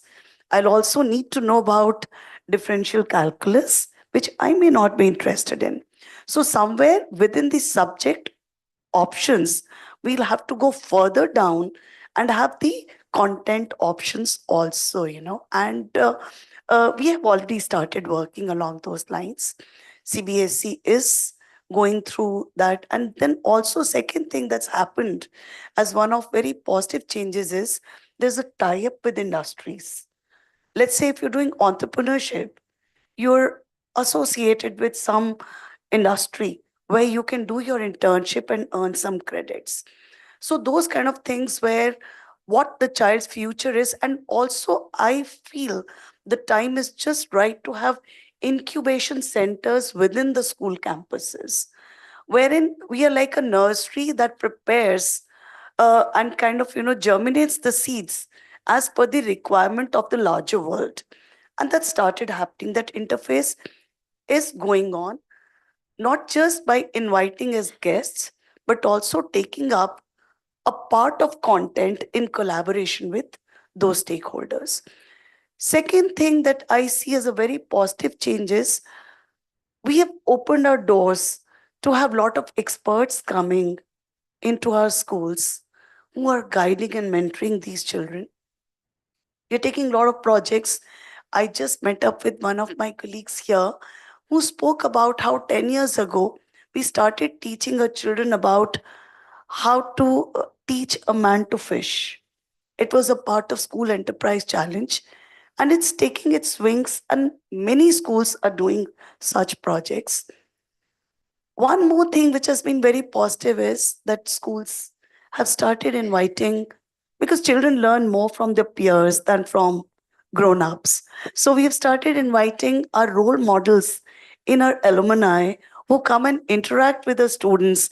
Each day we have a 200-day program in our school where one student who is an expert in a particular domain comes and interacts with children for first 15 minutes of the day and sets the tone of what any child as per his or her need may have it as a take back. So students exchanges with their seniors is another way by which they've been doing that kind of role modeling. And as far as I said, the exposure, more the exposure in terms of options, and not just the options that exist today, but options that they may come along in the learning cycle itself. Let's say if I'm teaching them Chashme Ki Yatra in Hindi, I mean, a simple lesson that just came like a flash in a pan. Now, in that Chashme Ki Yatra itself, for those who are non-Hindi speaking, Chashma is spectacles and Yatra I'm sure is everybody journey. understands this, right? Yeah. So here, when I'm teaching that lesson in Hindi, I can take them about, how the progressive lenses happened. That was a need-based invention in 1959 when, we started spending too much time in front of screen. So progressive lenses happened. Right. How bifocals happened. And now with this kind of further exposure to digital spaces, children may need some other kind of chashma. You know, we are traveling so much. When you go to Iceland and children have so much glare troubling them. So they need different kind of shades. So need-based inventions are also happening in the journey of learning itself. And I think that is where, and I think one more suggestion, you know, again, it came like flash in a pan, is the ideation is more important than innovation. So when they start ideating about any good thought, they should start pinning it on a pin board like an idea factory. And when they grow up, they may take it as a vocation. Absolutely. Some very wonderful practical suggestions here. And I always believe that there's another panelist, which is the audience, you know. And I want to invite if there are any questions, this is your moment. Else I'm going to my final question. Anyone has a question? Please raise your hand. We'll get you the mic. Yes, please. I think you can hear me. Assalamu alaikum, Suhail Saab. BW has brought all the educationists come parents, and few of the young students, two students I met during lunchtime, the girls are from Parsuram College of Technology. Now the question, anyone on the dais or off the dais can try to respond. RTE शुरू हुआ. One of the lawyers, famous lawyers in the country was speaking. He was the education minister that time. I posed that question that time and I repeat and I then move on. The question I want to raise right now is that there is a mushroom growth of schools, private versus government, right, state and all. Now, is the syllabus same in all the schools, one, or it has to be different? Mr. Bhardwaj teaches in a village. I'm sorry. So I think they coming got to the that. context. I think they got Okay, the my apologies. Okay, let me stand here. So they got the context. I think, do they? I mean, there is not an even playing ground. What's No, let me Sorry, come to that point. Career teaching, which I have taught, in schools, 6th standard onwards. Now, what is the status in government schools right now? Okay. Thank you for anyone to respond. Thank you so much. And incidentally, my daughter Kamlika studied in the school of Dr.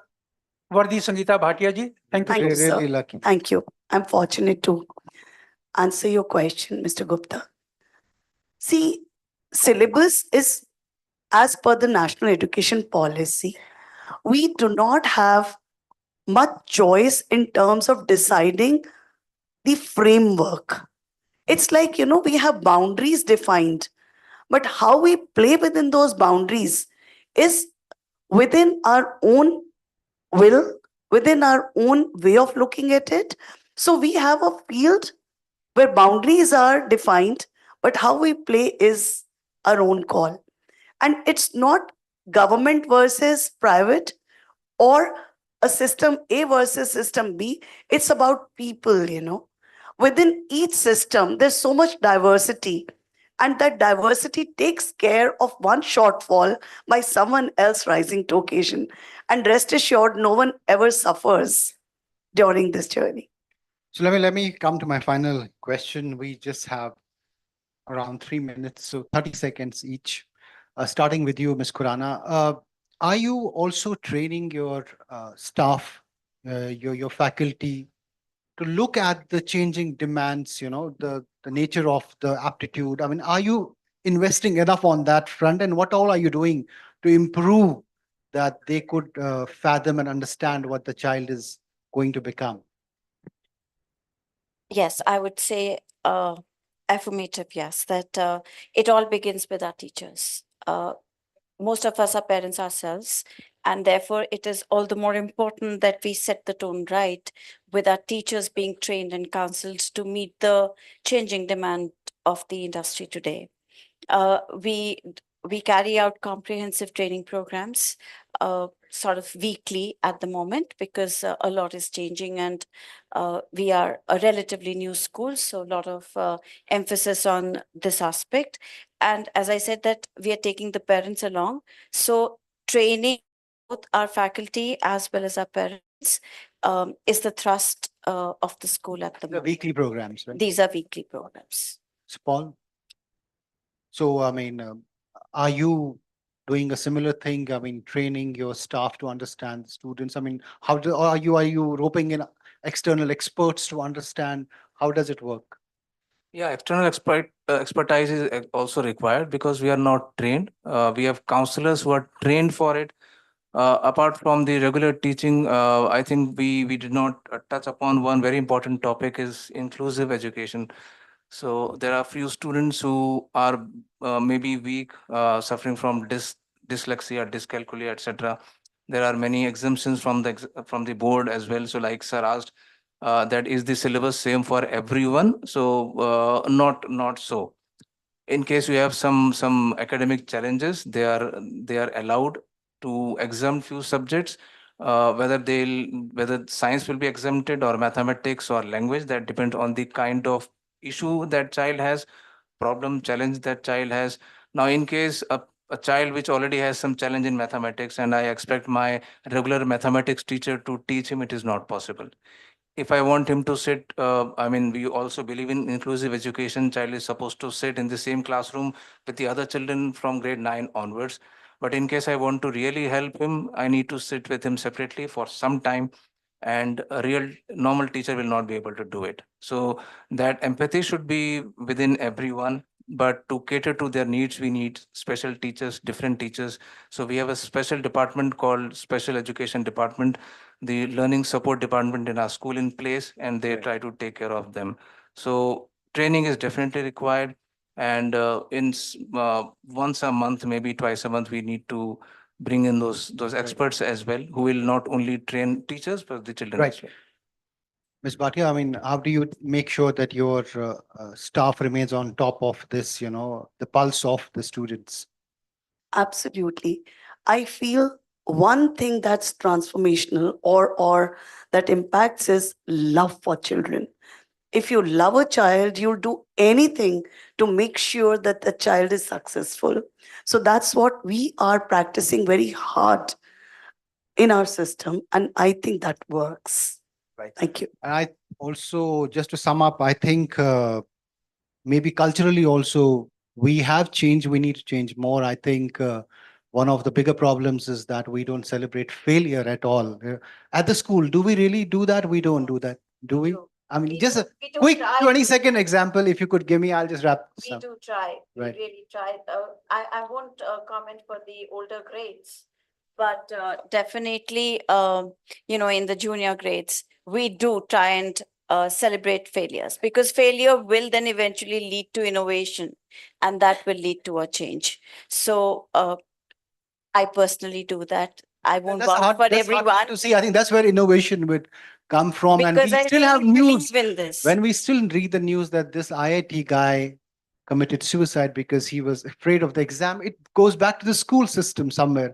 I hope we are addressing No, that. I beg to differ. A child who has gone to the regular school and then failed in IIT, he will never commit suicide. The child who is not socially active, the child who has gone to Kota and then he isolated himself in a closed room and then he doesn't know how to then take the. I mean, this is very challenging. My point is that So, it comes back to the school days somewhere, I think those conditions work, they have to be changed, altered. definitely. And what the thing which we practice in our school, there are no toppers in our school.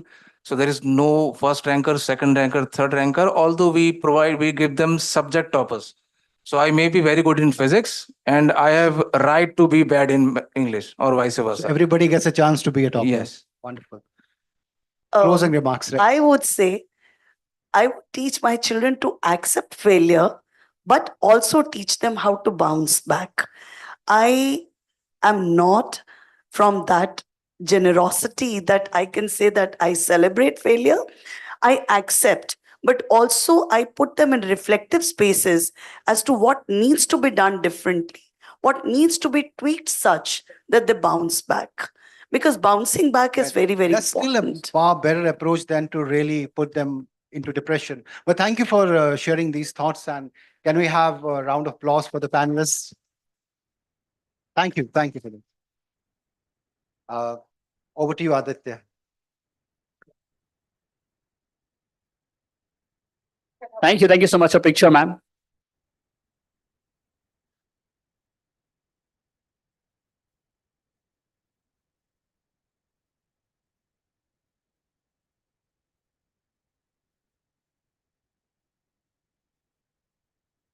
Thank you. Thank you so much. Thank you, Rohil, for moderating that.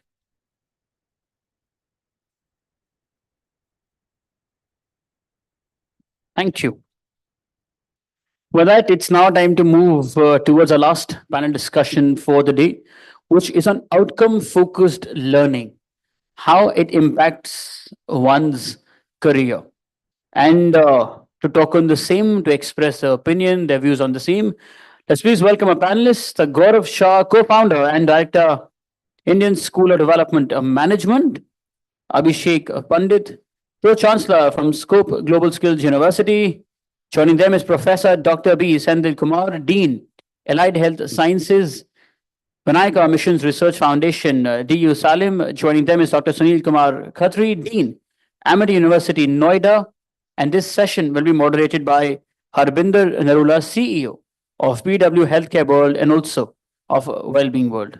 Let's please welcome them to the stage, everybody. That's only 10 of you clapping. Let's try 20.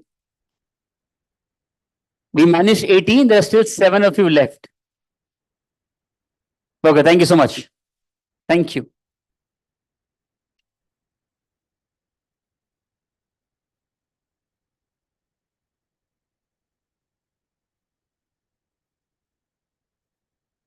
Good evening, everyone.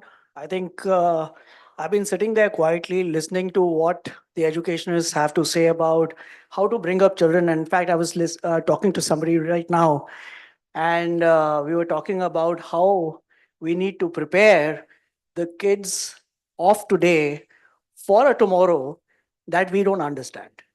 I think so that's where the conversation is going to be today. Professor Pratik, I'm going to begin with you to try and understand. He's not here. He's not here. Okay, cool. So then I'll go to Abhishek ji. Would you want to share with us some kind of an experience, some example to set the context for everyone of how in your journey you have seen learning, outcome-based learning work for someone to create a career that they otherwise would not have been ready for? Yeah, so there's absolutely no doubt. There's been this debate going on in terms of OBE, outcome-based education, outcome-based learning, vis-a-vis input-based, right? And I think that we've gone past that. And the regulator also today talks about OBE, and we're all moving towards OBE. I'll maybe start with a frivolous example. There was this student who was asked to learn about how to fix a punctured tire, right? With all the steps. They talk about how do we jack the car and take the tire out and fix the puncture, fill the air in, put the tire back in. When you're fixing the tire, then the torque at which you need to fix, the pressure in the tire, etc. And the car starts moving, right? Now, in a regular theoretical class, he's done everything the right way, right? If it was a theory exam, he would have written all the steps properly. He would have probably got 100 out of 100. But what if the car punches again after a kilometer, right? What if there was another puncture which he didn't notice and the car got punctured again? Now, that was a classical difference between a theoretical or a subject-based movement towards an outcome-based movement, where the outcome that we want in this case is to ensure that the flat tire is fixed and it doesn't go flat for a reasonable amount of time. So, identifying what is your ultimate objective, the outcome that you would want, and how do you reach there, the tools, methodologies to reach that outcome is, I think, what the current educational ecosystem is also focusing on. And I think that's the right way to go as well. And there are multiple real life examples where there have been, I can talk about our own university. We are a skill-based university, right? And our focus is on skills. There's knowledge, there's skills, there's attitude, and all of that. But because we're a skill-based university, we work directly with the industry, where the industry tells us that I expect the student, when he comes to my industry, for example, I'll give you a specific example. Volvo, as a client of ours, tells us that these are the skills that we need from the student when he comes to our campus. And we focus only on those skills to make sure that those skills he definitely has. And then there are additional skills we give him so that if he has to look for life beyond the current employer, then he has that skill as well. So defining the objective, the ultimate objective is important. The course objective, the program objective, and then creating the rest of the curriculum and performance criteria, etc., is as important as just the teaching and learning by itself. Mr. Khatri, we were talking of curriculum. When we are looking at as an institution, and we are living in an era where everything needs to be personalized. We have the ability and the technology to identify the interests of people. You have psychometric tests, etc. But when, as an institution, you have to cater to a wider set of students, how and what should be done so that students' interest is taken care of while ensuring that we are taking care of the interest of every student who may be coming from different backgrounds, different interest areas? Thank you for the interesting question. In fact, if we see, today we are talking about outcome-based education system. This concept is there for more than a century.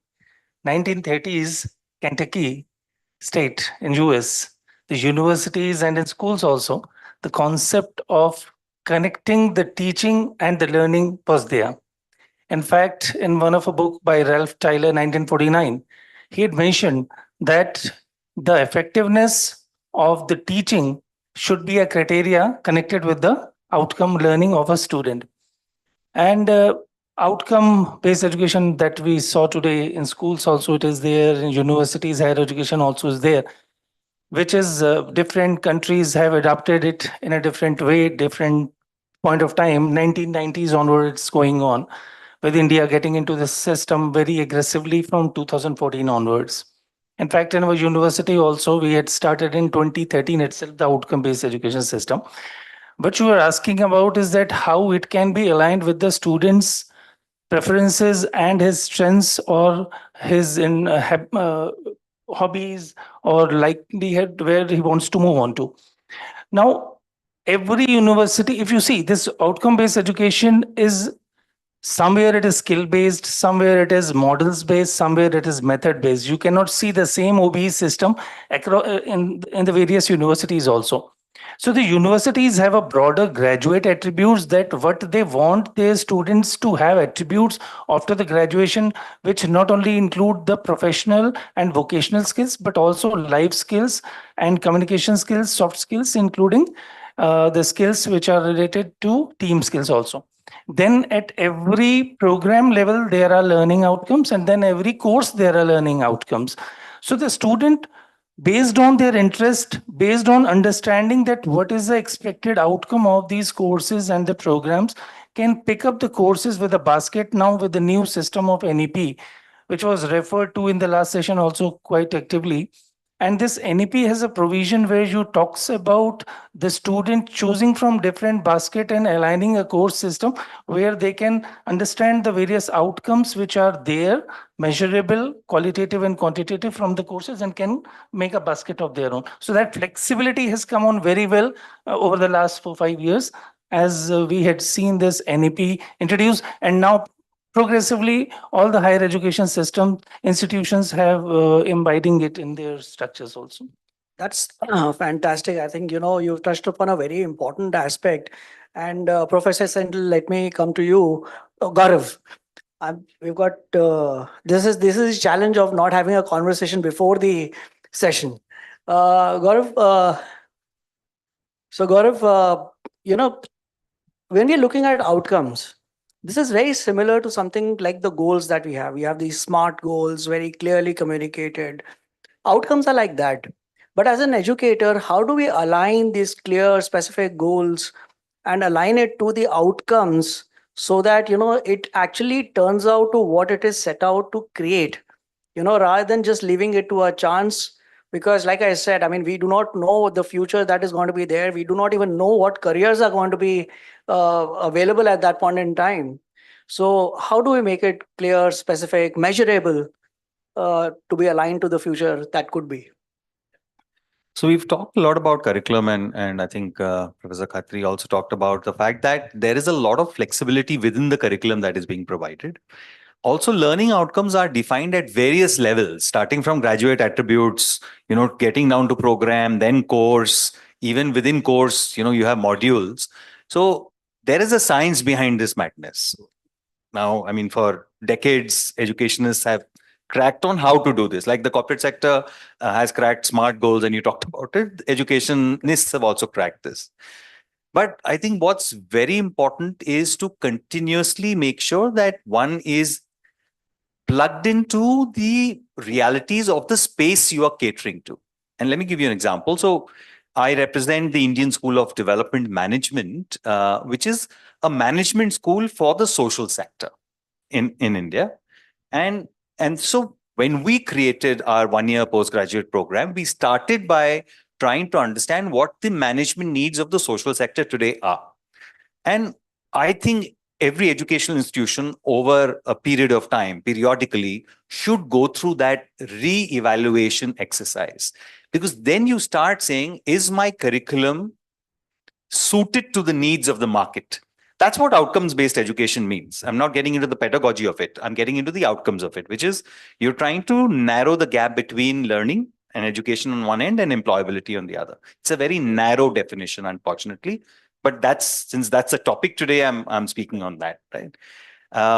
So if you're able to have a much stronger pulse on what the market needs, you're able to very clearly target the market that you're looking to cater to, then you'll be able to do a very, very good job of creating the right kind of curriculum and periodically updating it. You will also then be able to evolve, innovate, and create the right kind of pedagogies needed to deliver that curriculum, and the right kind of assessment methodologies needed to figure out on a regular basis whether you are achieving the outcomes you set out to achieve. At the course level, it's normally simpler. At the graduate attributes level, it is very hard. It's not, because it's more philosophical actually at the graduate attributes level. But if you continuously take feedback from faculty who are teaching, from students who are learning, and from the employers who are hiring, you will get a sense of where you're going right and where you're not. So this plug into the happenings of the world outside, rather than being stuck in a tower inside, is one very, very big, I think, success factor for OB. Got it. Dr. Khatri, one of the things that when I framed my question earlier was around measurement. How do you measure that we are on the right path? How do you focus on assessment, especially at the time when suddenly we are finding that there are self-paced programs that they have access to, there are clearly defined outcomes that they have an expectation in their mind, and we are also talking about creating and enabling our children to have life skills for the future, but yet they have to be assessed on a system which is probably a legacy system that we have inherited. So, how do you balance between this, creating life skills for the future, and the assessment based on the legacy system that we have inherited? Thank you for this very interesting question. I think everyone will agree it's a very interesting question. See, earlier we used to go through a traditional education system, and now we have moved on to OBE. Most of the universities and even the schools are now moving towards it. And when we talk about OBE, definitely outcome-based education system, outcomes to be measured and to be assessed at the different levels have different parameters, different ways of assessment. When we talk about assessment of outcomes at the course level, it's very easy because course has mostly the direct outcomes, and these direct outcomes can be measured through the assessment, whether it is in the classroom, whether it is in the practicals, field-based experiential learning, or maybe through assignments as a cell work. But when we talk about outcomes which are at higher level, for example, at program level, as Mr. Gaurav was saying, there's some generality comes into picture because then it becomes partially subjective and lesser objective. But when we move towards a more higher level, that is graduate attributes at the university level, which are purely subjective in nature, the assessment is very difficult and it is always challenging. And in fact, one of the challenges today this OBE is facing is in terms of the assessment techniques, parameters, and the outcome related to it. So if we bring more refinement as we move on progress and see with the feedbacks, as mentioned also by the speaker, then definitely we can bring in that system where OB can be more effective and both qualitative as well quantitative assessments can be combined together, moving across the various levels of granularity. Gaurav, let me ask you this very interesting question. I think it is very interesting because as a student, when I was in my management school, when I look back, I really find that it was very tough for the professors, etc., to engage the students productively. It was always a challenge to have them sit for an hour in the room and make it interesting for them. Today, we are finding it even tougher because the education expectation is that it will be interesting, it will be motivating, it will be inspiring. So keeping in mind the measurement, assessment, etc., what are the challenges that you feel we are facing to engage the students and keep them aligned to the outcome that we are trying to create for them? How many people here have children? Many people. So when you had children, you would have gone and met your gynae, right? Multiple times, not once, but multiple times. One of the challenges I faced during that process is because we used to read so much before going to the gynae used to get really, really worried. Like, it's good to read, but at times you don't fully understand what you read. Sorry, I mean that analogy is very similar to what the students are going through. The role of education today is not to impart facts. When you talk about engagement, I mean, this is again a standard model in education, is the idea of a flipped classroom.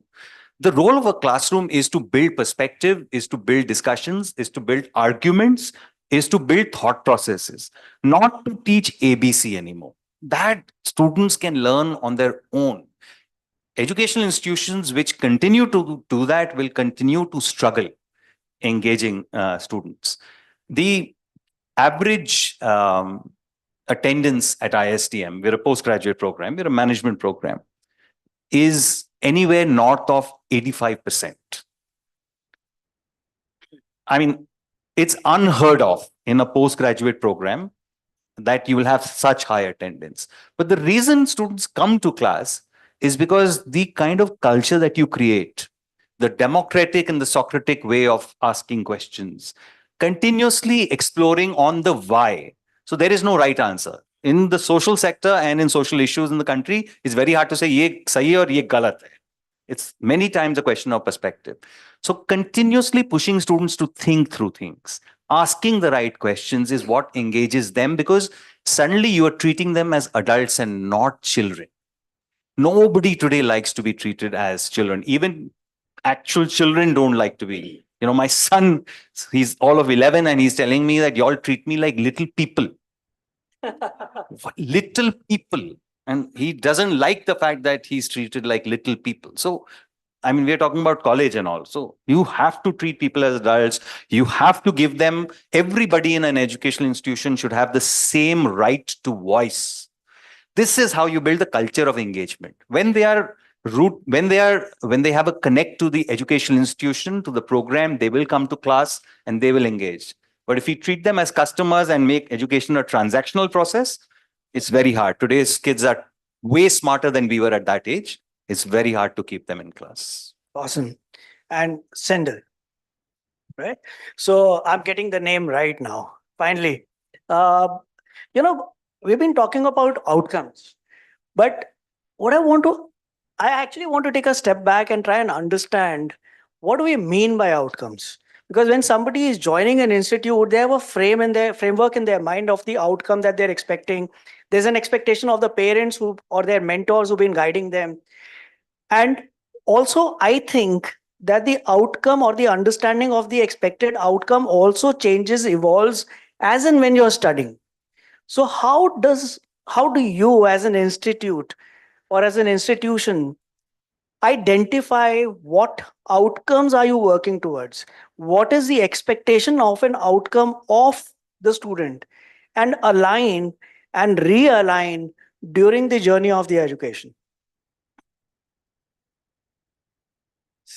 So good evening to all. So we are into the medical sector. It's very difficult for us molding the students. Their expectation is very different. Someone expert this thing, that thing. So it's very difficult to identify them. What we will do means we'll mold students.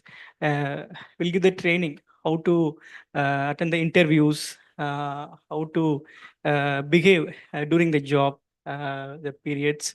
We started giving the trainings like mock interviews, kind of thing. Many things we have started training with that is after they'll feel that. I'm sure that they will feel that that is thing they'll fulfill.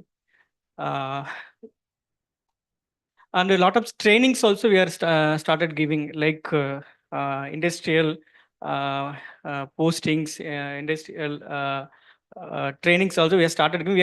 We have approximately 47 MOE we have done with the hospitals and the industries, and we are running the 13 more courses. 13 more courses, and students are around 585 students.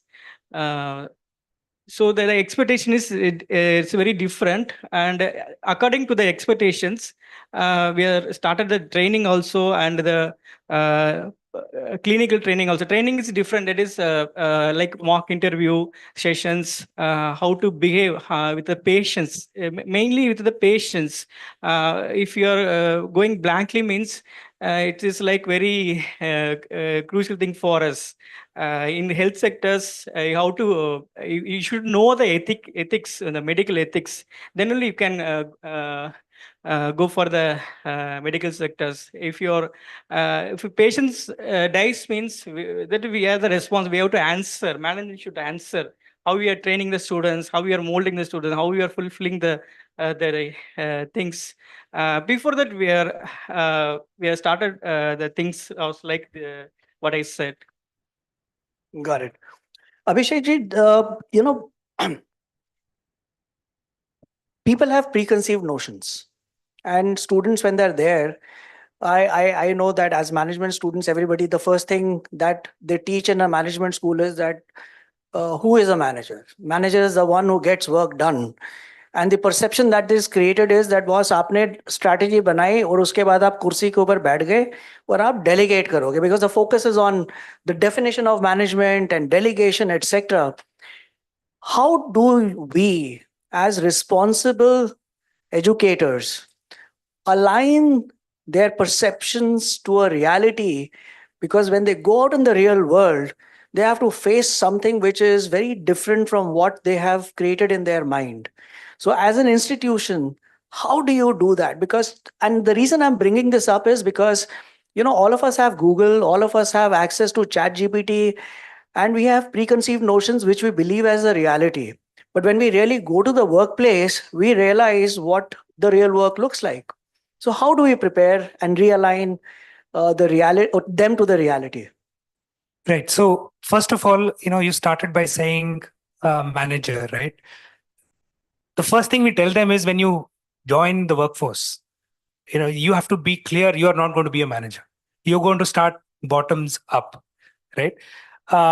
Expectation setting, as you rightly said, is the most important thing to do with the student so that he's very clear in terms of what he's going to do post the course that he's currently doing. But what most of us do today is to make sure that the student understands the industry, student knows where he's getting into. Most or almost all our courses have internship or apprenticeship embedded as a part of the course. So there is a period of 6 months where the student is actually in the industry. In fact, we have a course called as Bachelor of Vocation where the student is in the industry for half the time. Out of the 3 years, 3 semesters, he's in the industry. And we've also noticed that those students who are in the industry for 3 semesters out of 6 are much more confident at the end of the program than those students who don't go to the industry. And it's very important that they get a flavor of the workplace, not only the skills, but the attitude, knowledge being used at the right time, and obviously whatever happens in the office, your boss, your colleague, all of that flavor for the first time in their life is what they get. And these are small skills that as institutions we can't teach them. We can tell them, but they get to know only when they go to the industry. And there's also apprenticeship program that we do. There's apprenticeship embedded degree programs that we run. These are programs which give them life skills, which we would never be able to give in our institution. And that's one of the ways where you could actually tell them. And when they go and come back, the expectation is also very clear. They know, what they've done. They would know what they would be doing later as well.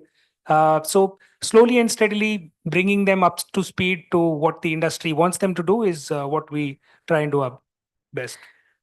Gaurav, continuing with that, what happens is that we have professors, teachers, academicians who are highly experienced, but things are changing really fast. It's not just the business environment, even the education environment is changing, the expectations are changing, and the understanding of the outcome and objectives could be very varied when it comes to between what a student thinks about the outcome and what their objective is or what perception they have of what is going to happen once they complete the course versus what the professor has.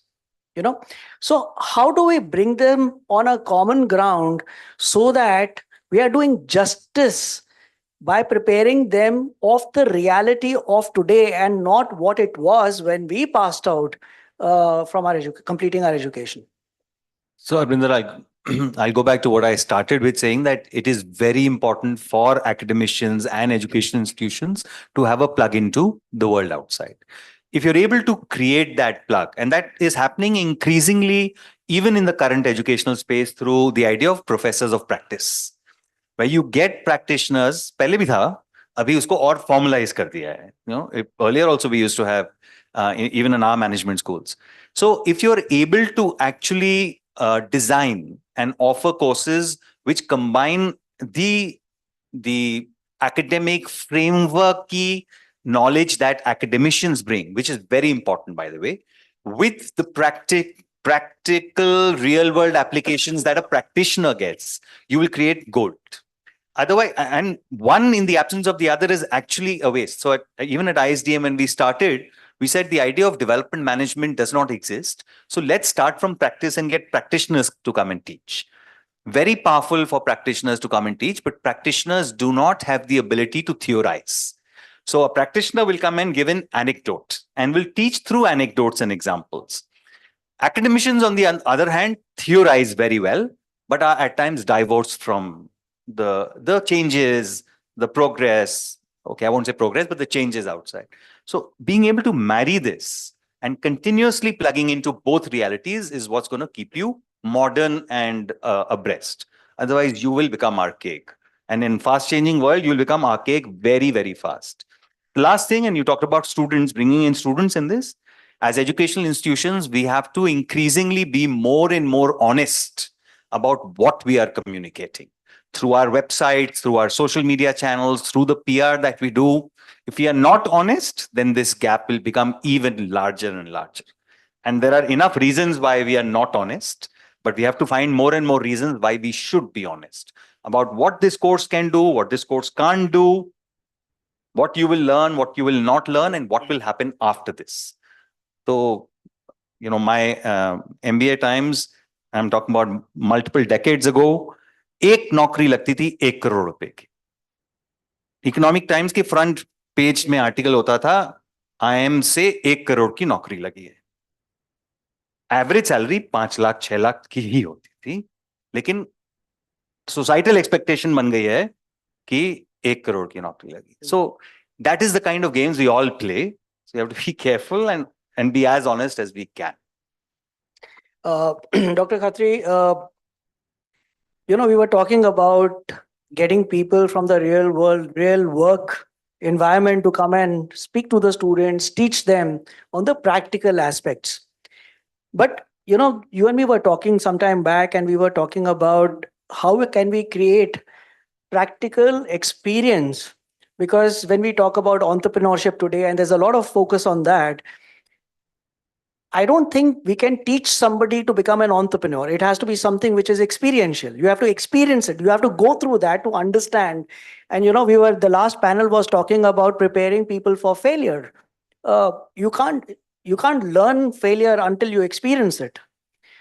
So what is it that you at Amity are doing to create that practical exposure and experiential learning for students to be prepared for a real world outside? What is it that you are doing? Thank you.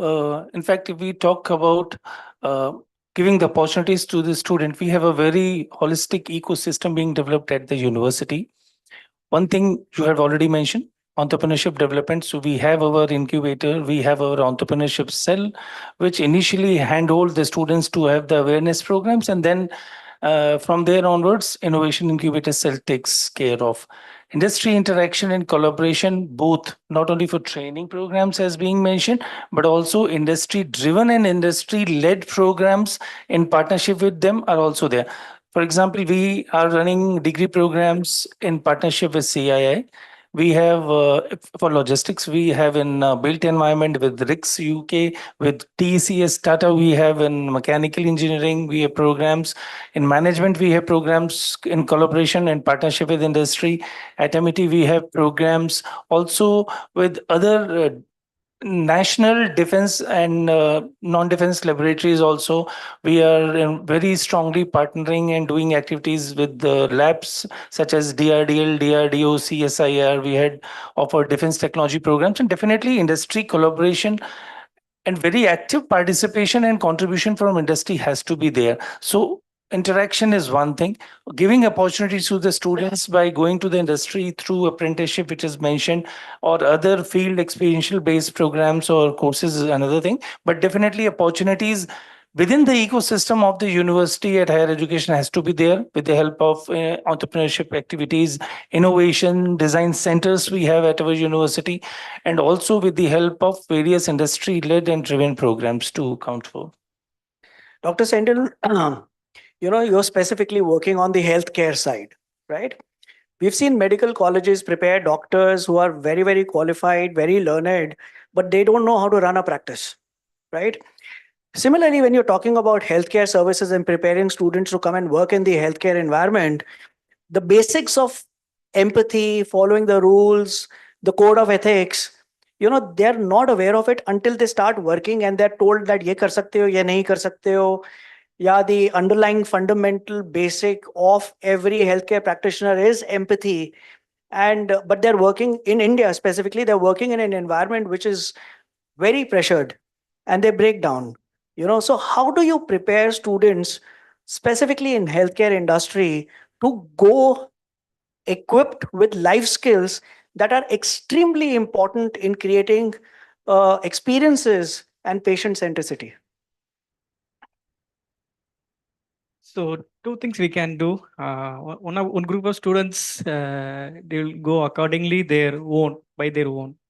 Another thing is that is some people have the professionalism. They'll follow that. These people they are very clever. They knows how to act. So the next one that is that people they'll come for time pause. Like time pause, they'll goal is we have to anyway we have to complete. We have to do the job. That's all. And the professional people who are having the that dedication. This type of the kind of people will go high. Uh, so they will achieve the goal. My next question is actually just stemmed out of what Gaurav you touched upon, and I think it is extremely important that we address this here. When we're talking about outcomes, these are outcomes created on the perception to a large extent, which has been created by the healthcare industry, education industry. You know, like you said, the kind of press releases that we do, creating an expectation that, you know, if you do your MBA from this institute, you will get a 1 crore rupee package, which is far from reality. How should we handle this? Keeping a balance between the sustainability, financial sustainability of the institution that we run versus being responsible for creating the right kind of expectations which will set the outcomes that we are creating in their mind. Any one of you, I mean, you know. So if I attempt this, it's going to be a very unpopular opinion, actually. I don't believe that higher education should be a commercial endeavor. I somehow, and a lot of this kind of market failures happens because the motivation behind higher education is now very different. So if higher education can be a philanthropic / government / subsidy driven effort where the focus is not on leaving students in debt, then we will stop doing press releases like this. Then we will do other things. But as I said, it'll be a very unpopular opinion, but higher education has moved very, very far, maybe from where we started from. Okay, I will give a different perspective to it. Sis Budje sir is sitting here, and definitely we are talking about outcomes everywhere. Even in the new NAC format, outcome has been very strongly emphasized on. And to look into that, how we can see the effectiveness of OBE system at the universities, because the universities have now a mandate from UGC, from or accreditations bodies, that they have to upload their graduate attributes, which can easily distinguish also at the first level that what type of skills the university is going to emphasize upon. And then every program learning outcomes and course learning outcomes are also available easily on their web portals. So if the stakeholders such as parents, students, and even industry who have to recruit these passing out students, if they go through these outcomes mentioned at the course and program level, and also as a graduate attribute at the university level, they can easily compare and distinguish the primary objective and the focus of the universities, which can make it easy for stakeholders to decide what they want to do it. At the university level, you had mentioned about press release also, it's okay, but there are many sources of information, and there are sufficient enough such sources which can make it clearly easy for to understand what really the university is going to offer to us and what are the facilities available at the university. So we can utilize those information which are available at different sources. As long as the universities exist, as long as the number of universities keep going up, there will be very soon 1,500 and 2,000 maybe one day. There will be competition. When there's competition, everybody wants to say I'm better than the other. And there will be numbers which will be exaggerated, inflated. This is going to happen. I don't think we can stop it. Transparency is the only way we can get this sorted. And we should try and push for a transparent system. And you know, there are regulators who will ensure that this happens. I hope we start focusing on how we are different rather than just focusing on transparency. But if you create a differentiation on what we are going to do and how we are going to impart education, well, I feel there are three aspects to the education industry. One is the student who turns into a professional, and then the industry, and then the academicians.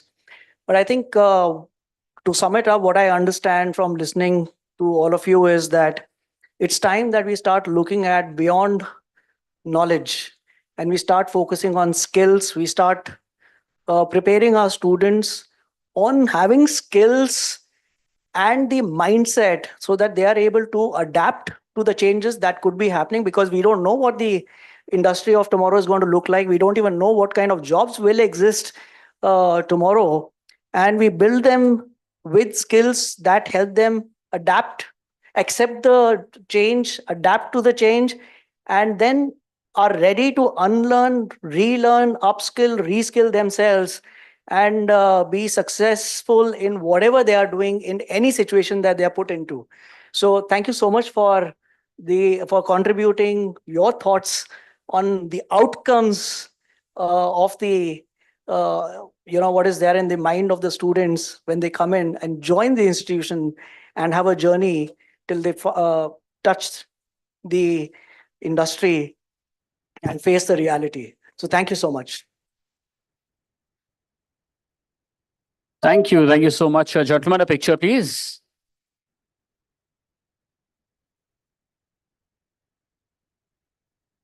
Hello. Console. Console.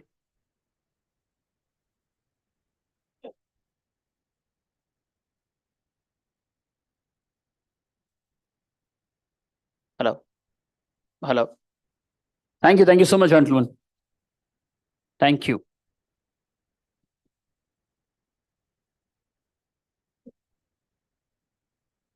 Okay, while they are sort of getting the stage ready for the next session, since the morning we've discussed degrees or skills, what matters more in a career. We've discussed what exactly and how is AI helping or is it not helping people in cultivating the next generation of educators and students as well. We spoke of clarity in career. When there's lots of information to access, whether it's based on interest, aptitude, or personality. Now we discussed outcome focused learning and, of course, how it impacts one's career. For the next session, we will hear from the expert himself. And after that, we shall proceed with the awards of the evening. Come tomorrow and day after, we will also be hosting the Festival of Marketing at the Imperial, followed by a healthcare summit on Saturday.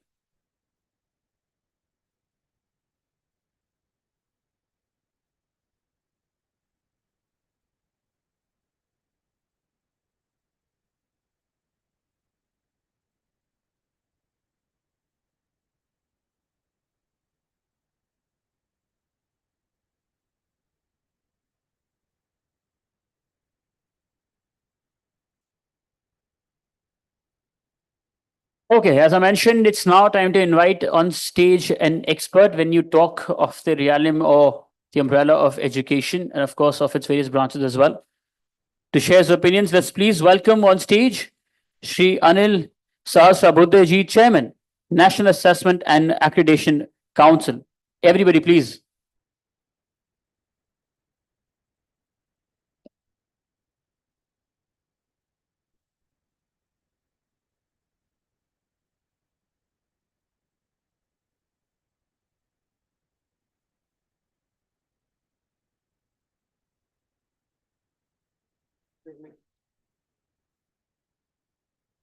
Very good afternoon to all of you. Anurag Batra does not leave me. I had a lot of engagements today, and so I said I'll not come. So he said, come for at least 10, 15 minutes. So I'm here. Along with me is also Director of NAC, Dr. Kannaviran. He's here. The program has been very extensive. I've heard last panel discussion. And it was really eye-opening that some of the remarks made by the panelists was really music to the ears. You know, the higher education system is going beyond what we used to earlier do just for doing teaching learning, but going beyond to outcome-based education. You are all aware as far as the accreditation is concerned. National Board of Accreditation, which is a signatory to Washington Accord, always followed the principle of outcome-based education. Therefore, for every program in professional education, in engineering, in management, in architecture, in pharmacy, hotel management, we all talk about program objectives, program education objectives and program objectives. And therefore, what all outcomes we want to achieve out of those programs. And to achieve those outcomes, what all courses are to be offered, give the experience to the students in terms of learning, thereby those outcomes are going to be achieved. And that's why a special matrix where you link every outcome with the courses and the course outcomes. And that is the desired objective of the entire process of accreditation. All of this is a model which is theoretical, but in the real visit, whether all of that is followed or not is going to be inspected. Many times, some organizations, institutes do take the help of some consultancy firm, and they will prepare the chart, table, the metrics of outcome of the entire program to that of the course outcomes. But whether those teachers who are taking those classes or the students who are learning in those classes, have they also understood the relevance of those outcomes? Why are those courses there? And then how are the students actually evaluated in the examination? Thereby, the achievement of those outcomes is evaluated. All of this is many a times not understood by, forget about the faculty and students, by also the heads of the institution, because they would have employed some consultant for doing all this activity. So my appeal to all the education sector people, those who are vice chancellors, directors, principals, faculty who are attending this program, is try to understand the nuances of it and develop your own model. Ultimately, one cap fits for all does not hold good, and therefore you can be different from another organization or an institution. But what we are doing, what you are claiming must be achieved. You know, that is the whole important exercise that is the process of accreditation. Because in accreditation, we are actually not comparing X by Y with Y with Z, Z with B and C and so on and so forth. You are trying to improve yourself from what you were doing previously to now to future. And that's why it's a continuous improvement process. Whereas when we come to the other part of that of ranking, which many ranking organizations do, both within country and outside, NIRF, India ranking, or US ranking, or Times Higher Education ranking, there is a comparison. And this comparison is between similarly placed, similar institutions.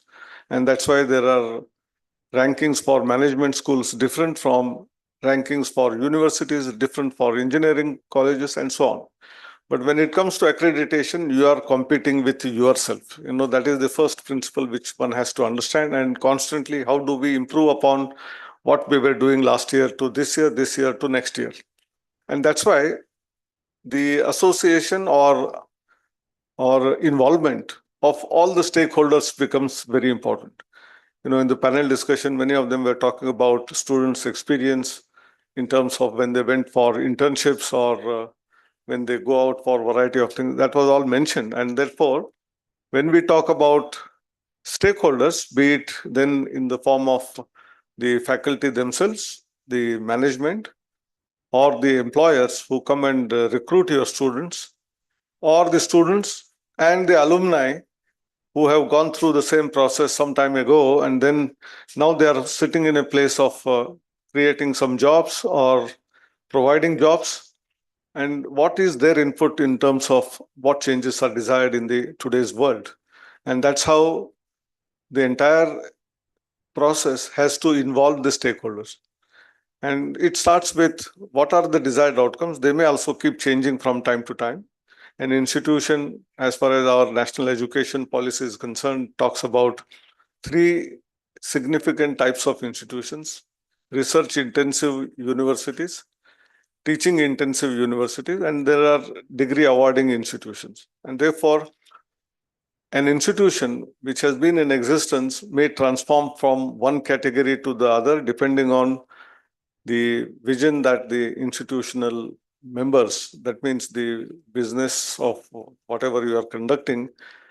If it is government, it is government. If it is a private organization, then the board of management or the owners, they must sit together and decide on the vision of the institution.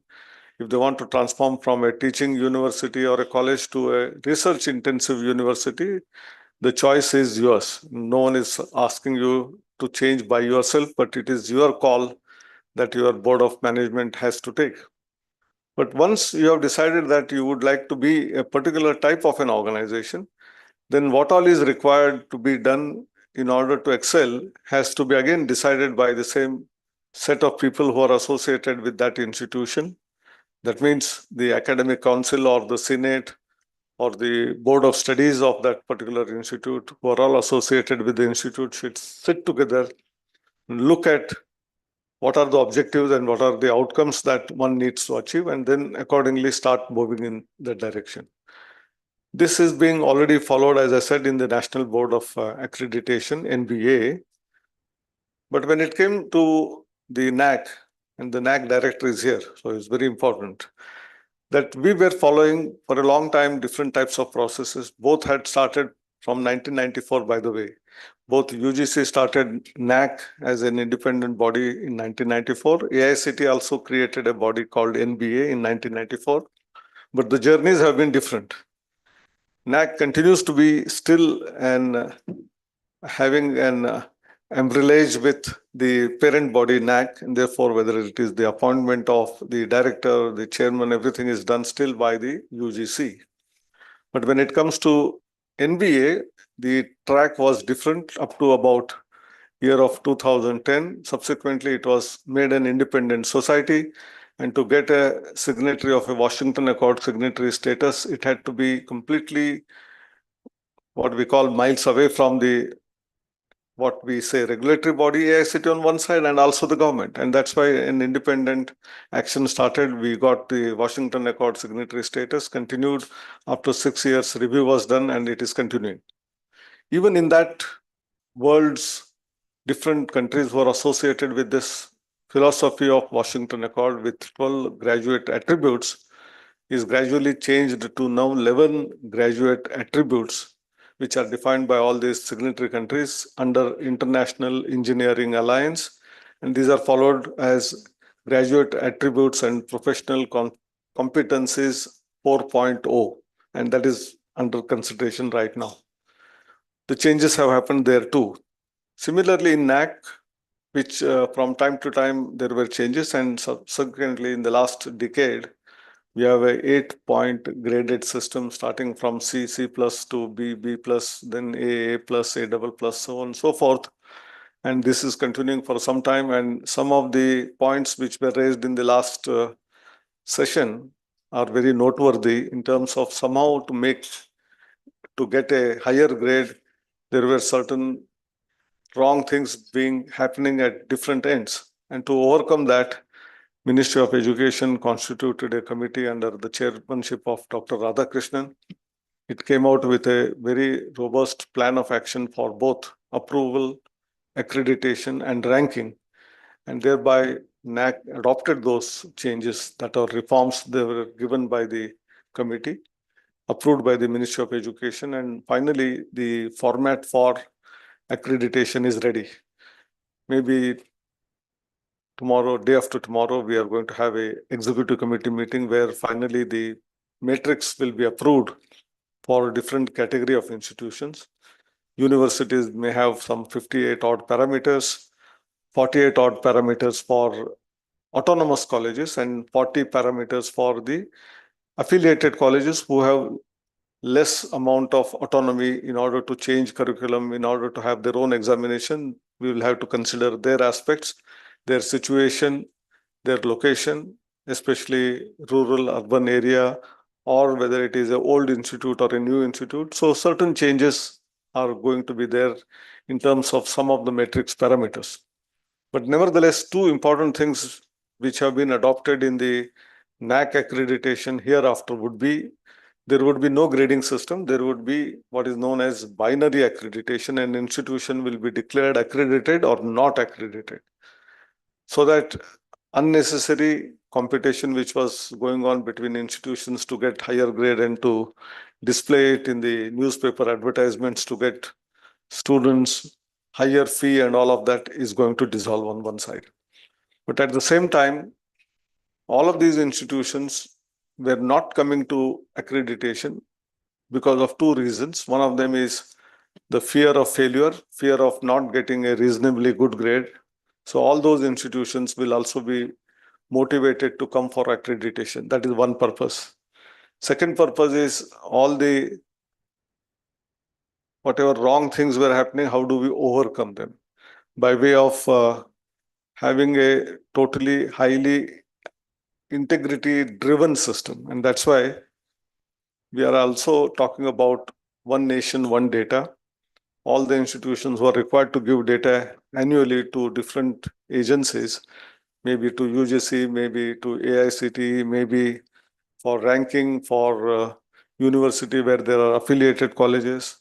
So instead of all of that, a single source of truth will emerge when you are asked to give the data only once in a year. Then even institutions will take proper care so that the data submitted is authentic, accurate, and no one can challenge that data. And this data is also to be reflected on both your website and the common website of the One Nation, One Data. Thereby, if you have given fake data or the data which is fudged, any other institute or any stakeholder may give a complaint and then they will be looked into. This is one part. And to authenticate, we are also trying to develop a system where the peers will review this data and give the rating about the authenticity or accurateness of that, truthfulness of the data. Thereby, credibility score of the institute will go up and down. If you are giving more credible data, your score will go on increasing from 0.5, 0.6, 0.7, and so on. So as soon as you reach more than 0.8, 0.9 means whatever you say is always accepted without any pinch of salt. And those institutions who are not giving data accurately, which is challenged by many people, and therefore it's not acceptable, the credibility score of the institute may go on down from 0.5 to 0.4, 0.3, and unreliability of that institution gets established. And therefore, it's a sort of warning to give correct data, truthful data to the extent possible from your angle. That is one part. Even those who are evaluating, if for the reasons of their own vested interest, deliberately are giving low score or not giving correct input in terms of the achievements of an institution, not one case, but multiple cases, they will also be tracked. And through the mechanism of artificial intelligence, credibility of an individual also can go up and down. Those who are more realistic, more truthful, their score will go on increasing from 0.5 to 0.6, 0.7, 0.8 as individuals also.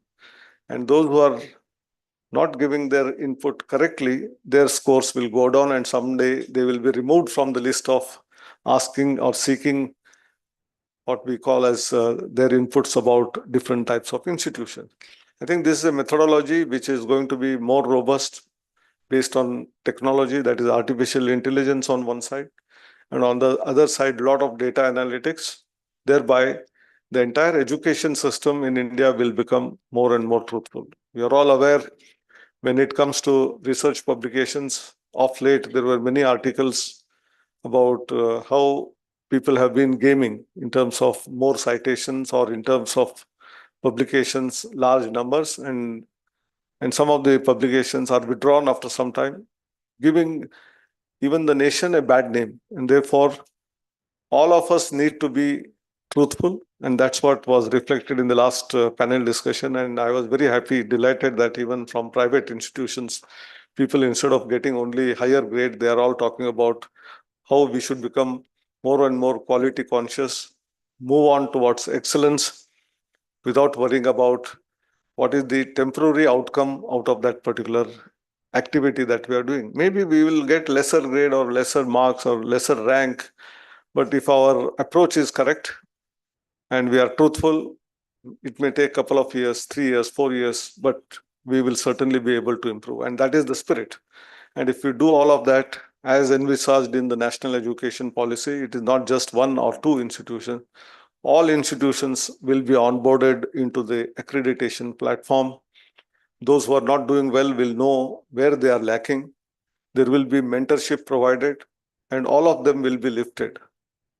And that is the purpose of the accreditation of all the institutions in the country. And if we do that, overall quality of education in India will improve. Our credibility across the globe will improve. And we all know that we talk about demographic dividend. So unless all the graduates who are coming out are skill oriented, they are honest, high level of integrity, we will not be able to provide them jobs here as well as elsewhere. And we are the ones who will be providing jobs for the future, not only in India, but all across the globe. With that as the spirit behind the entire national education policy, tools of accreditation ranking are only the means for achieving the end goal, which is excellence in terms of education, leading to development of economy, Vikasit Bharat, all of that embedded into that. With these few words, I stop here. I have very short time to be here with all of you. I conclude here. If there are any pointed questions about what I have said, I'm ready to take questions also for about a couple of minutes, and then take your leave and then go. Thank you very much. Jai Hind. Haji. A professional body has been running a distance learning course, and they have quoted postgraduate diploma. And they have said it is recognized by Government of India. Now, they cannot run, to my mind, a postgraduate diploma course through distance mode of learning. So does that stand credited to the institution, Government of India, or anyone, any other institution? No, I think I don't know what is the name of the institution or organization you are talking about. But without getting into that, there are regulatory bodies in our country, UGC for degree programs. And for technical programs, we have AICTE. For teacher training program, there is NCTE. For skill development, variety of programs, vocational education, there is NCBET. And similarly, for medical science, there is National Medical Commission. You have also what we call for architecture, Council of Architecture. You have Pharmacy Council of India for pharmacy education. There are several such regulatory bodies. As far as the degrees are concerned, they are all related with that. For giving certificate or diploma, NCBET for some kind of professional skills, they are giving approvals, where sector skill councils do evaluation and then give you the certificates. And when it comes to diploma, most of the diplomas which are after 10th grade 3-year diploma, they are handled by the respective state governments, what we call DTE, Department of Technical Education of the state. But when it comes to postgraduate diplomas, they are also approved by AICTE if it is a professional program, maybe in management, maybe in some kind of AI, data science and such degrees. So these are bodies which are available, existing, and they should go through that. If someone starts a program which is not through any one of these regulatory bodies, still they may be continuing to give those diplomas, or it has no authenticity for higher education or certain government employment. But if someone still from the industry is accepting that for giving jobs, no one can stop them. And there is a classic case, I will just mention about the ISB, which is there in Hyderabad, a management school, which runs 1 year whatever the program, whereas all IIMs were running 2-year program of postgraduate in management. Even AICT approved all institutions also run 2-year programs, but there is an exception. They are not seeking approval also. They are not claiming also. So if you are claiming, then there is a problem. If you don't claim and run some program, and if it is highly skill oriented, and if students are willing to pay that fee and then take that, and then also get jobs. Long ago, if I remember, NIIT was there, which started a lot of computer training courses, and huge number of students who went through that. There was no recognition of any kind, but they all placed in the time of Y2K problem, when the 2000 was coming. The year 2000 was a transition year where a lot of software needed to be changed, and all of that happened, and many of them became not only employed, but many of them started their own industry and have become big wigs in the society. So I think all of these kind of things do exist. But if you want formal approval for government approval or higher education, or now Madam is also sitting here, who is Association of Indian Universities, and therefore Mittalji will look at whether it is an approved program or not before a student goes abroad, and the people from abroad ask AIU whether this is a recognized program. If it is not recognized, they will say not recognized, then that student may have difficulty in that case. So these are the contours which you must understand. Yeah, Madam, yes. I don't know whether this is the right platform to ask this question, but this is bothering all schools across the country. And this is the bridge that is between schools and colleges. The bridge that we are looking at is one, that students are leaving school after grade 10 for dummy schools. Two, quota, we all know, is a devil out there which is waiting to be tackled. Thank you, ma'am. Third, sir, is about how the students, we've had recently, calculus has been removed, statistics has been removed, whereas IIT asks you for these questions when they are doing the JEE. So there is a dichotomy here, sir, that schools do not know how to overcome this. And if you could just give us a way forward, because this is something which is being, I think everybody will agree, is being discussed in every platform, but we are not able to get the right person. Because I know of a principal who told me that 87 of her students left the school for dummy schools. So it is a very worrying situation. Then recently calculus, statistics, and one more topic has been removed from mathematics grade 12, 11, 12, sorry. But these are there in IIT syllabus. So sir, I hope you understand. No, I understood your problem. See, some of the curricular changes may have come in from which boards, I do not know, but nevertheless, CBSE will have to take care of what is required for IIT entrance exam, or IIT entrance exam also should take care of what is the syllabus of the 11th and 12th. So it's a mutual thing actually. It's not exclusive. Whatever is happening in one place will get reflected in the other place. Maybe not immediately, it will take 1 year gap because they have to understand each other, what changes have happened.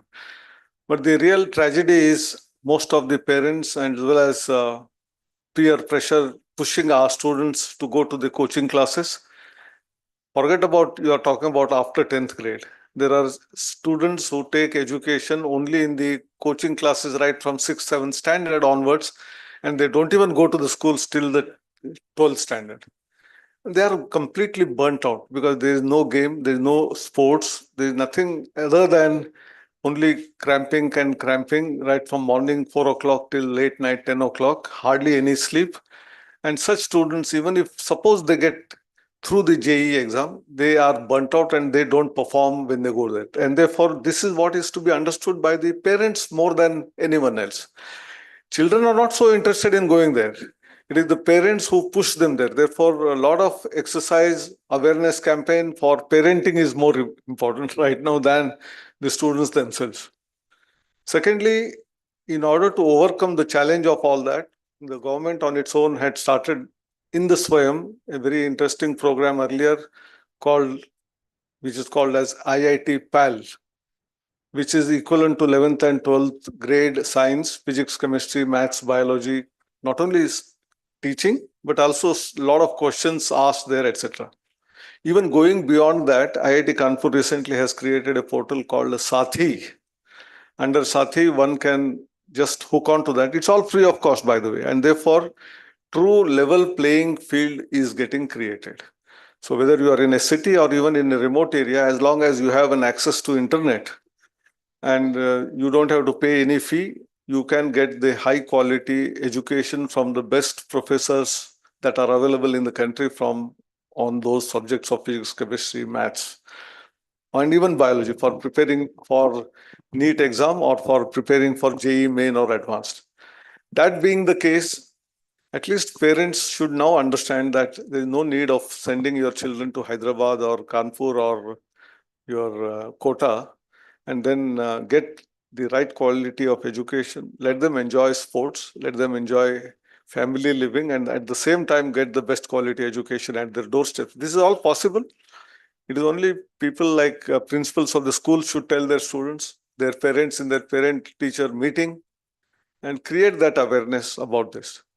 And after going through to the quota, we all know if there are only 15,000, 20,000 seats in all IITs put together, and if there are 2 lakh students going to quota, can you all get the admission? Even if the best coaching is available there, still it is going to be 1:10 ratio. And that too, if all of them are from only that one place, that is also not going to happen.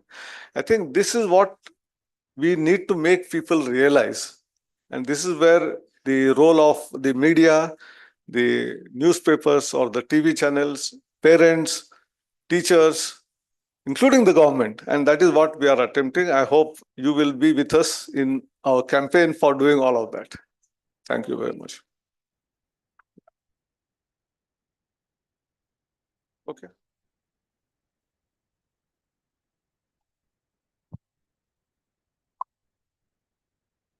Thank you. Thank you so much. So once for sir, everybody, please. Thank you. Thank you so much, sir, for sharing with us your views and, of course, for also listening to understanding the concerns of many of us. Thank you. Okay, moving ahead from the discussions that we've had throughout the day to the evening's celebrations. Once again, my name is Aditya Malik, and it's an honor to be a host for many of you who've just entered, and of course, for the ones who've been here since the morning. Thank you. I welcome you to the 7th edition of BW Education's Top Education Brand Awards. Today, we gather here to celebrate and also honor the exceptional leadership of the education sector and also best schools, institutes, edtech companies in the country, just like many of yours who've demonstrated exceptional commitment and also dedication towards shaping the future of work in our country. I also take this moment to thank our partners for today, our education partners, Bharat Institute of Higher Education and Research, Indian Institute of Management, Amritsar, and Scope Global Skills University. Our event partners, Exchange for Media, the Thick Shake Factory, Joy Travels, Pandrum, Beanly, IWM Buzz, Reality Plus, Impact, and Pitch. Before we start with the awards ceremony, this entire process from where we open the awards nominations and you send in the nominations, you meet jury members, फिर एक shortlisting होती है, there's some pointers, and then we arrive at this list I've just got with me, जो मुझे अभी just दी गई है of the winners. ये कैसे होता है? What's the entire process like? How difficult it is for the jury members to finalize winners when stalwarts like yourselves apply कि किसको क्या मिलना चाहिए? That's of course a very rigorous and a tiring and a tough process as well. क्या होता है इस process में? We would love to show you an AV. Can you please have the jury AV?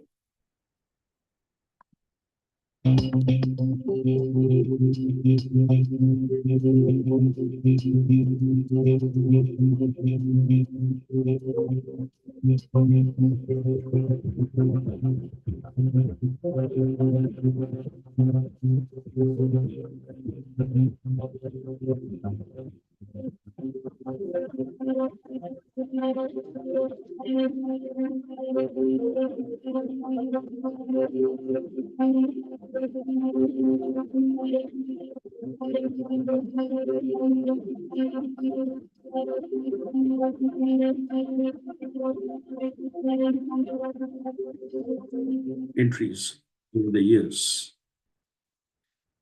The increasing number of entries definitely means that the Business World Awards have now become more and more aspirational.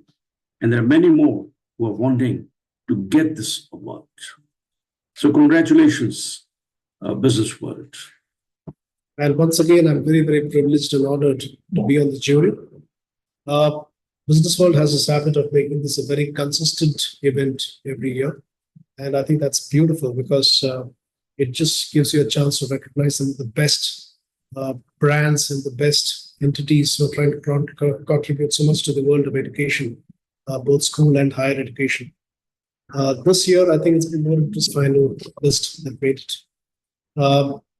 More than 500 entries, as I understand, right down to about 40 or 50 finalists, which came to us as a jury. And it was a beautiful experience to talk to all these folks and get to know what they're doing. I look forward to meeting them all on the day of the award function. And I wish Mr. Batra and his team and Business World all the best and more power to them to continue to do this year after year.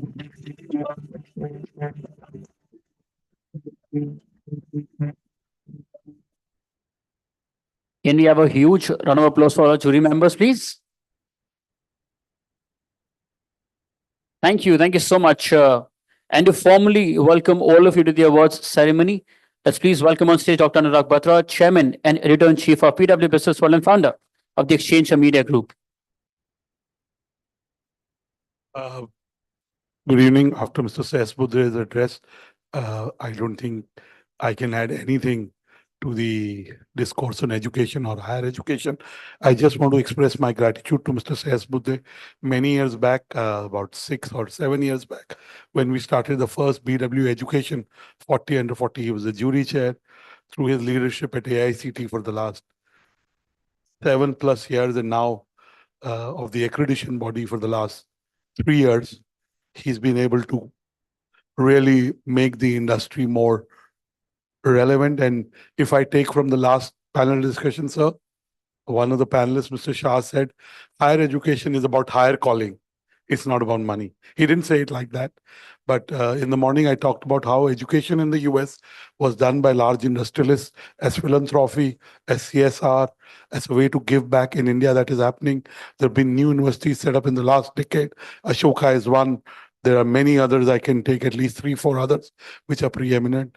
And the role of technology in education in every value,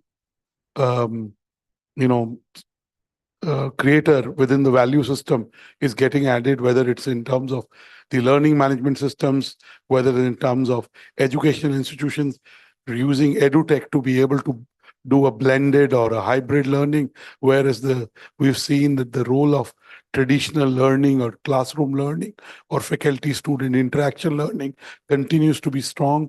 And I think one of the strongest ministry in terms of continuity on policy is the education ministry. Very dynamic ministry, very dynamic minister has consistently looked at what can be done to be able to improve skills, to be able to keep the curriculum up to what is required in the industry and truly implement the NAC that the government brought in. So I don't want to stand between you and the winners. Some of you have flights. I wish you luck. I think we'll be more consistent and scale up what we do. That's what we got to do over the next 12, 15 months. Thank you once again for being here.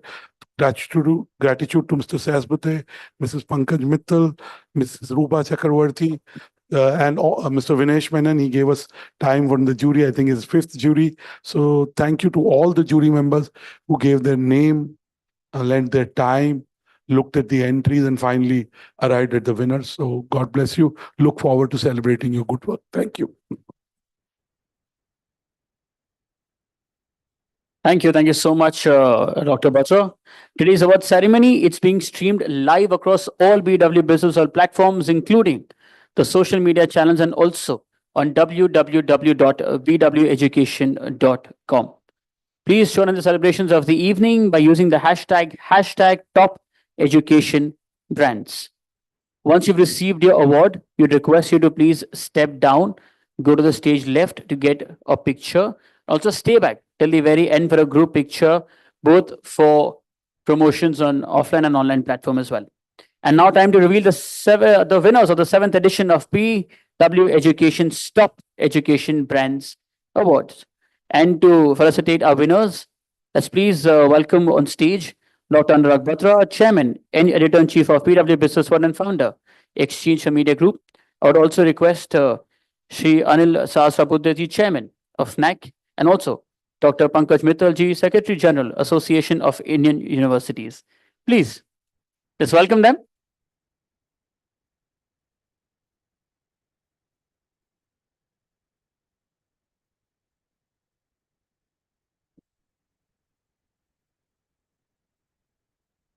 These are categories of schools, of preschools.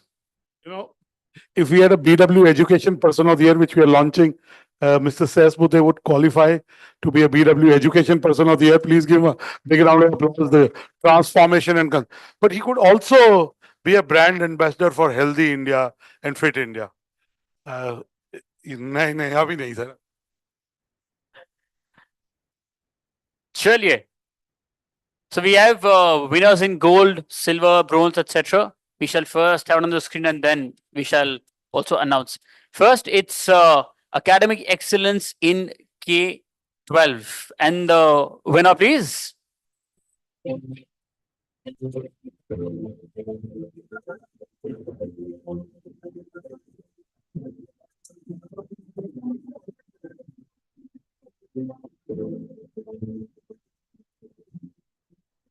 And the gold goes to with your group of schools. We have with us Mr. Kiranjit Pannu, the CEO, to receive the award.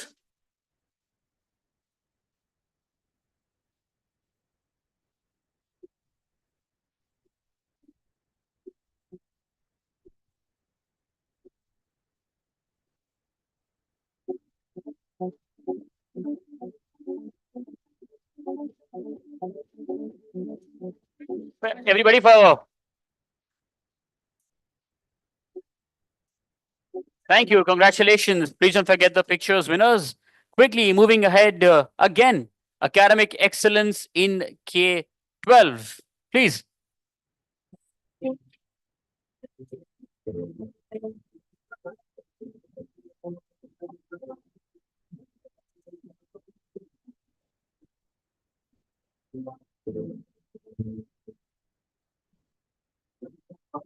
That's a goal again. GEMS International School. We have with us the COO and Director Education, Dr. Amrita Vohra, to receive the award.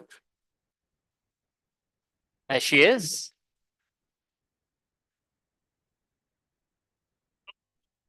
Yoga, the only thing I do in the morning is yoga. They say clapping is good for heart muscles. So it's very good for heart muscles.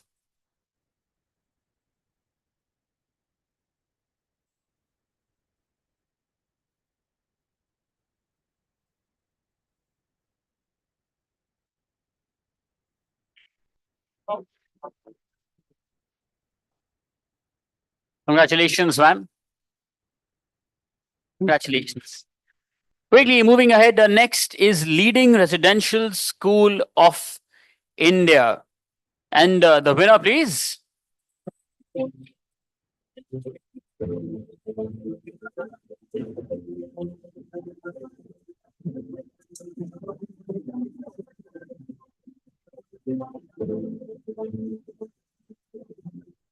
And the gold goes to Sai International Residential School. We have with us a headmaster, Shramita Agnihotri, to receive the award.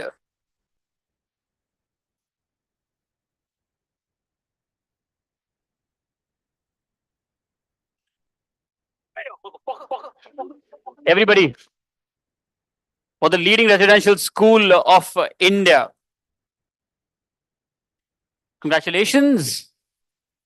Our next award, this is in the category of higher education, Emerging B School in India.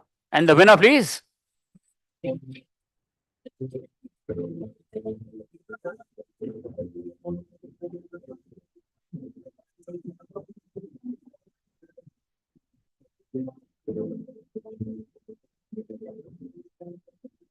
Indian Institute of Management, Amritsar. We have with us the Dean, Academics and Programs, Professor Mahima Gupta ji to receive the award. Emerging B School in India.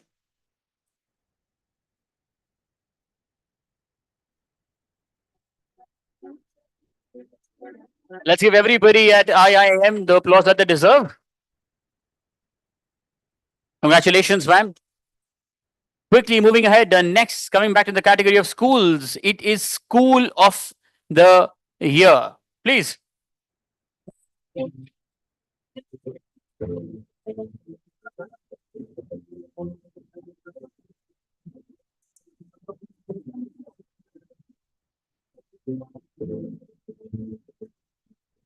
And the bronze goes to Indraprastha International School.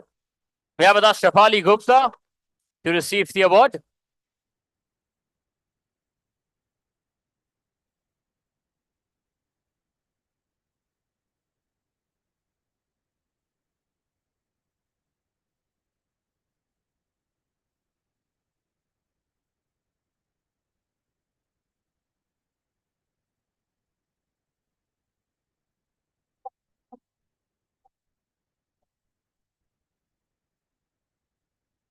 That's the School of the Year award being presented to Indraprastha International School.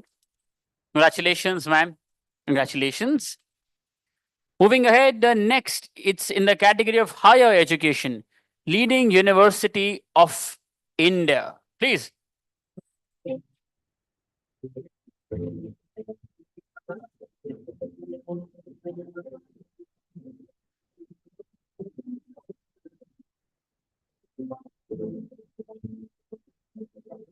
And the gold goes to Bharat Institute of Higher Education and Research. We have with us a Vice Chancellor, Dr. S. Praveen Kumar, to receive the award.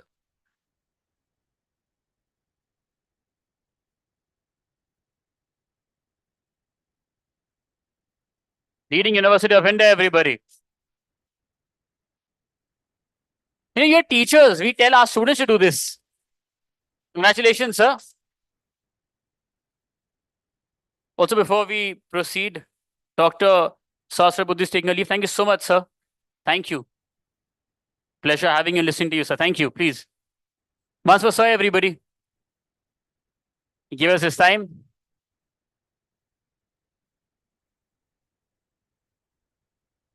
And may I also request Manish Menon ji, co-chair, CII National Education Committee, and also CEO of Ampersand Group to please join us on the stage and help us present awards, sir.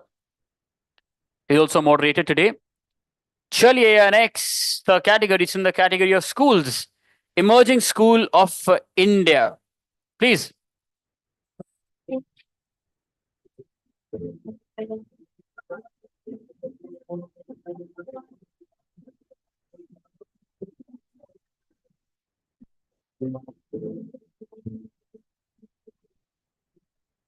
The silver goes to JBCN International School. We have with us the principal, Mr. Todd Basley, to receive the award.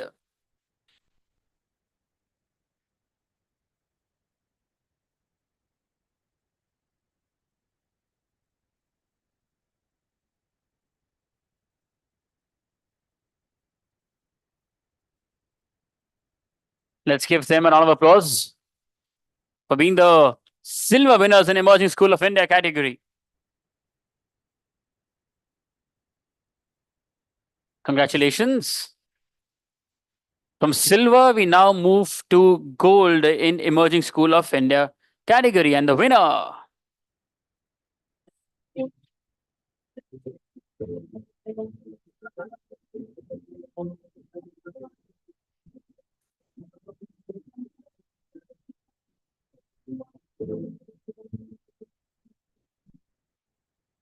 it is Geeta Global School. We have with us the principal, Mrs. Priyanshi Sharma, to receive the award.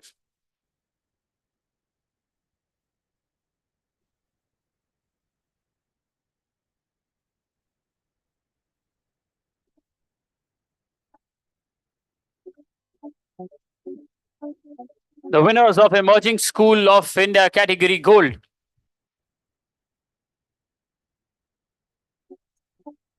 Congratulations, ma'am. Congratulations. Next category, Innovative School of India, the bronze first.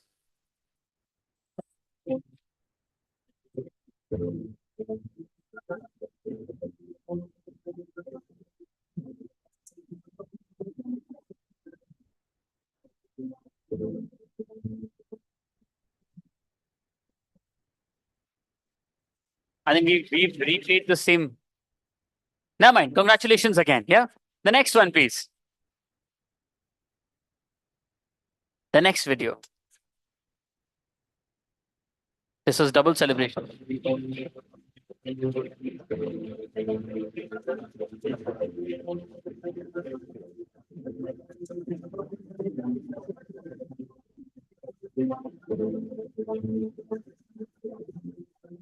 This is for KIIT World School. We have with us the principal, Dr. Sangeeta Bhatia ji, to receive the award.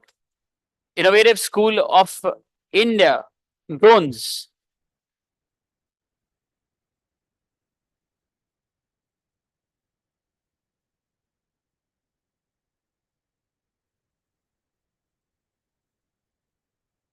Let's please give them a huge round of applause, everybody. KIIT World School.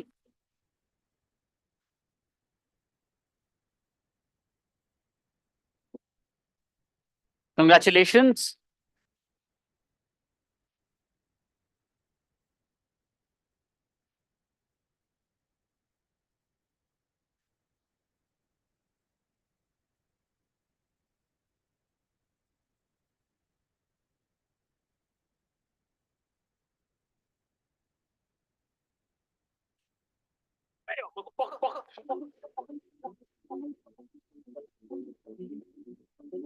Congratulations. There's a lot of innovation happening in the country because the next award is also Innovative School of India. And this time the award goes to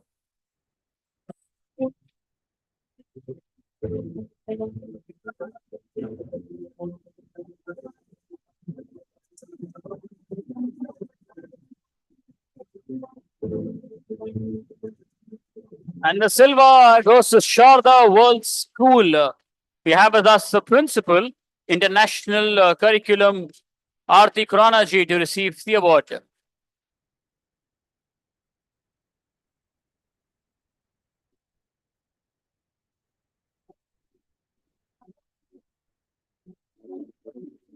I only see 4 tables here which are just interested in clapping. बाकी अब कर रहे हैं. Thank you. Innovation continues. The next award is again Innovative School of India, and this time the winner is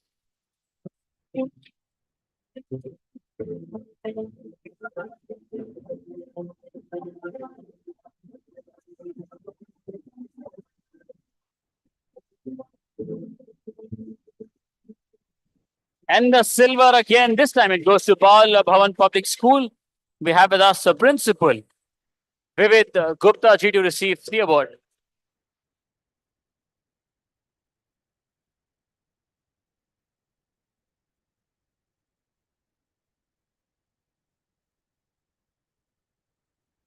Bal Bhavan Public School, where goodness before greatness happens. Congratulations, sir. Gupta ji, and to everybody back home. Next one, it's again Innovative School of India. And the winners.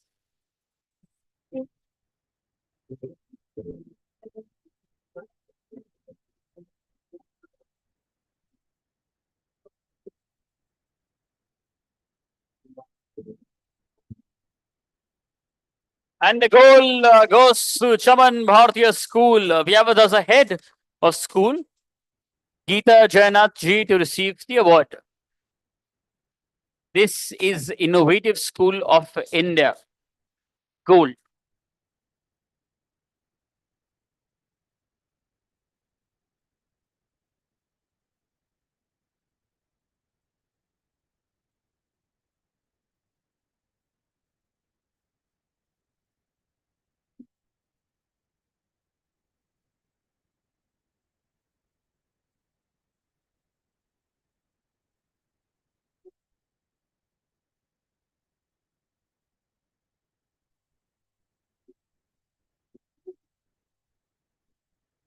Let's give them a round of applause. The gold winners of Innovative School of India.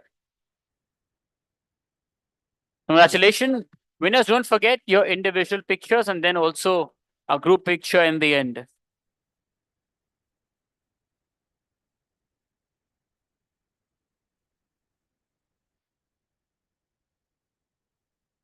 Congratulations. And the next category, it's Innovative School of India Infrastructure and Learning Spaces. And the winners, please.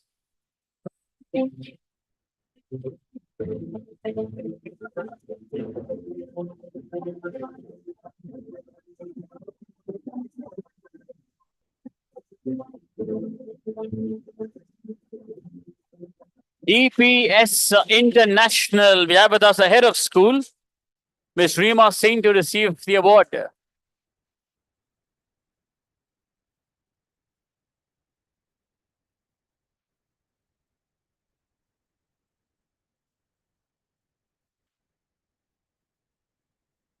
DPS International.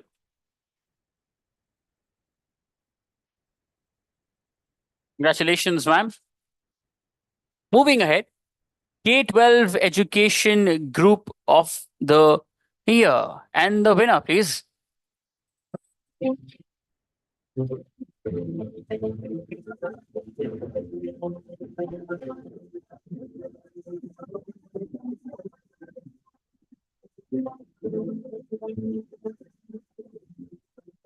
It's St. Emma Jaipuria Schools. We have with us the VP Academics, Arijit Ghosh, to receive the award.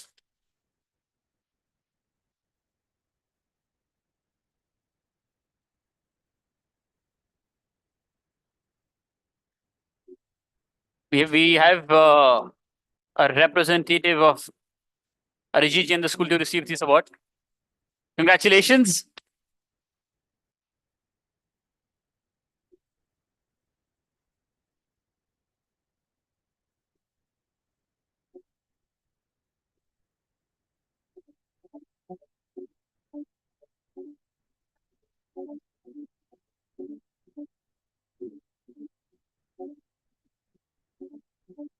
Congratulations, sir. आगे बढ़ते हैं. It is next for School of the Year. And the winner, please.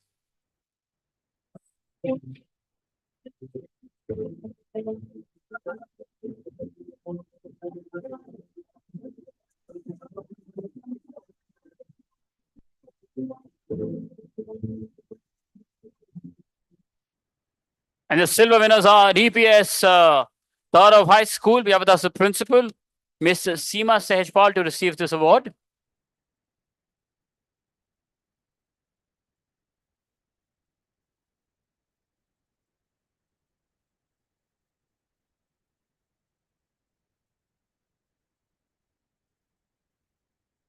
Congratulations, ma'am. Moving ahead, it is School of the Year Gold. And that goes to?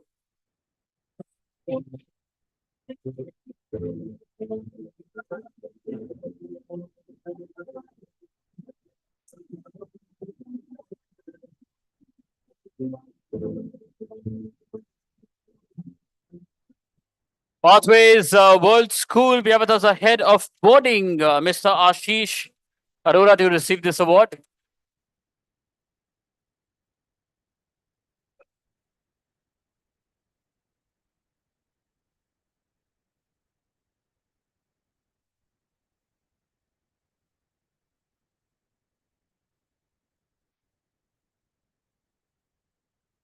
Let's give them a big round of applause. School of the Year.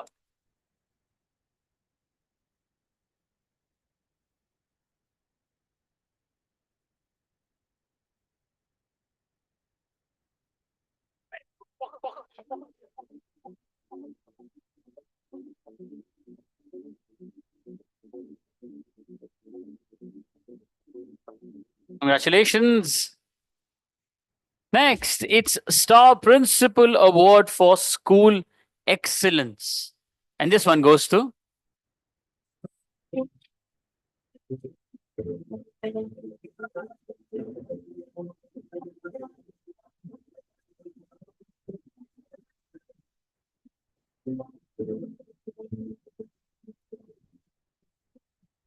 Ms. Aditi Mishra, the principal of DPS Gurgaon Sector 45.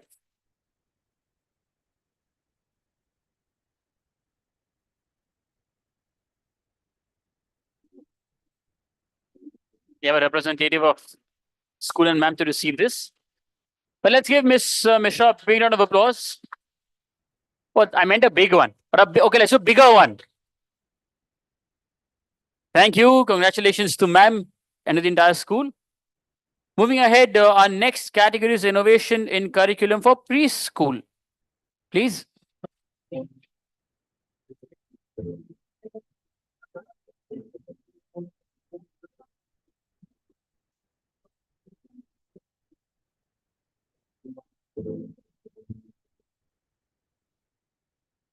It's Kidsonia Preschool LLB.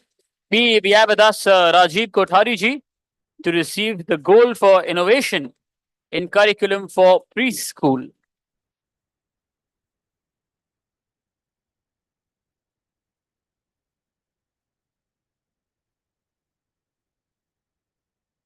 Kidsonia International, everybody. Oh, biggest, if there's a word उसके आगे भी हम वहां भी कोशिश कर सकते हैं. Thank you. Thank you so much. Moving ahead, our next category, it's again innovation in curriculum for preschool.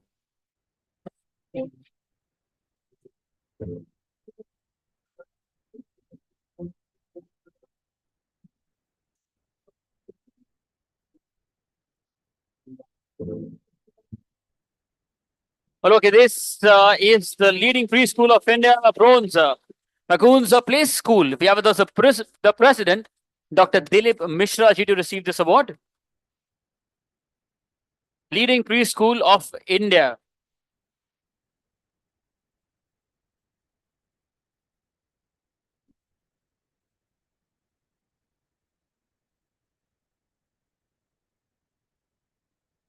This is Kids Unplugged, Preschool Daycare Activity Center.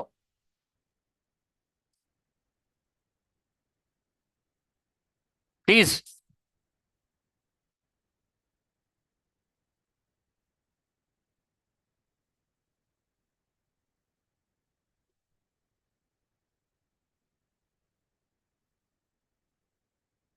Congratulations. Next category, leading preschool of India again. Please.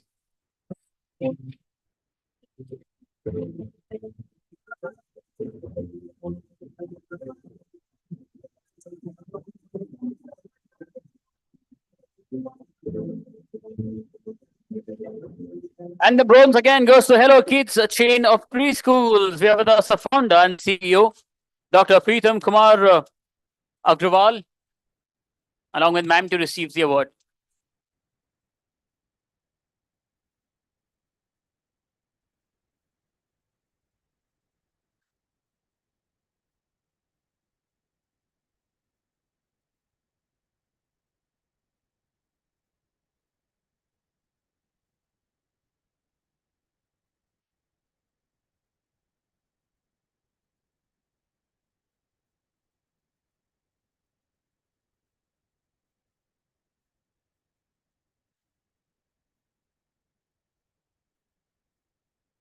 Hello Kids, everybody. Leading preschool of India. Congratulations.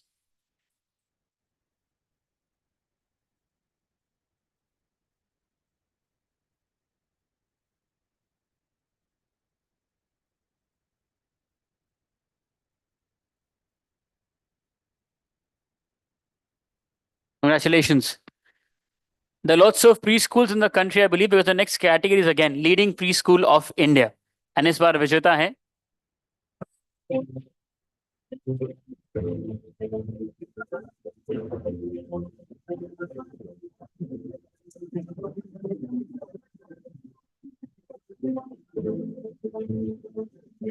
It's a Little Millennium Education.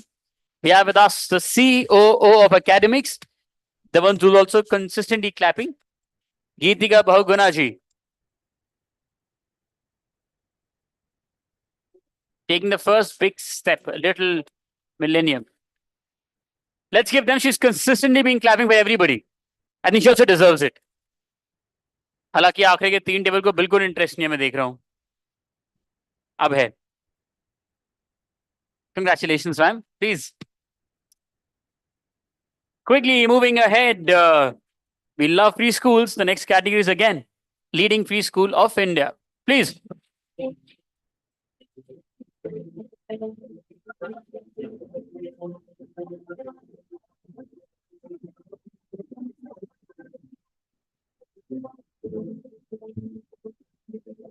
Another bronze, and this time it's for Little Ellie, the happy preschool.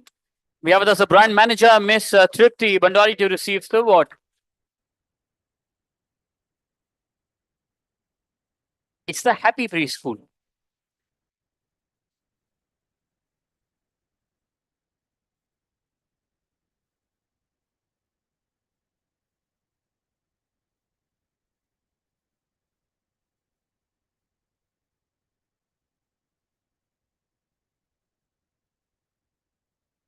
Little Ellie, everybody. A happy preschool, the bronze winners. Congratulations. Quickly moving ahead with our next category, which is again leading preschool of India.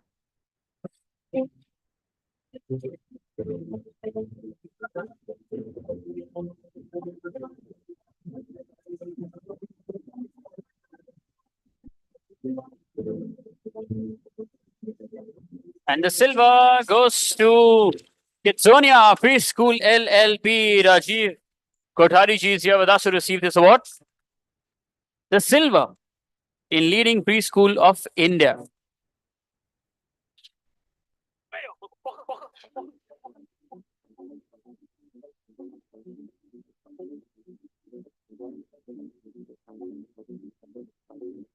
The silver winners, everybody. Congratulations, sir. Quickly, now for a gold in the leading preschool of India category.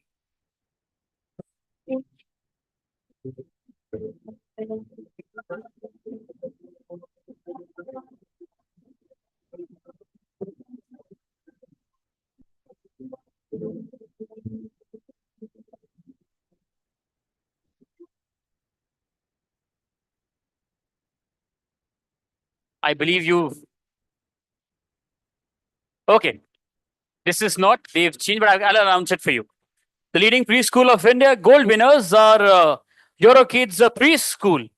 We have with us a zonal business manager, North, Sarvapreet Nanda ji, to receive the award. Sir's here? Nope. We can check, we'll go to the next one. Yeah? Okay. Next category, it's best e-learning online tutoring company of the year. And I hope they played the right one. Winners, please.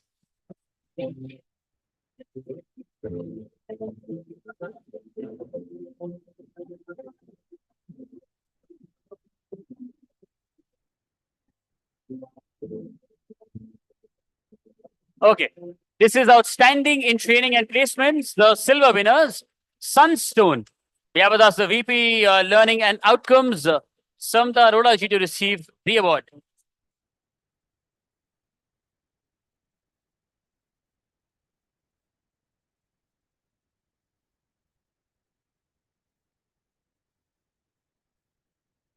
Sunstone, everybody. Silver winners of the outstanding in training and placement category. Congratulations, ma'am. Winners, don't forget individual picture here and then also a group picture in the very end. A couple of awards more. Our next category and the winners on the screen, please.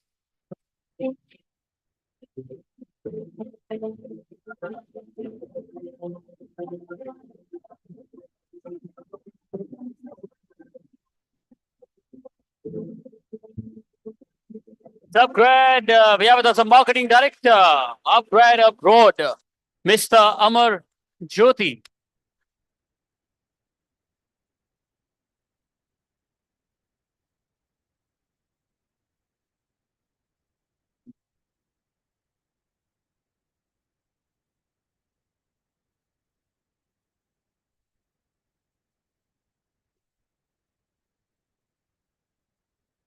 Congratulations, sir. Okay. Our next category and the winners on the screen, please.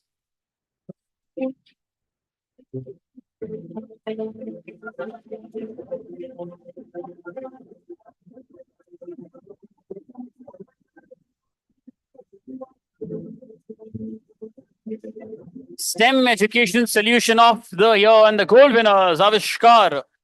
We have with us the co-founder and CTO, Rajiv Gabaji, to receive the award. There he is.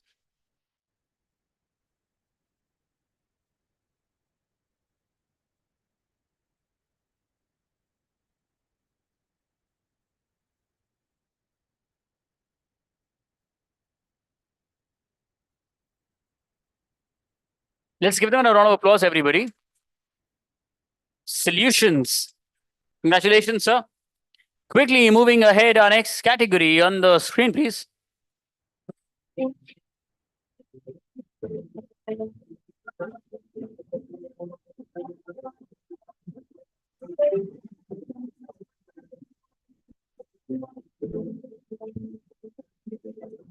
Emerging Higher Education Institution in India, and the silver goes to World University of Design. We have with us the Dean, School of Fashion, Professor Devender Singh, to receive the award.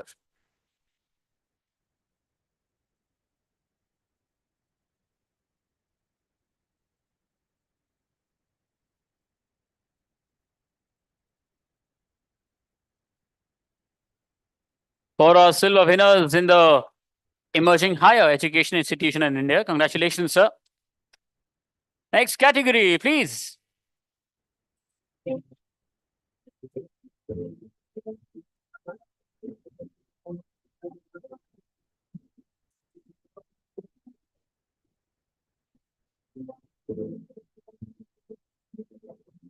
Excellence and Innovation in Engineering, and the gold goes to Hindustan Institute of Technology and Science. We have with us the head of innovation and patent, Dr.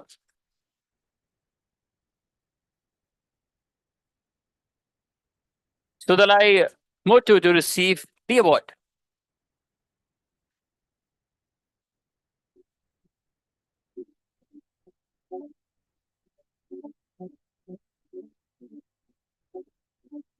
Congratulations, sir. Excellence and Innovation in Engineering. That was gold.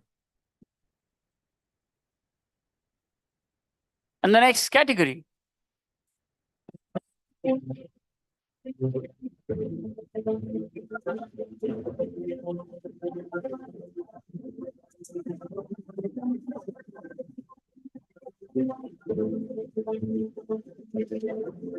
Institution with excellent training and placements. And the gold winners are School of Allied Health Sciences. We have with us the Dean, Professor D.B. Sendil Kumar, to receive the award.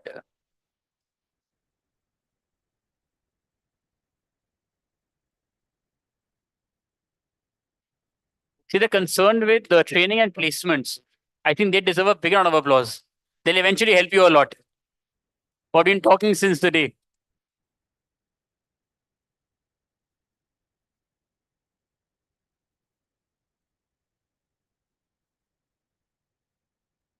Congratulations, Professor.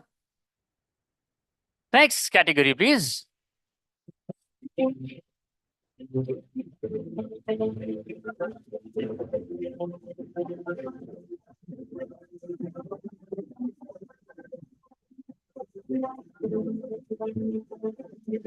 Institution with innovative infrastructure, the gold winners, Dr. C. V. Raman University. We have with us a registrar, Dr. Jayati Chatterjee, to receive the award.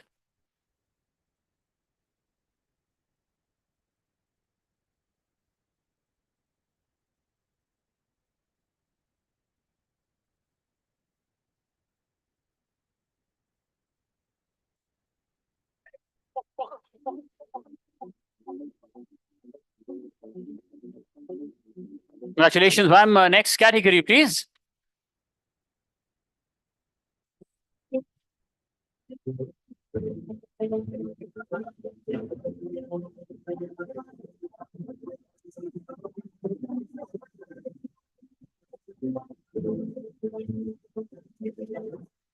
institution with quality industry academia, and the gold winners, Rabindranath Tagore University.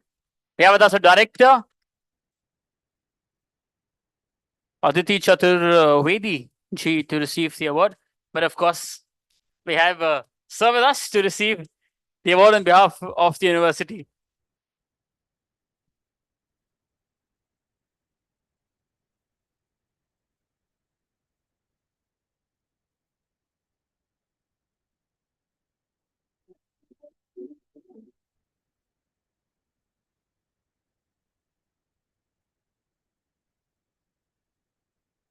Congratulations, sir. Down to our last four now.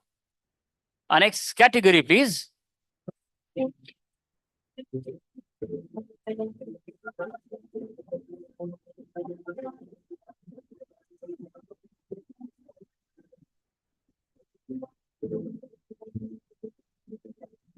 Well, this is Emerging Higher Education Institution in India and the gold winners, Scope Global Skills University. We have with us a Chancellor, Karanpreet ji, to receive the award.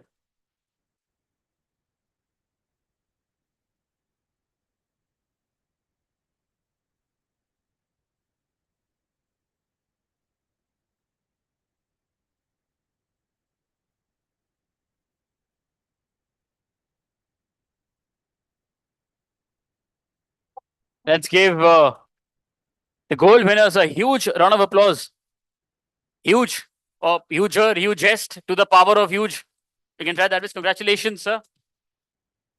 With that, our next category, please.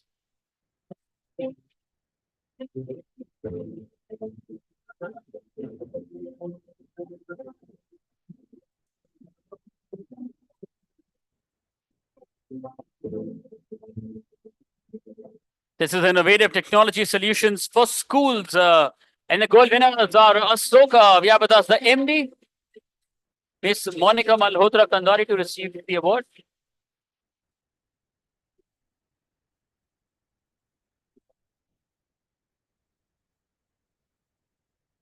What now? Okay, I'll announce this, then we'll invite. Yes. This category is the Innovative School of India. And the bronze winners are Sun City School. We have with us the director, Mrs. Rupa Chakravarti ji, to receive the award.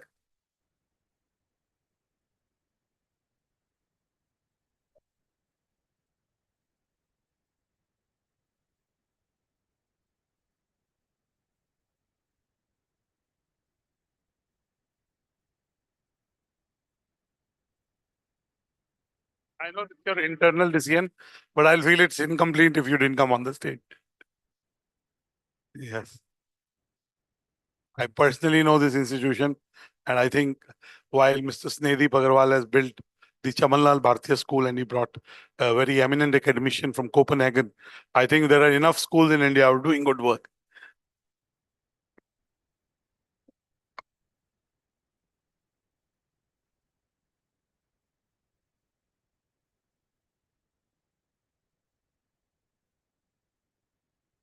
You know, ma'am has been clapping since the first award. I think we need to give it back to them also. She's been consistent with me. Congratulations. Please.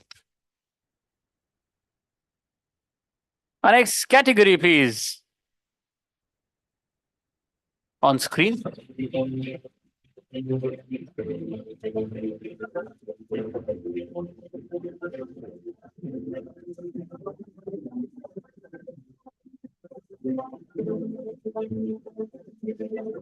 It's Geneva Education Best E-Learning Online Tutoring Company of the Year Silver. We have with us the CEO Siddharth Banerjee to receive the award.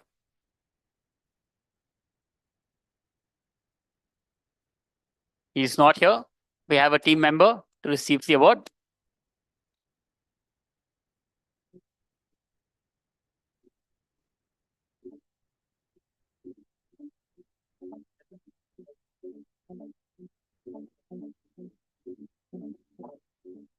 Congratulations. And the last one now. And please, It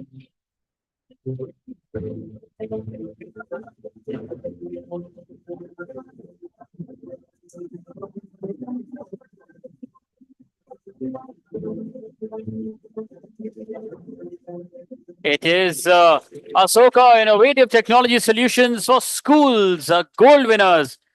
We have with us the MD, Mrs. Monica Malhotra Kandhari, to receive the award.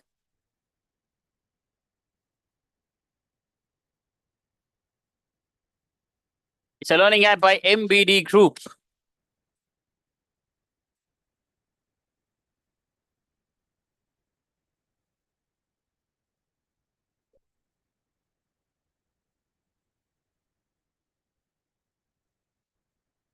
Congratulations, ma'am. Congratulations. With that, we come to an end of the awards ceremony. All the winners with your trophies on the stage, please. But before we do that, because we couldn't have the time before, Dr. Mittal, because you've graced us, may I please request you to say a few words.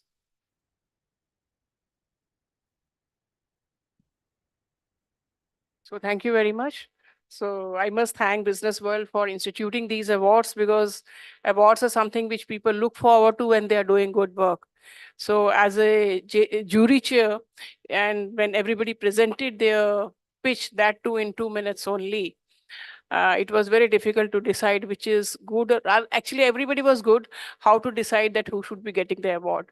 So it was a very, very tough decision. There were a lot of deliberations among the jury members, and ultimately the winners are here, who are the trailblazers.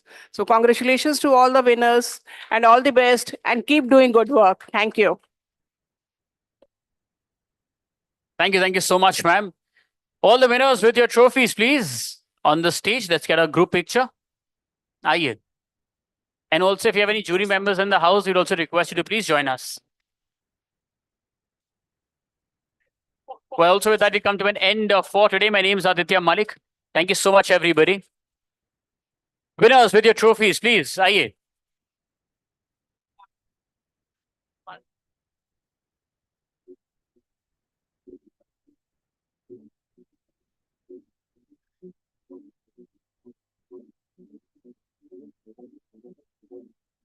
Also, while you get ready for this picture, winners, if your video bites are still pending, we'd request you to please also do the needful.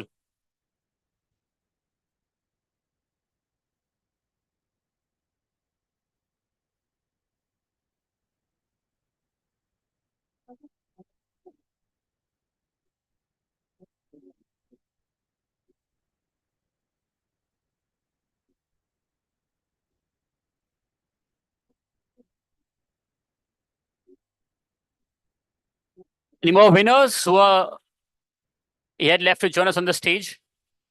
And winners, after this, if you've not given your video bite, please do so.